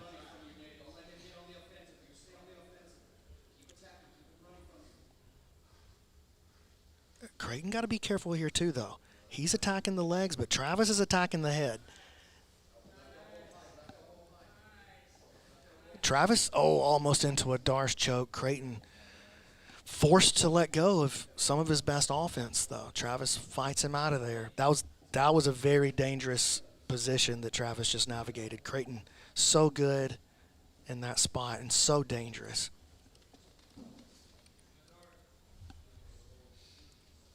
Kraton again on the attack. Looking for this false reap style position here. Oh, but Thomas in on the Darce choke. Oh, this is bad. Oh, man. Survived so far. Trying to make the adjustment here is Thomas. Starting to get the fold on the head. But Kraton staying on his offense, staying disciplined. Man, both these guys getting scary looks. Travis just keeping him in trouble, though. 2 minutes to work. 2 minutes to work, guys. 2 minutes left. Entering into the final 2 minutes of this matchup.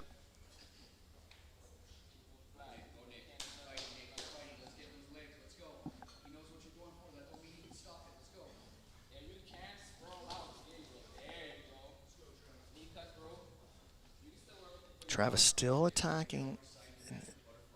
He's sort of got a faux reverse body lock position. He's folding the head with his elbow, but he's got that gut wrapped.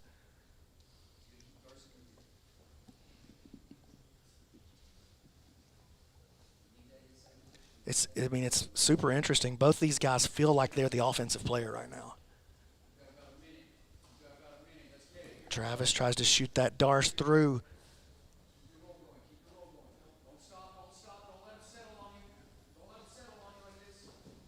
Good elevation from Kraton, but not able to get the entry that he's looking for. 60 seconds. And here's a nice play by Kraton.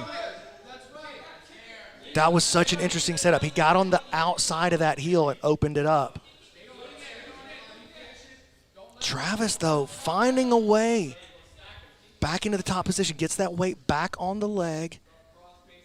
If Kraton can create just a little bit of off balance here, though, he's going to have a shot on this outside heel. There's some off balance right there.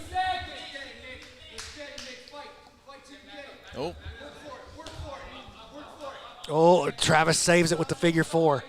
And now Travis moves back into top position. Man, navigating some of the scariest positions that you can. Travis just showing his growth since the last time that we saw him here at the PGF finale in that special match against Kevin Sherrill. Light years improved from that leg exchange he had with Handsome Kevin. Wow. That was a great matchup, man. Great matchup. And this match finishes with a draw. Travis Thomas has a draw with the Minnesota Maniac, Nick Kraton, and yeah, that was very offensive. It wasn't for either man's inhibition that we didn't see a finish there. Those guys were really shooting for it. And they were battling back and forth. For the longest time, they were both. It looked like they both felt like they were on offense. Yeah. Nicholas was getting underneath him. He had the inside position with the butterfly hook.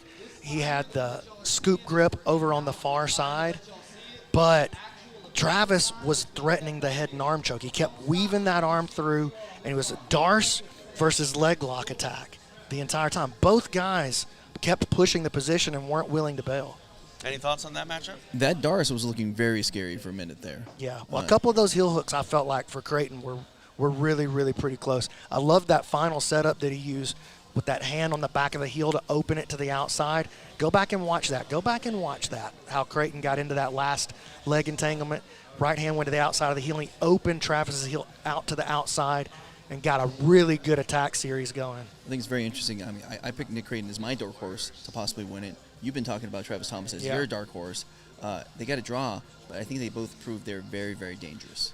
Yeah, and that if they do end up meeting in the playoff by some chance, we still don't know which way that one lands. Absolutely so. All right, 2 matches down. Both have ended in a draw in our final team matchups here thus far. And headed into this third matchup. And what's the status here with this replacement, BMAC? Do we know? Well, we're going to get Anakin versus Maximus right here first. Right.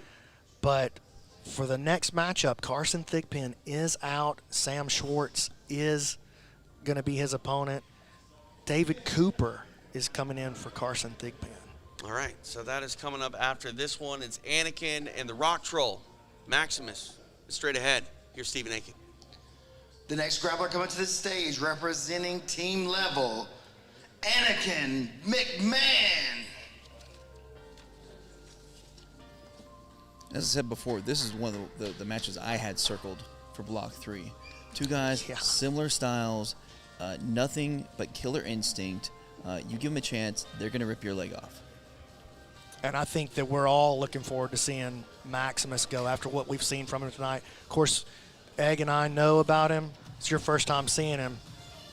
And his opponent from Epic Roll, it's the Rock Troll, Maximus Jolly.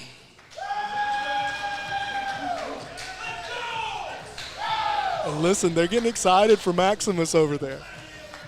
I mean, it's hard not to get excited. The guy is a magnet for energy and excitement. And he's got a little move that he does when he comes out. Little things like that matter when you're trying to get some money for your jiu-jitsu matches. It's the Rock Troll stomp. Again, I need a Rock Troll t-shirt. We've spread the word. We're working on it. All right, thank you. Look at that. They both come out quickly getting into their guard. Both these guys, very high pace. They want to get into their offense. And look at this Rock Troll trying to get into a shoulder lock attack early.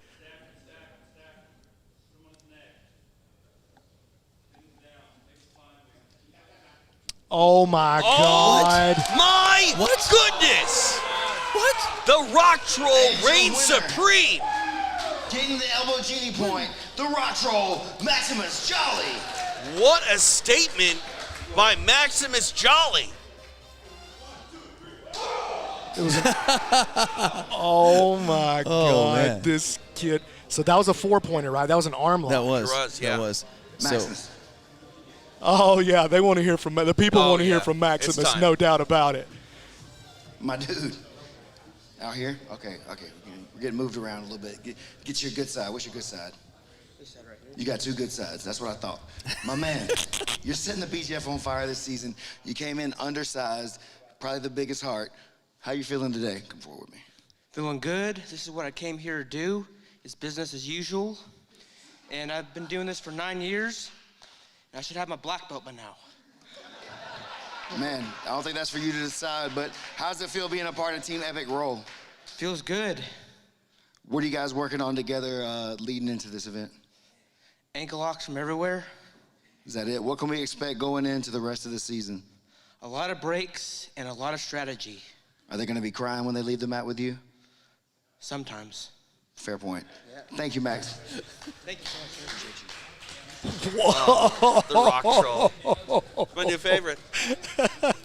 I love this kid so much. And with that, with the elbow genie points on both of his wins today, he slides into the 3rd place with 8 points. Oh, fantastic. Landon Tourville still in front of him.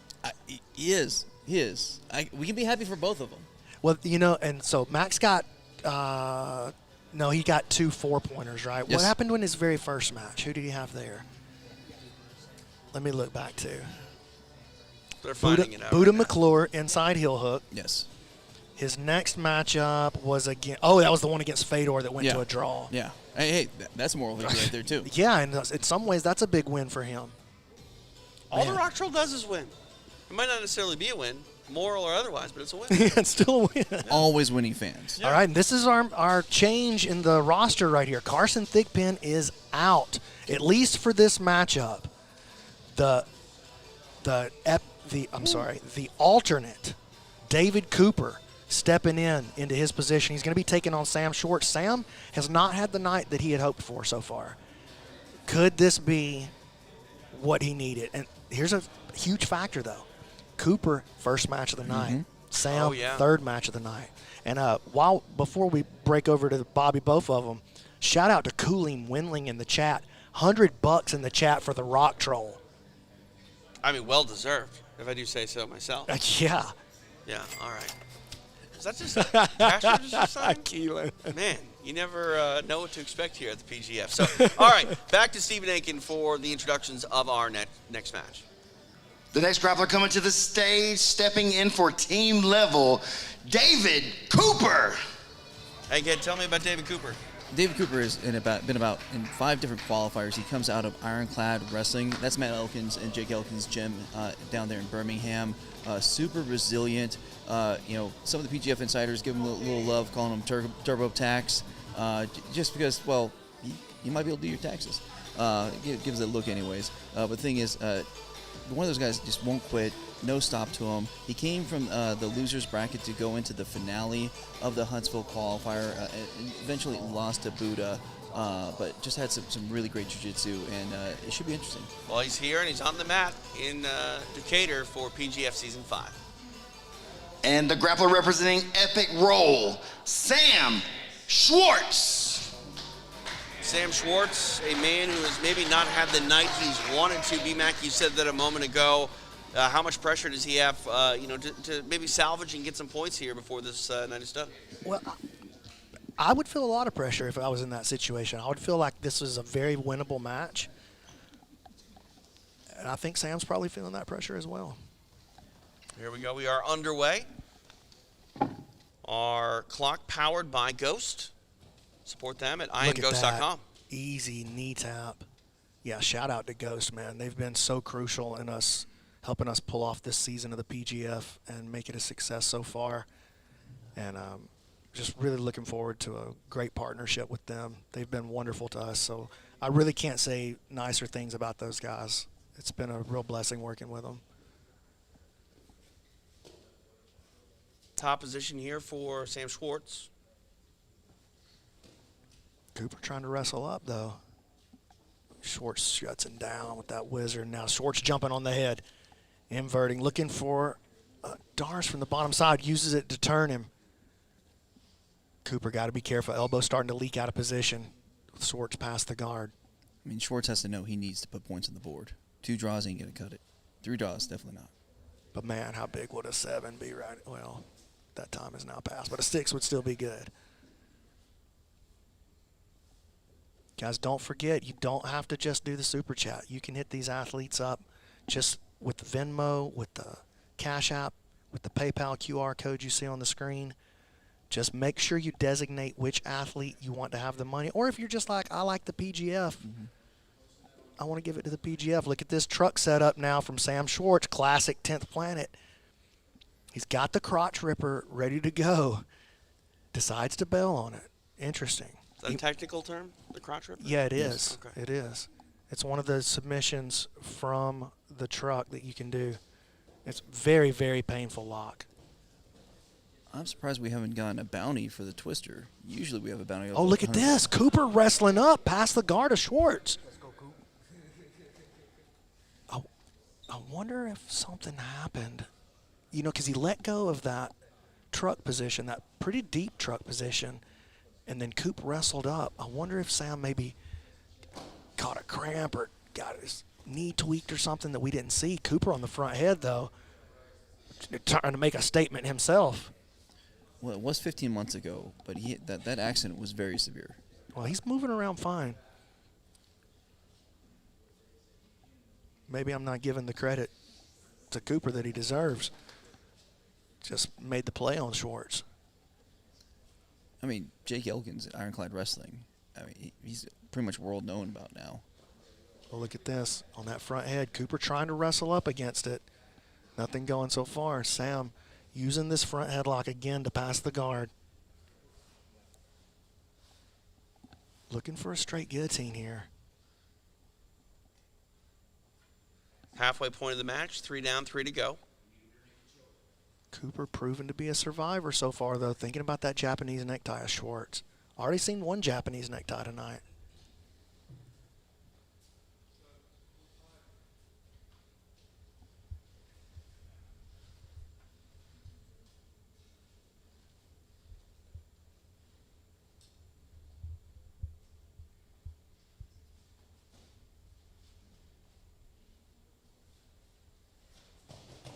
Coop tries to pull guard. Schwartz times it, spins around, hunting the Kimura versus the deep half guard right now. Here's the nice grip here by Schwartz. He's probably going to try to turn this into an arm lock. He's going to have to free his foot, though, if he wants it. Nice job by Cooper, though.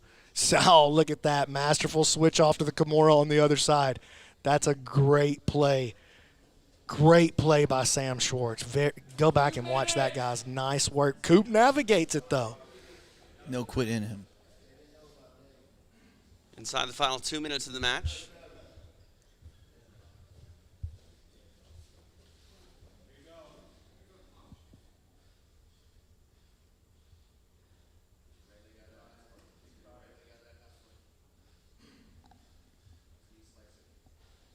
In the chat, Evan DeWitt said he approves of Rock Troll's self-promotion. one of our PGF veterans, black belt in his own right. He said he approves of Max's self-promotion. I mean, he is a black belt and he's competed with them. He could probably do it himself, right? Is that the rules? Hey, I don't know. I think you got to let your own coach do it. Cooper finds his way into the top position against Schwartz. Schwartz going to try to get into his lockdown. Flattened out. Now popping up to his side a little bit. Cooper comes out and makes a good showing for himself in this match, man. You know, he didn't just come out here and get run over, and he also didn't just come out and survive. He's in the offensive position here as the match winds itself down. Sam, though, working this electric chair. Cooper takes the head and arm to counter. Starting to try to free the lockdown. Schwartz not giving it up too easy, though. 30 seconds. Schwartz still. Now Schwartz starts to work his way over into that electric chair. Oh! What? Got him with the electric chair. That makes that knee pop, man. You can rip that knee up with the electric chair. Oh, he's up walking on it. I thought that was going to be a way bigger injury than it was. It sounded scary. Gets him. Sam Schwartz getting the break.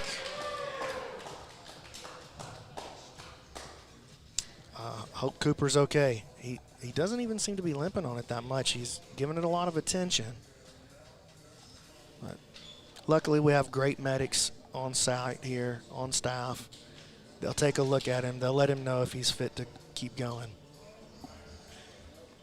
Sam Schwartz with a big win. Yeah, go ahead, TJ. No, it's a big win for Sam Schwartz and his team, Epic Roll. Got one more matchup still yet to go in this block. Your thoughts there on the last match? Obviously, for Cooper, a last-minute replacement. Didn't go the way he wanted it to, but you know he was game and competitive. I mean, he showed a lot of resilience.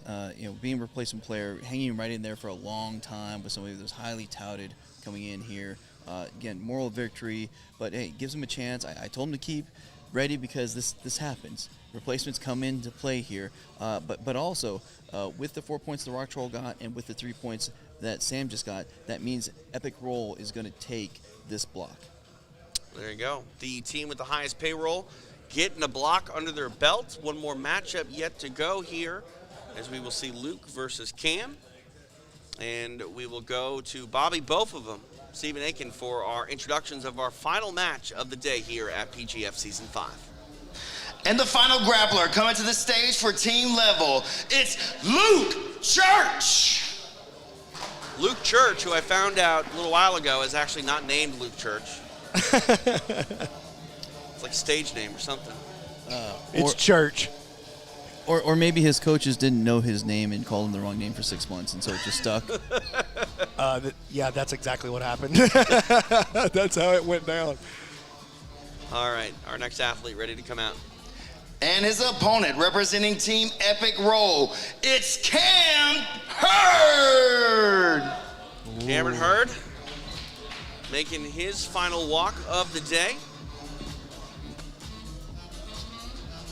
Seen him be very aggressive in his matchups. We're talking a lot about his front headlock series. Definitely a weapon that he's utilized. We'll see if he calls upon that here in our final matchup of this third block.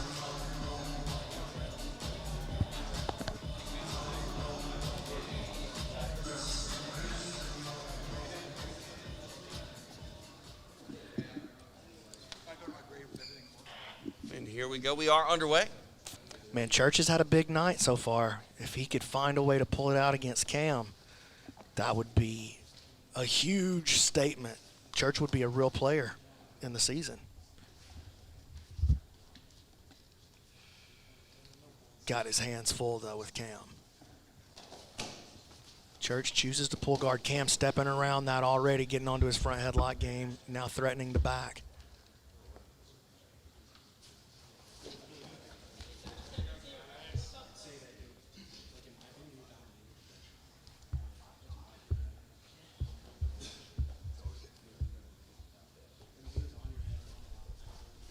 All the way into side control. Cam wants to bully Church around a little bit.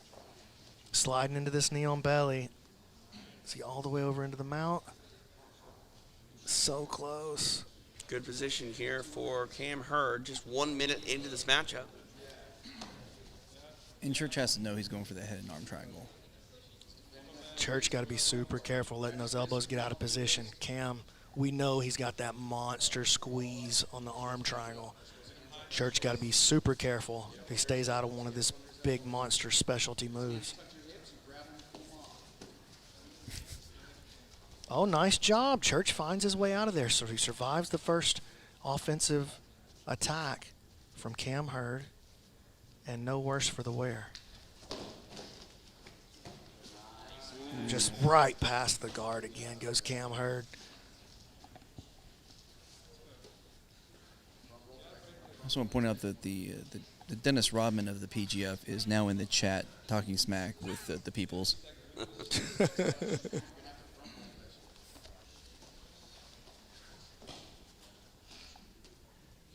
That's why we love him. Just another example of why we love him. No other promotion is this interactive with the fans. No question.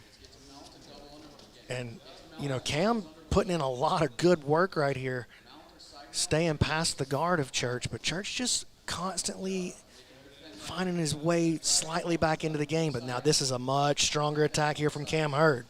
Heavy mount, putting a lot of pressure on the head. Looks like he was trying to get a smother going.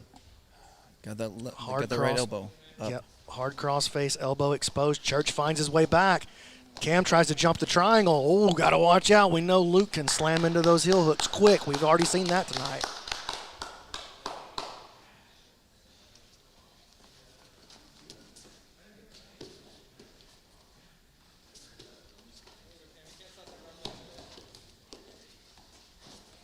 And just using the speed to just run around him. Yeah, I wouldn't even just say run around, just outflank him is good. Well, no, you're not wrong. The speed is a big part of it, but it was just good angling. You know, controlling those posts as they try to swing back in. It's just strong guard passing, finding good spots. And now this is exactly what he wanted right here. Gets into that underhook and now moves to the mount, but Church just wiggles his way back into a survival position. Cam looking a little winded here. His constant offensive pace is making him feel tired. Church, again, just bumps his way out of there. Ooh, here's the rolling. Oh, my gosh. Touch over 2 minutes remain in this matchup. To Brandon's point, I've heard, you know, in MMA fights, TJ, that a guy that with that much muscle uses up a lot of oxygen to keep him going. I mean, are you asking me because I have so much muscle? Just your experience. Okay. I mean, it is interesting. Some people, obviously, when they're heavier, do have that muscle mass. It does tax them a little bit, but personally, I don't know anything about carrying that much muscle, unfortunately.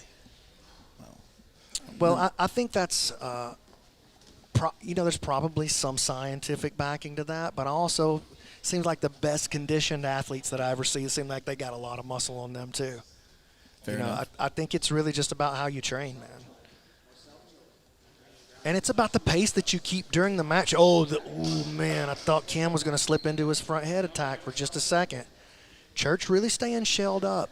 Every time Cam, even though he's been able to dominate, honestly, just dominate the match, positionally, with his guard passing, even with his attacking, he hasn't really been able to get a big exposure from Church and get close to a submission just yet. Oh, look at this. They'll try to step around. Staying active. Guys turning up the heat here in this final minute, 45 seconds left in the match. Maybe a Kimura attack here from Hurd. He bails on it. And look at that heavy knee pressure, driving that knee into the sternum. Church surviving. Here's a big wrap into the mount. Heavy pressure, looking for the smother now. Cam Hurd. He's getting reactions out of Luke. Luke works his hand back inside. 15. Definitely going for the smother here is Cam Hurd. 10 seconds left in the match. Tick-tock goes the clock. Bails off, trying to maybe do an arm lock here. Church. Now into the Roll into a leg lock. Time. Oh. Wow. What a frenetic pace. It ends in a draw, but the demeanor of Cam Hurd, you can tell he kind of feels like this one was a loss. After 6 minutes, this match finishes with a draw. What a match. What a night it has been here. Wow. PGF Season 5, Day 1, living up to all of our expectations, surpassing many. A lot of narratives, a lot of storylines. Unbelievable stuff. Brandon McCatherine, I know you're I won't say the biggest PGF fan because I'm sitting next to the PGF super fan right here, but you got to be a fan of what you saw tonight. Yeah, I'm very, very happy with that, man. I'm really, really happy with it. I feel like all the athletes, for the most part, came out and really pushed. That last match, for example, even when we had a draw, we got the athletes push. They understand that the only way to get into these playoffs is to score points, and that's one of the things that makes the PGF so unique is this scoring set over time. The PGF rule set wouldn't work for a one-night tournament. It just wouldn't. How could you even do it? It wouldn't make sense. No. We need to see these athletes multiple times. But what we've started with Day 1 is a couple of very, very interesting storylines. The chief storyline has got to be our Day 1 leader, Landon Tourville. Right. Literally out of nowhere. Yeah. This kid comes out of nowhere, walks away with 10 points. Rock Troll's another big storyline for us. Really, it's all the young blue and purple belts that are the stars after Day 1. I thought Maximus Jolly was a black belt in his mind. Well, we can't just do it just yet. But I don't think anybody's going to argue that he's just as, if not more dangerous than most any black belt that you're going to step onto the mat with. Yeah, no, 100%. Egghead, your thoughts on what we saw tonight? Well, I mean, it was validation on a few things. Coming into the mock draft, I said I was concerned about some of the wrestlers. We saw that with Cam Hurd, who walks away with 3 draws. We saw that with Sam Schwarzenfeld, who had 2 draws. He did get that win, that break on the David Cooper replacement player with a short time left. But it's a question of whether those other rule sets kind of dull the blade a little bit for the sharp kill you need in the PGF with our 6-minute matches. No, that's an interesting point. It really is, because the rule set is so different. But then also, as you said, Landon Tourville, Matthew DeWeese really impressed. I mean, a lot of, like you said, the disrespected blue belts, younger guys, really showed out. Even when they got draws against some of these top guys, they showed some real action, some real heart. Well, listen, guys, here's the situation right now. I'm going to jump off the stream real quick. You guys are going to hang out right here. I'm going to bring you a couple of these athletes that I want us to hear from. I got to go do some managerial type things for the PGF. The commissioners doing commissioner things. I got to go commish it up a little bit. But I want to funnel some of these athletes and coaches over here. I want to give the chat a chance to talk to them. I want to give you guys a chance to talk to them. We did it. Night 1 is in the books. Egg, why don't you start compiling stats, and I'm going to bring young Travis Thomas on the stream. Oh, man. The fan-beloved Travis Thomas, who's been making some money in the Super Chat as well. All right, B-Mac. Will we see you again before the night's over? No? Is this it? This is probably it for me on the stream. All right, well then. But I'll see you you'll later. see me again. Thank You will see me again. Egg, great job, man. I loved working with you so much. That's my first time actually getting to work with you on stream, dude. You're really good. You did a great job. I'm really thankful to have you on board. Thanks. Of course, TJ, You know I always feel that way about you. You're my favorite. Yeah, you're one of my favorite guys on the planet. I'm so thankful that you're here. It really means a lot to me that both of you guys took so much time out of your schedule to come and be a part of this little project that Keelan and I have. It's very important to me, and I couldn't say thank you possibly enough. So My wife hates you, but I love you. So, thank you, guys. All right, so we are going to try to chat with some of our PGF athletes as day 1 is coming to an end here in Decatur, Alabama. PGF Season 5. It's a good time to be alive. Please be joined now by the man. Travis, how are you? I'm good, man. How are you guys? Pretty great. I appreciate you joining us. How are you? The people are loving your work out there today. You know, recap day 1 for us. You know, did it go as well as you wanted it to? I don't think it went. I really wanted to come out here and go 100% for subs. I felt like I could do that. I know everybody doesn't really know about me, but I do train full-time 7 days a week. I'm in there twice a day throughout the week, and then on the weekends I usually do one session a day. But I really felt like I could go 100%. I kind of got caught up in that leg game, and I was too busy defending. But all in all, I think I did great. I had it's fun to come out here and compete. I love competing, so that was awesome. I also like to prove Egghead wrong, saying that I was overpaid. I think that he'll see at the end of this season that I was very well paid for what I'm going to do. Well, help me out here, Egghead. If you were to size up Travis's day, what's the letter grade? What? A+. A+. What are you talking about? He's one of the few guys that got 2 submissions, and he defended one of the most dangerous leg lockers in the PGF this season, Nick Kraton. Nick Kraton, you know, has a win over Hasim Rita, other huge name people. I mean, a lot of people in the PGF right now are scared of him. Yeah. And not only were you not scared of him, you threatened him with Darces. Yeah. I mean, it was kind of a back and forth. But again, we talked about it amongst us. That both of you are picked as dark horses, and I think you both really showed how dangerous you are. Yeah, I actually think that was like a big improvement for me because I don't know if many people know. Like Egghead said, I haven't competed too much in jiu-jitsu, especially on like a scene where most people would know. I've done a couple SGCs, I've kind of done a couple local tournaments, but leg locks is my only losses by submission, and then I've had a draw loss. But leg locks have always been the thing that kind of get to me. So to go out there and stand 6 minutes in somebody's leg attack who is super good at legs really was an accomplishment for myself. At the same time, I wish I would have got the sub. But tell me what the rest of the night is, because it's a quick turnaround. It's a match after match after match. Another day full of action. What are you going to do with Team Level tonight? I don't know if they have any plans. It'd be cool to go eat, but I honestly don't know why a lot of people think that like this is a lot of jiu-jitsu. I feel like in the gym during the week I compete more than these 3 matches anyways. I don't feel like this is. I mean, the competition level when you come and compete is obviously at a higher, like you get more tired, but I don't think it's going to build on me like everybody thinks it is. I think a lot of that question is based on what the lights do, the nerves. Is there any mental fatigue at all? Obviously, physically it's similar to rolling throughout the week, but mentally, do you feel that wear and tear? I don't think so. I've tried to go out and explore at different gyms. I'm always going and sparring at other gyms, or always going to test my jiu-jitsu at other gyms. I love going and finding the competitors on the scene, not in a competitive sense, but going and seeing their gym and competing them with them there. So I don't feel like the lights have a big difference. I also feel super at home because this is my coach's thing. So I feel like we're just at my gym doing open mat. There you go. Anything else for Travis? Well, I just say, easy to say, day 1. Yeah. I mean, I know you're, an active professional MMA fighter, so you got conditioning for days. But we'll see how you're doing after day 2 and 3, sir. Yeah, for sure. I want to say, man, you kill this job. I think that your voice is perfect for commentating, so I wanted to say that. I have no hard feelings against you, Egghead. I love that. You want to make sure that I actually am what I am, and you're giving the people a good thought. So hopefully by the end of the week we can change your mind and the people's, and I appreciate both of y'all. Thanks, Travis. Absolutely. Appreciate your time. You're showing up by the scoreboard. Yes, sir. Yes, sir. There he is, Travis, doing it big for Team Level here at PGF Season 5, Day 1. I knew it was an A+ day for him, but after saying that he was overpaid, I was going to make sure that you had to say it was an A+ day. For some reason, everyone loves pointing out when the Egghead is wrong. It's because it's very rare that it ever happens. Just very satisfying for people. Yeah, exactly. All right, looking at my left here, I can see the manager of Team Level, Kaya Jackson.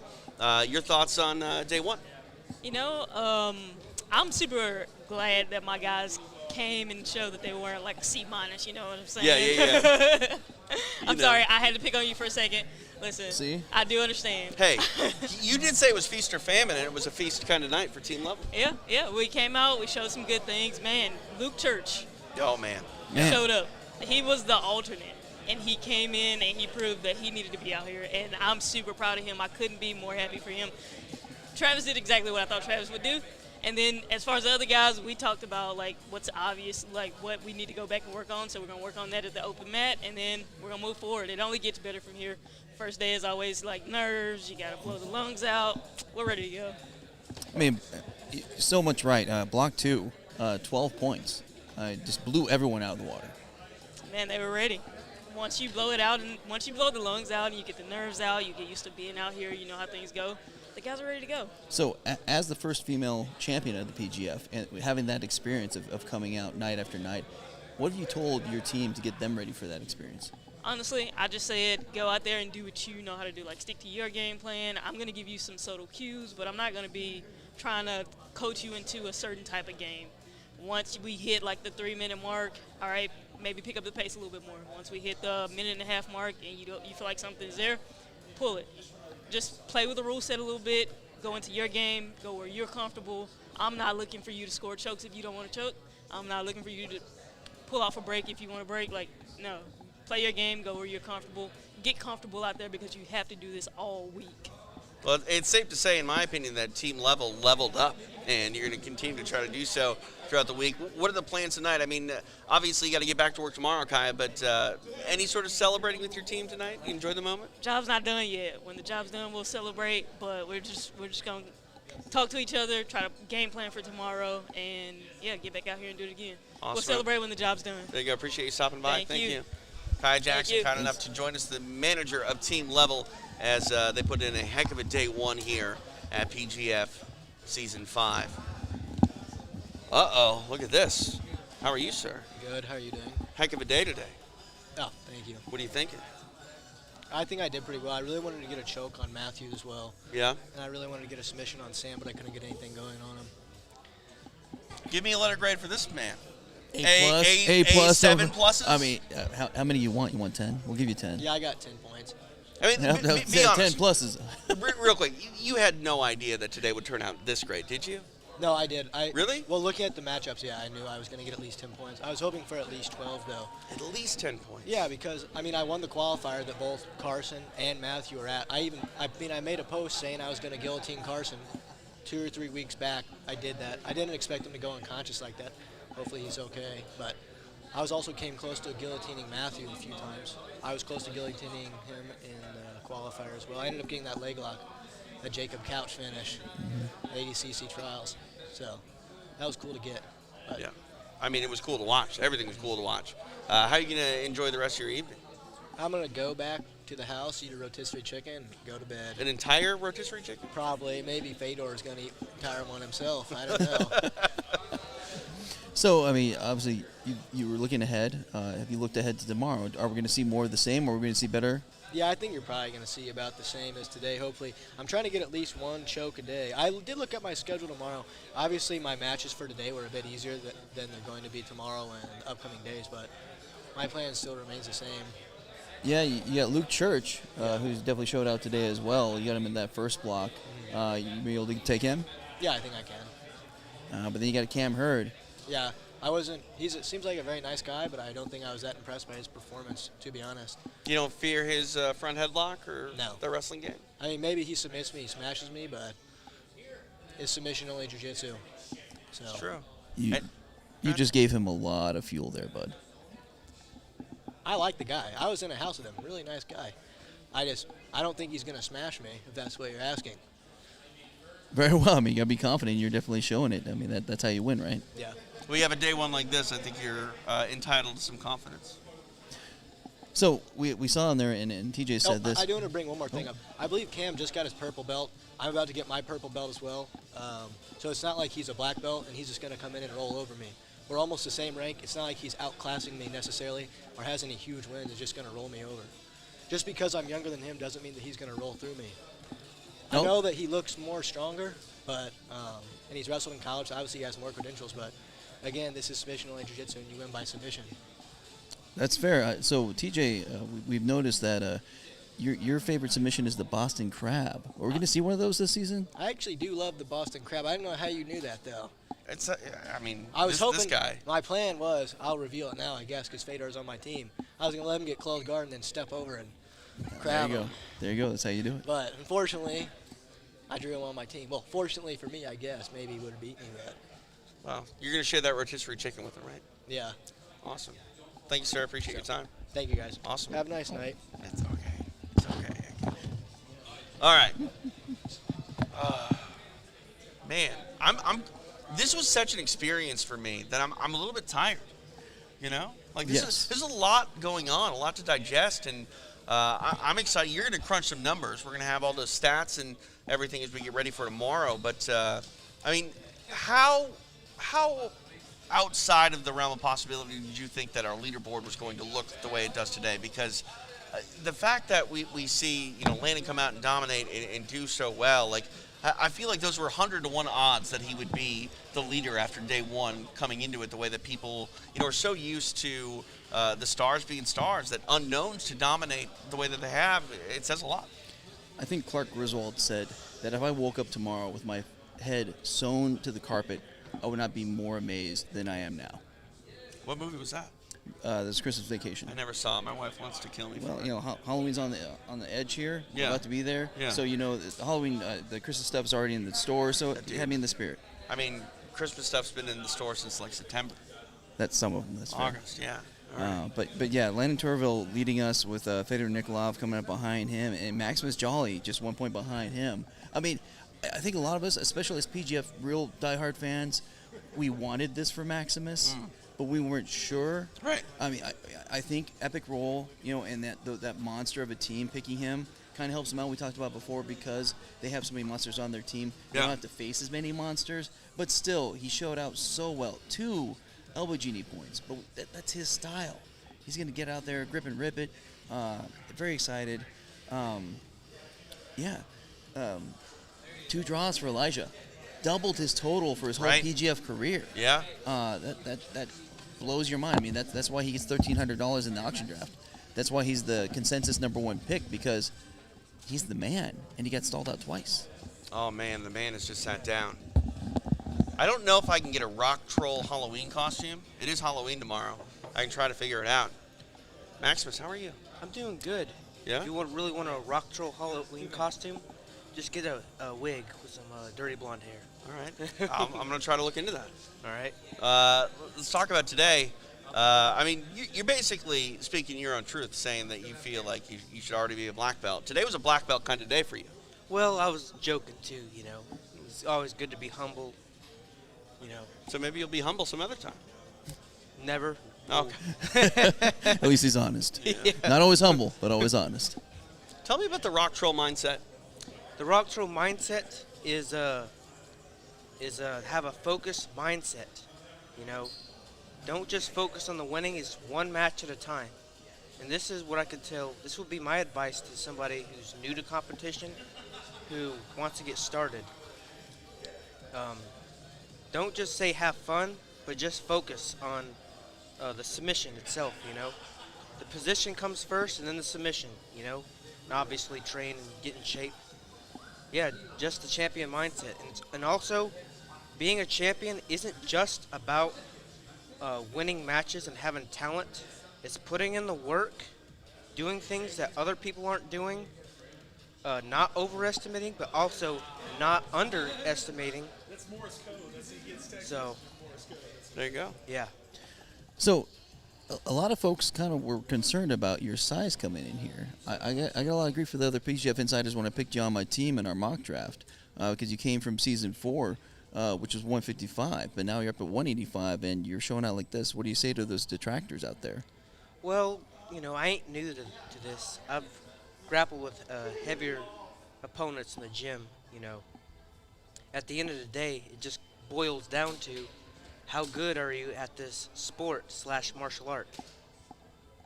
I mean, it makes sense. I told my response to them was jiu-jitsu's designed for this, especially your style of jiu-jitsu, going after all those breaks. And that's good that you asked that question because I felt like my hardest match was Victor Nikolov. He felt stronger than me, but I think me and him are 50-50, you know. But at the end of the day, I'll get that 51% that comes out on top, you know, just barely. So you're I'm just calling it how it is, but I can't beat him, you know. Yeah, got the draw with Fedor today, but who knows if you have to see him again in the finale, you want that back. To get into to analyze further into the details of the match, felt like he had certain movements that stopped me from getting underhooks and meat hooks and stuff like that to get from the half guard knee shield. He also stepped his leg up, and he also, when I was playing knee shield, he would slide his long arm underneath my leg, that octopus tentacle. That's what I describe it. A Russian octopus tentacle. Do octopi live in Russia? Well, there's the Barents Sea, I think. Okay. There's the Bering Sea and the Arctic Ocean. Well, they also the Baltic Sea. Also the Baltic Sea, yes. Yep. I don't know my geography very well. I'm telling you that right now. Well, you know jiu-jitsu at least. Or kinda. I watch jiu-jitsu at least. Yep. So you can technically say you do. So I have to ask this. You've had one night in the Epic Roll House. What is that dynamic between Elijah Carlton, Nick Kraton, yourself, and Cam Hurd? How's that going over there? Yeah, it's going good. We're getting along well. Being in that room, I'm trying not to give away too much, you know. Because you expect to see them in the finale. Yeah, I expect to see them in the finale. So it's a cautious camaraderie. Yeah. Awesome. And I still consider myself a contender because I haven't tapped out the big names out that have built a legacy for themselves in this tournament. And I look to make that happen this season right here. And what's funny is when I arrived here in Decatur, I was driven down here with Jonathan, my butler. I call him a butler, but I'm your joking. coach. Yeah. And I arrived at the gym to do the combine. I didn't go to that robot, all right? I went straight to the office, and I got my fingerprint along with my rock troll DNA, and I got that on that golden platter belt. Yep. So you claimed it. Said it's yours. In essence. Made your mark. Yeah. All right. Well, one step closer to it. Maximus, appreciate your time. Heck of a day one turned in. Can't wait to see what you can do tomorrow at day two. Yep. I also want to flex a little bit right here. There we go. You want to flex with them? Sure, why not? Yeah, right here. Yep. Camera's that way. No, Yep. pardon. I'm just looking at myself, too. I mean, nobody says it quite like the rock troll. Thanks, Maximus. Thank you so much. Thanks, sir. Have a good one. You too. Thanks, Max. Heck of a handshake, too. Wow. I look forward to more interviews. I'm sure we'll be doing more. There he is, Maximus Jolly, the rock troll, kind enough to join us here. Matt's side, inside Becoming Church, the site of PGF Day 1. My microphone's still on? No, it's back still now. on. We're good. All right. Maybe they're trying to tell us we need to go home. I think they are. Well, they haven't started flashing the lights yet. Yeah. All right, can we go home? Commercial? Commercial. Oh, we're closing. So No. it's sign-off time. Yeah. All Oh, right, perfect. So we Sign-off can time. go home. Day 1 in the books. Egghead, it's always been fun hanging out with you these last couple of days, and can't wait to do it again tomorrow. It's been a blast. Hey, everyone, just buckle up. We got 3 more days of this. Absolutely. I'm going to go try to see how my fantasy team's doing. Sorry for your fantasy team. I'm going to hear about it all. I'm probably beating you right now. That's fair. Yeah. Probably. All right.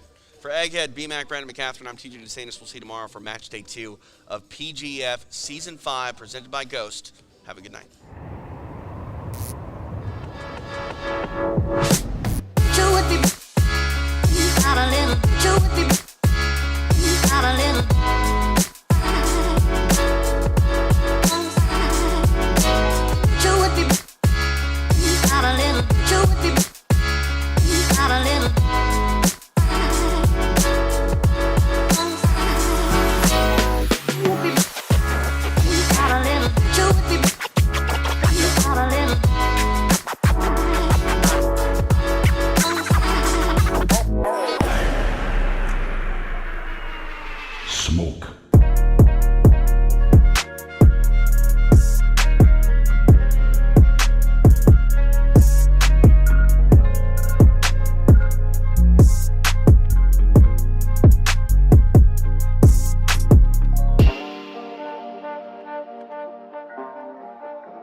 Did you know that the human foot has its own intelligence?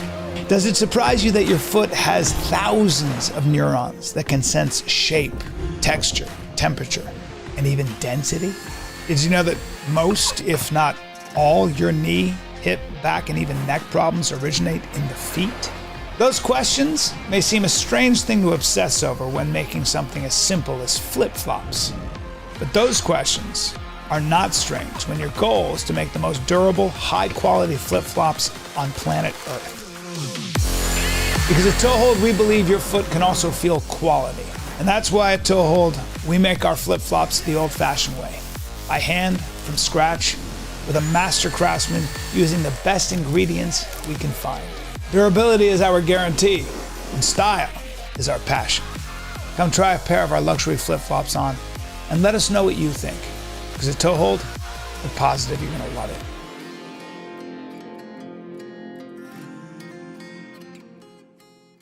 People are using psilocybin in what they call microdosing.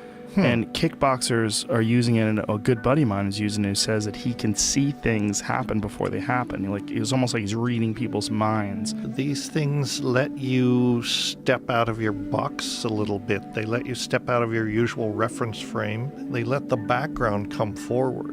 And you notice things about the environment that normally you would suppress. I have done it many times, but I enjoy it a lot. It gives you a silly, carefree consciousness that is unperturbed, meaning that it doesn't affect my judgment, it doesn't affect my ability to have a conversation with someone. It just puts me in this very appreciative, thankful, low anxiety state.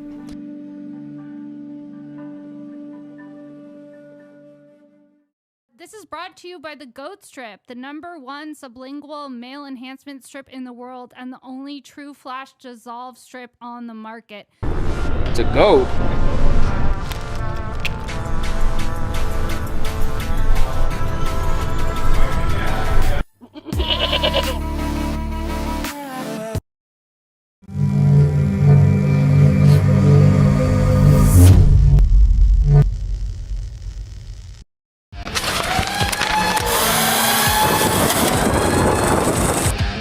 PGF Season 5 finale is going down November the 4th, live on pay-per-view, or get your tickets to attend in person at pgfhome.com.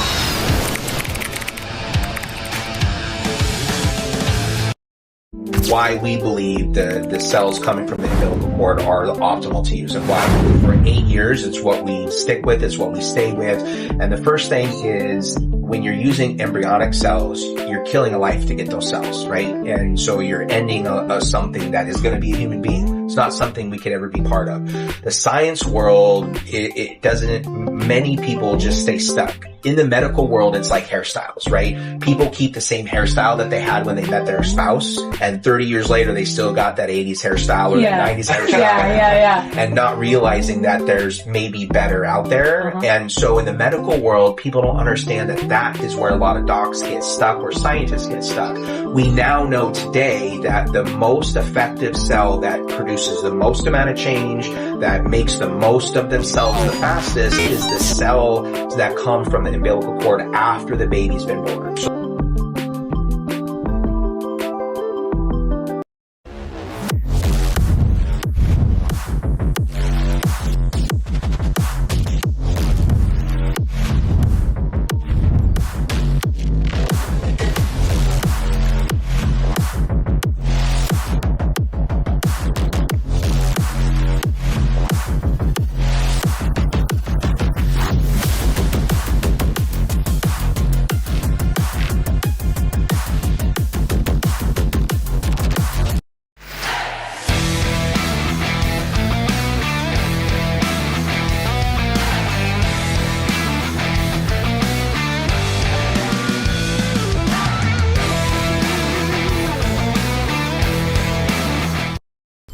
Hey Jiu-Jitsu fans, don't just watch PGF Season 5, play the Fantasy League, only on Fantasizer. If you win first place, you could win $1,000.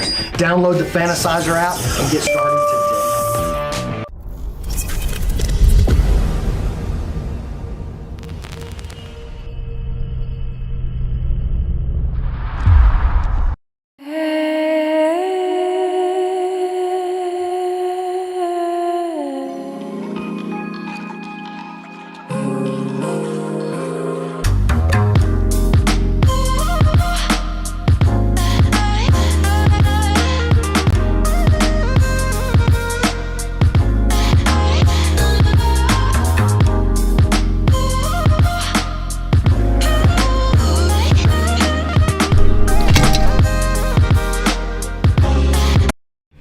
Huge news. I've partnered with the Vulcan Fight League, or the VFL. It's a crypto-based strategy MMA fighting game. These guys are tied in with some pretty big events and even with some pretty big names in the fight world. Mighty Mouse, Ryan Hall, Brandon McGathering. Right now I'm working really closely with the development team. We're building my character. So you're gonna be able to take your custom character, bring him over to Brandon, teach him jiu-jitsu, and then go beat everybody up. Now listen, the coolest part about this game is that it's play to earn. You can win actual money and crypto rewards for playing the game. There's a lot of progress to follow as we get close to releasing this thing. You need to go on Twitter, follow Vulcan Forged. You need to go over and check out their gaming platform, and you need to make sure that you join their Discord group. I gotta be honest with you guys. I'm really excited about this. Not just because I get to be in a video game, which is cool, but I get to be in a fighting video game, and I get to be involved in this new coming world of crypto gaming, which I think is gonna end up being a pretty big deal. So I'm interested to hear what you guys think.